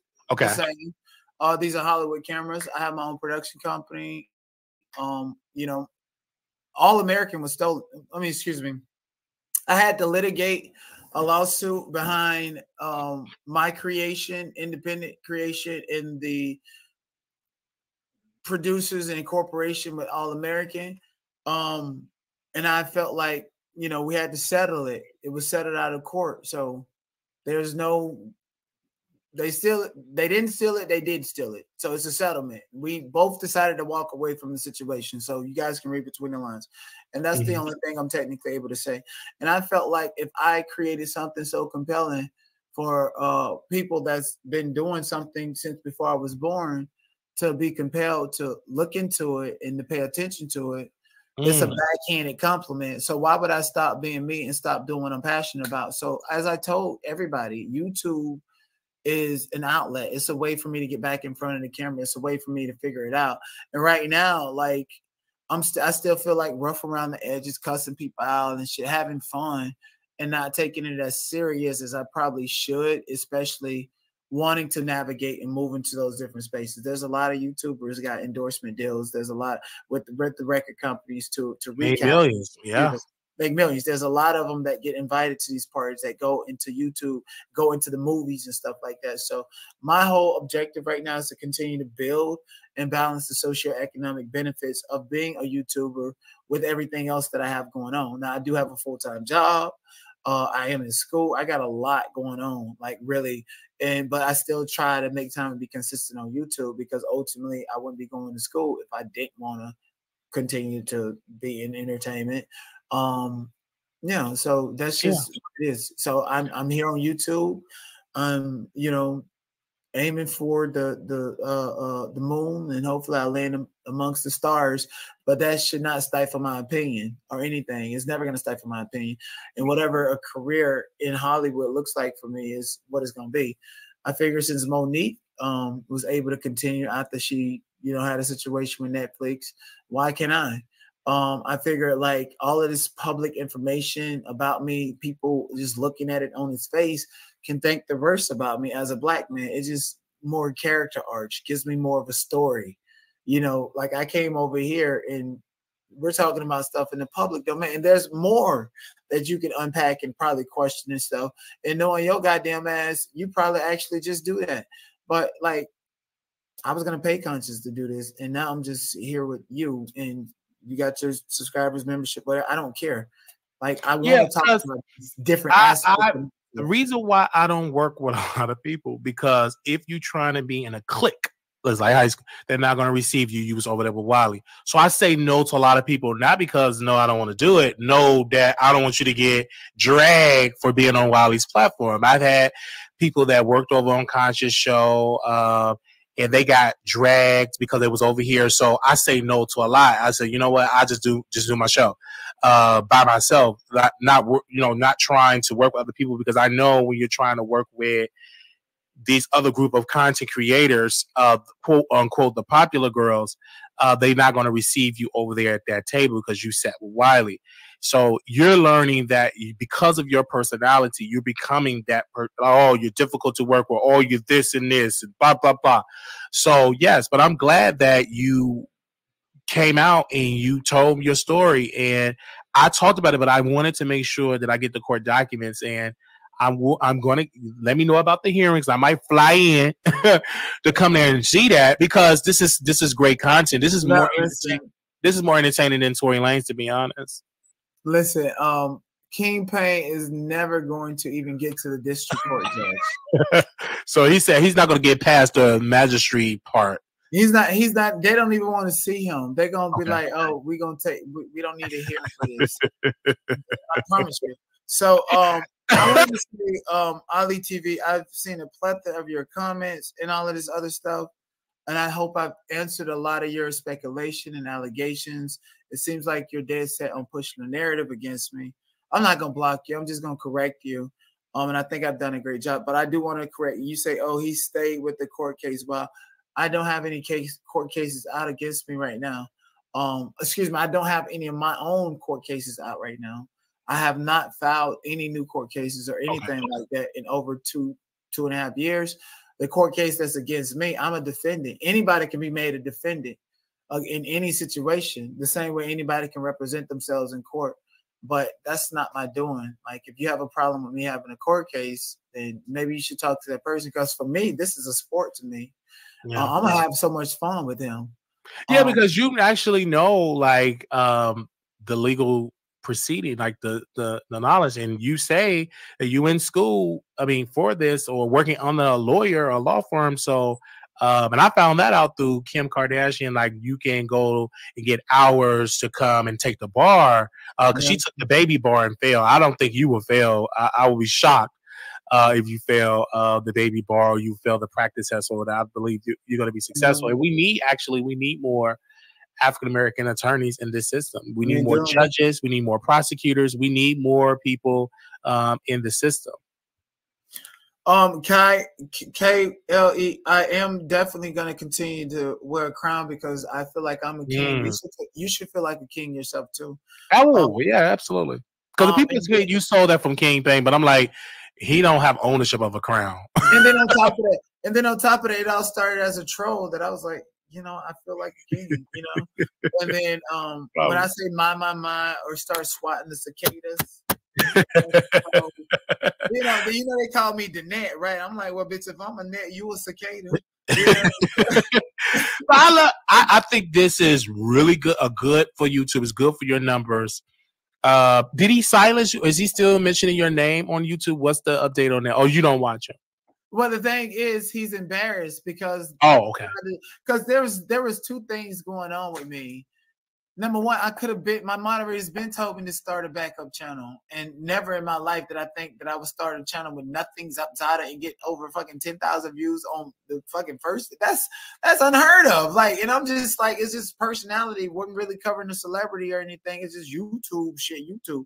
Yeah. So, because YouTube is, in some cases, we're more entertaining than the celebrities, you know, and my higher numbers when I'm talking about YouTubers. There's no shade, and that's why I talk about them, you know, because it's the highest of the numbers is of the YouTubers, you know what I'm saying? So, you know, it is what it is, but this is great. I think more YouTubers are going to cover this case because you was on the Wiley Show. A lot of them didn't know that this was going on. But they know now because I sent it to some other people as well. You see that document? I can send you that. I can send you that document. That's the latest document. Okay, yeah. Make sure you send it to me because, like I said, we're gonna do a deep dive because we have a lawyer that follow us on YouTube. I've sent her over some documents and stuff like that. So whenever she can open up her schedule, we're gonna dive in it for our members to talk about it over there on Zoom, and we're gonna break down. She's gonna give her legal perspective of that. And this is the lesson. I would like to join because I see when she come, I will give you the information because I have your number. I didn't even know if that was your number or not. I knew it was King Beck. That's not my number. That's not my number. That's not my actual number. Okay. Yeah. Because I went and reached out to King Pay. He actually answered. He was like, he was really upset that I called him, but I saw he was very shocked. And he said, he just wants your platform, blah, blah, blah, blah, blah. I said, I don't care nothing about that. Answer about the lawsuit. Like, what's the tea? No, and he want my platform. Like, he want my platform. Let's be clear. Okay. That's what all this is about. The tea is he tried to do some shit to usurp YouTube system to make sure that he got rid of me, and it didn't work. Even with the filing of the lawsuit, YouTube reversed all of that shit because YouTube is not dumb. They see that it's bullshit. Wow. Well, they just wait for that case to be dismissed. You up out of there for me. So that is true. Like, if you get a judgment, it is dismissed, and that it was fraudulent perjury, he can use his channel. So that is true. And yes, and YouTube can also sue him, and I can also sue him for abusing it and for lost wages, all of that shit, all of this stuff, these motives and all of this conspiracy. Actually, I'm probably, because I have clips and evidence of Dookie Wade, Jaguar, and him saying that they all conspired to do it. I probably sued him for co-conspiracy under the Civil Rights Act too. I'm hitting them bitches with so many emotions, and guess what? They don't. Just hope and pray that you don't get in default, and hope and pray you know how to file pleadings, because I'm going to file a motion to strike your shit if you don't know what you're doing. Oh, wow. I didn't know, because I thought, like, since King pays the plaintiff, I thought then when somebody said he couldn't hardly pay that, he needed a payment plan. I'm like, oh, he must be representing himself. So, wow, you can represent it because you actually got the knowledge, to do it. Listen, I battled corporate attorneys that would if any reasonable attorney go and look at the attorneys that I fought and how long the case was going, they'd be like, listen, I don't even want this headache. Like, thank you. Let everybody know where they can find you at, because like I said, you came on my radar about a month or two ago. Really? Like, yeah, because when you sent it to me, I didn't know. Like on my radar, like in my timeline, like maybe like I would say about 2 months ago. Because like I said, I don't watch Conscious anymore. Definitely don't watch Kingpin. That's a snooze fest. It is. Oh my God. I don't watch, but when you went back to the DM, I'm like, oh, we did talk about an interview. So I don't know if you had a beef or something. I don't know, because like I'm not a club. I think, and I heard that you're very active on Clubhouse. And then they were saying, not on Clubhouse anymore. I'm not. Okay, so you're done with that, because someone told me that you fell out with Whack 100. You can't be trusted, and a viewer of mine said you fall out with people for clicks and views. And listen to me. I hit you up on June 13, 2022. And I told you I'm the biggest reality star on Clubhouse. I like to do an interview with you on your YouTube channel. Yeah, that's true. Yeah, so that's how it happened. I listen, and let me show you something. I can show you like you can't see it, so I'm gonna just stroll up. Yeah, this right here is from between me and Wack, between. Oh, okay. So y'all still communicate. Okay. Wack is a grandstand, bro. Wack is like where he from and what he do.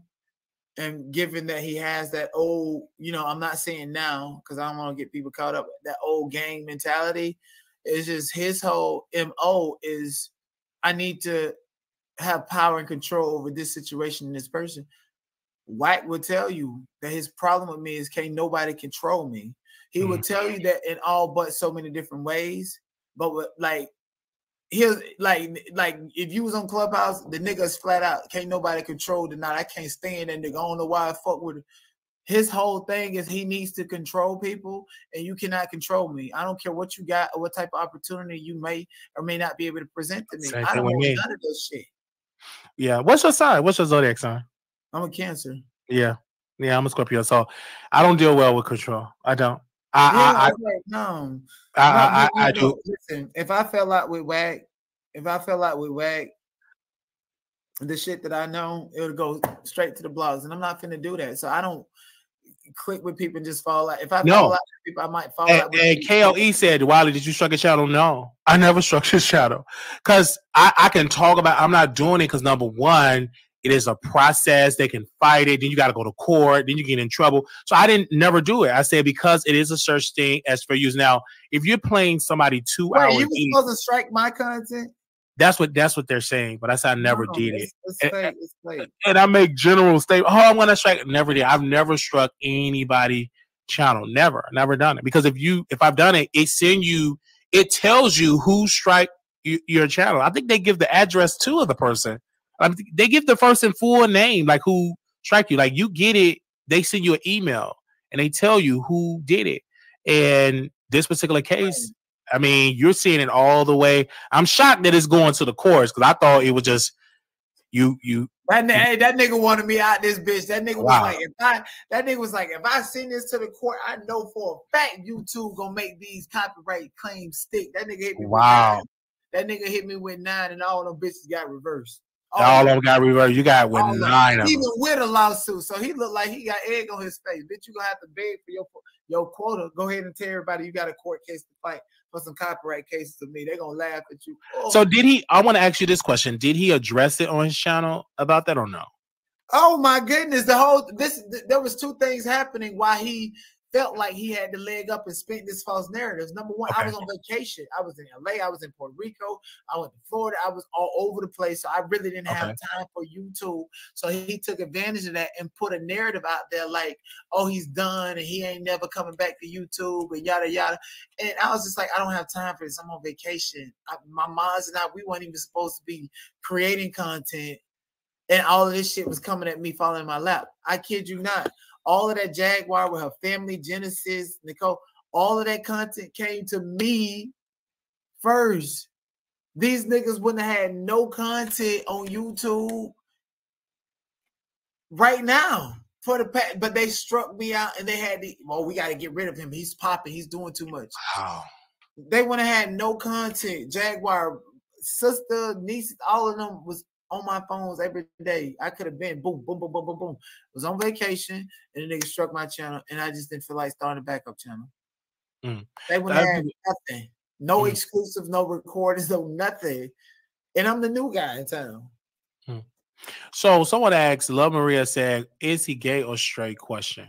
I'm bisexual. And also, how do you feel about me blocking one of your mods? Because I'm just no, I listen, if that's your business. Okay. I personally when I look at people, I look at people on social media and they have a lot to say about new people. It's going to always be new creators. No, it's just but you're right. But when you have somebody who's dead set on I'm literally seeing something.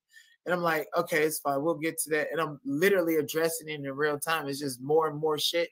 It's just like, you know what? You block. Girl, go ahead and believe whatever you want. Bye. Yeah, because, it's going to come that way. Cause like when you were saying, you sent me a text, say, let the hurt go. I'm not hurt. This is content. I ain't showing up somebody's house. Whatever Armon do publicly, he is, on the record, my favorite celebrity. So I talk about my favorite celebrity. If you're in the news, I'm going to talk about it. And that is what it is. He is my favorite celebrity. And I actually have I actually had a relationship with him. So of course I'm going to definitely talk about somebody that I have videos with and pictures of doing content. We did a lot of content on Facebook. So of course I will talk about people that is in the news, no different than Jag, whomever, like you're in the news. So I'm going to talk about you. I didn't create this. You didn't ask me to do it. I saw it. I said, let's discuss it. Thank you for saying that and making like you didn't call. I was pleasantly surprised. I was like, oh shit. I was listening to the contents go on and on about how hurt he is and telling everybody these lies. Then I see yours. I was like, oh, let me go over here. Yes, because I did it. It came like someone said, no, you posted on your wall. And someone after that live sent me, I said, do you have the case number? And they sent it to me and I just put it in Google and I went to Pacer and I saw it. And then what really shocked me is that King Payne said he only make this small amount of money.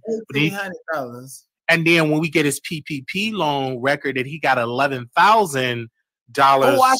You should have showed me that. I would put that shit right in front of the court. Yeah, no, he had that. Like someone just sent it to me like a couple of hours ago about that.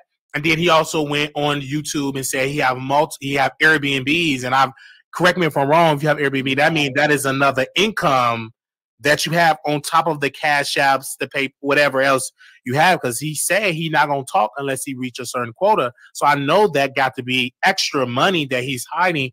And you can get in trouble for that, lying to the court that's perjury about your income. So yeah, I'm glad that you're here, that we're collaborating. And sorry that we collaborate under this circumstance, but it's no different when 82 lost his channel.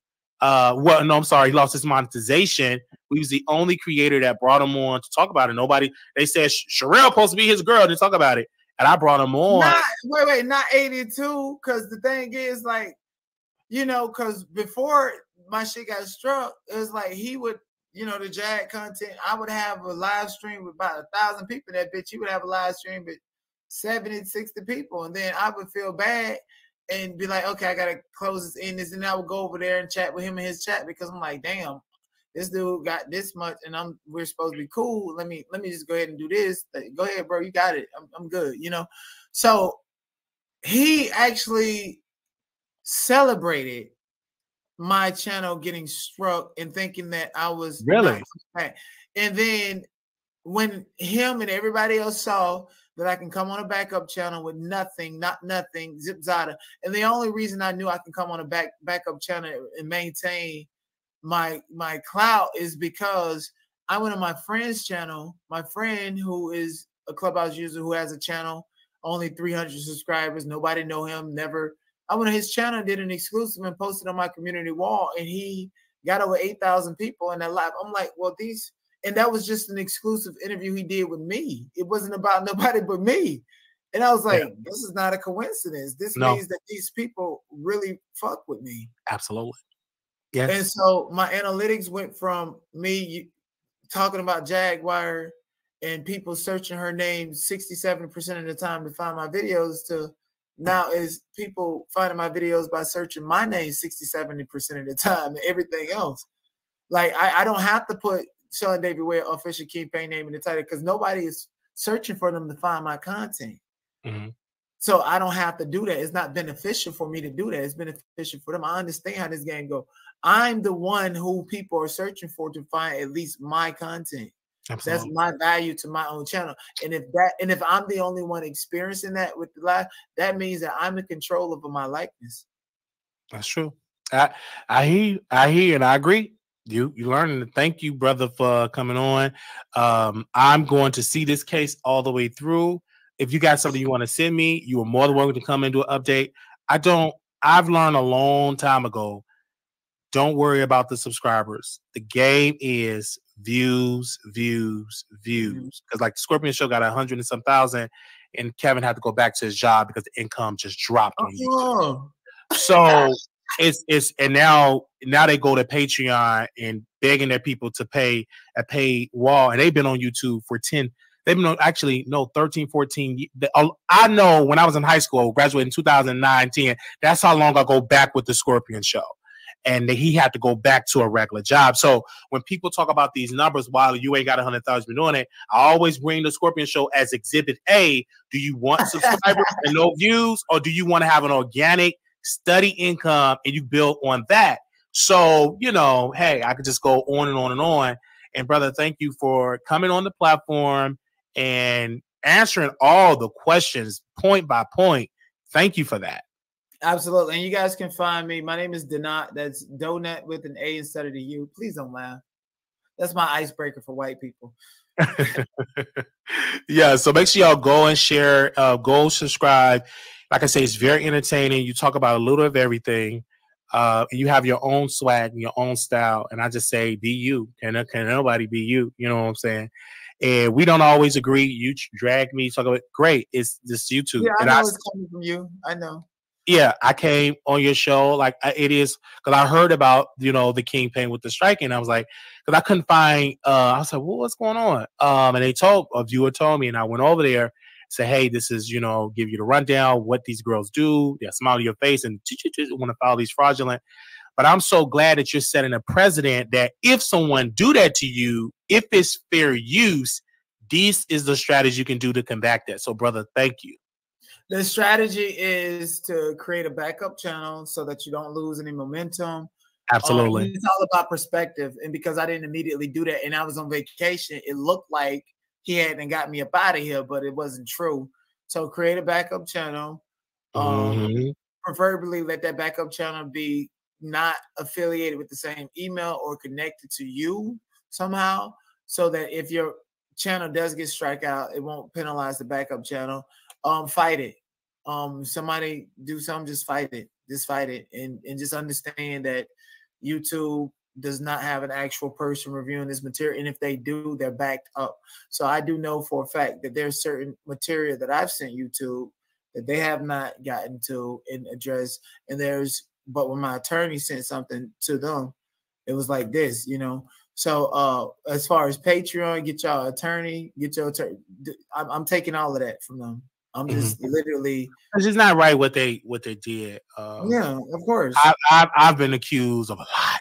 I mean, you can Google Lipstick Alley about me, about the allegations they said about me. So I've been in this game. Lipstick Alley, and if you really, really want to know the tea on me, Lipstick Alley is what made me the first superstar on Clubhouse. Lipstick Alley, because Lipstick Alley was the one, that was their chat forum before Clubhouse got the chat feature, and before we started using Discord, it was Lipstick Alley.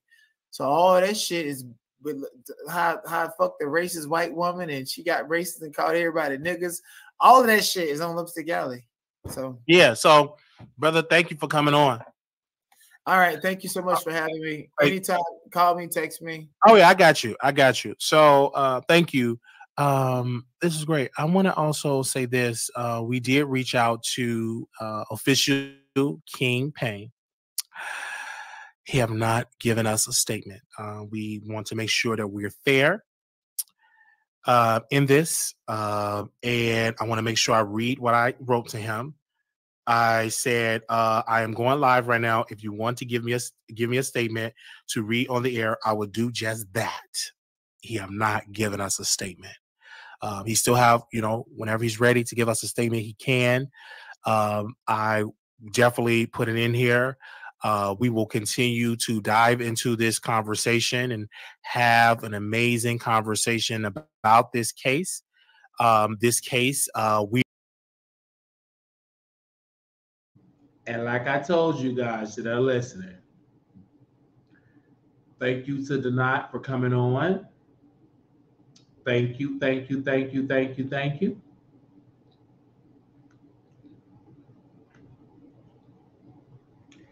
He didn't have to come on the show.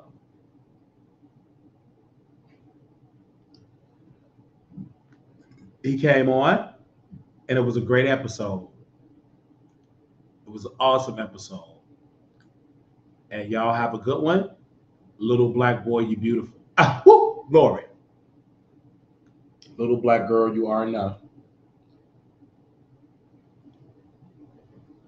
When times get hard, always remember to put God first.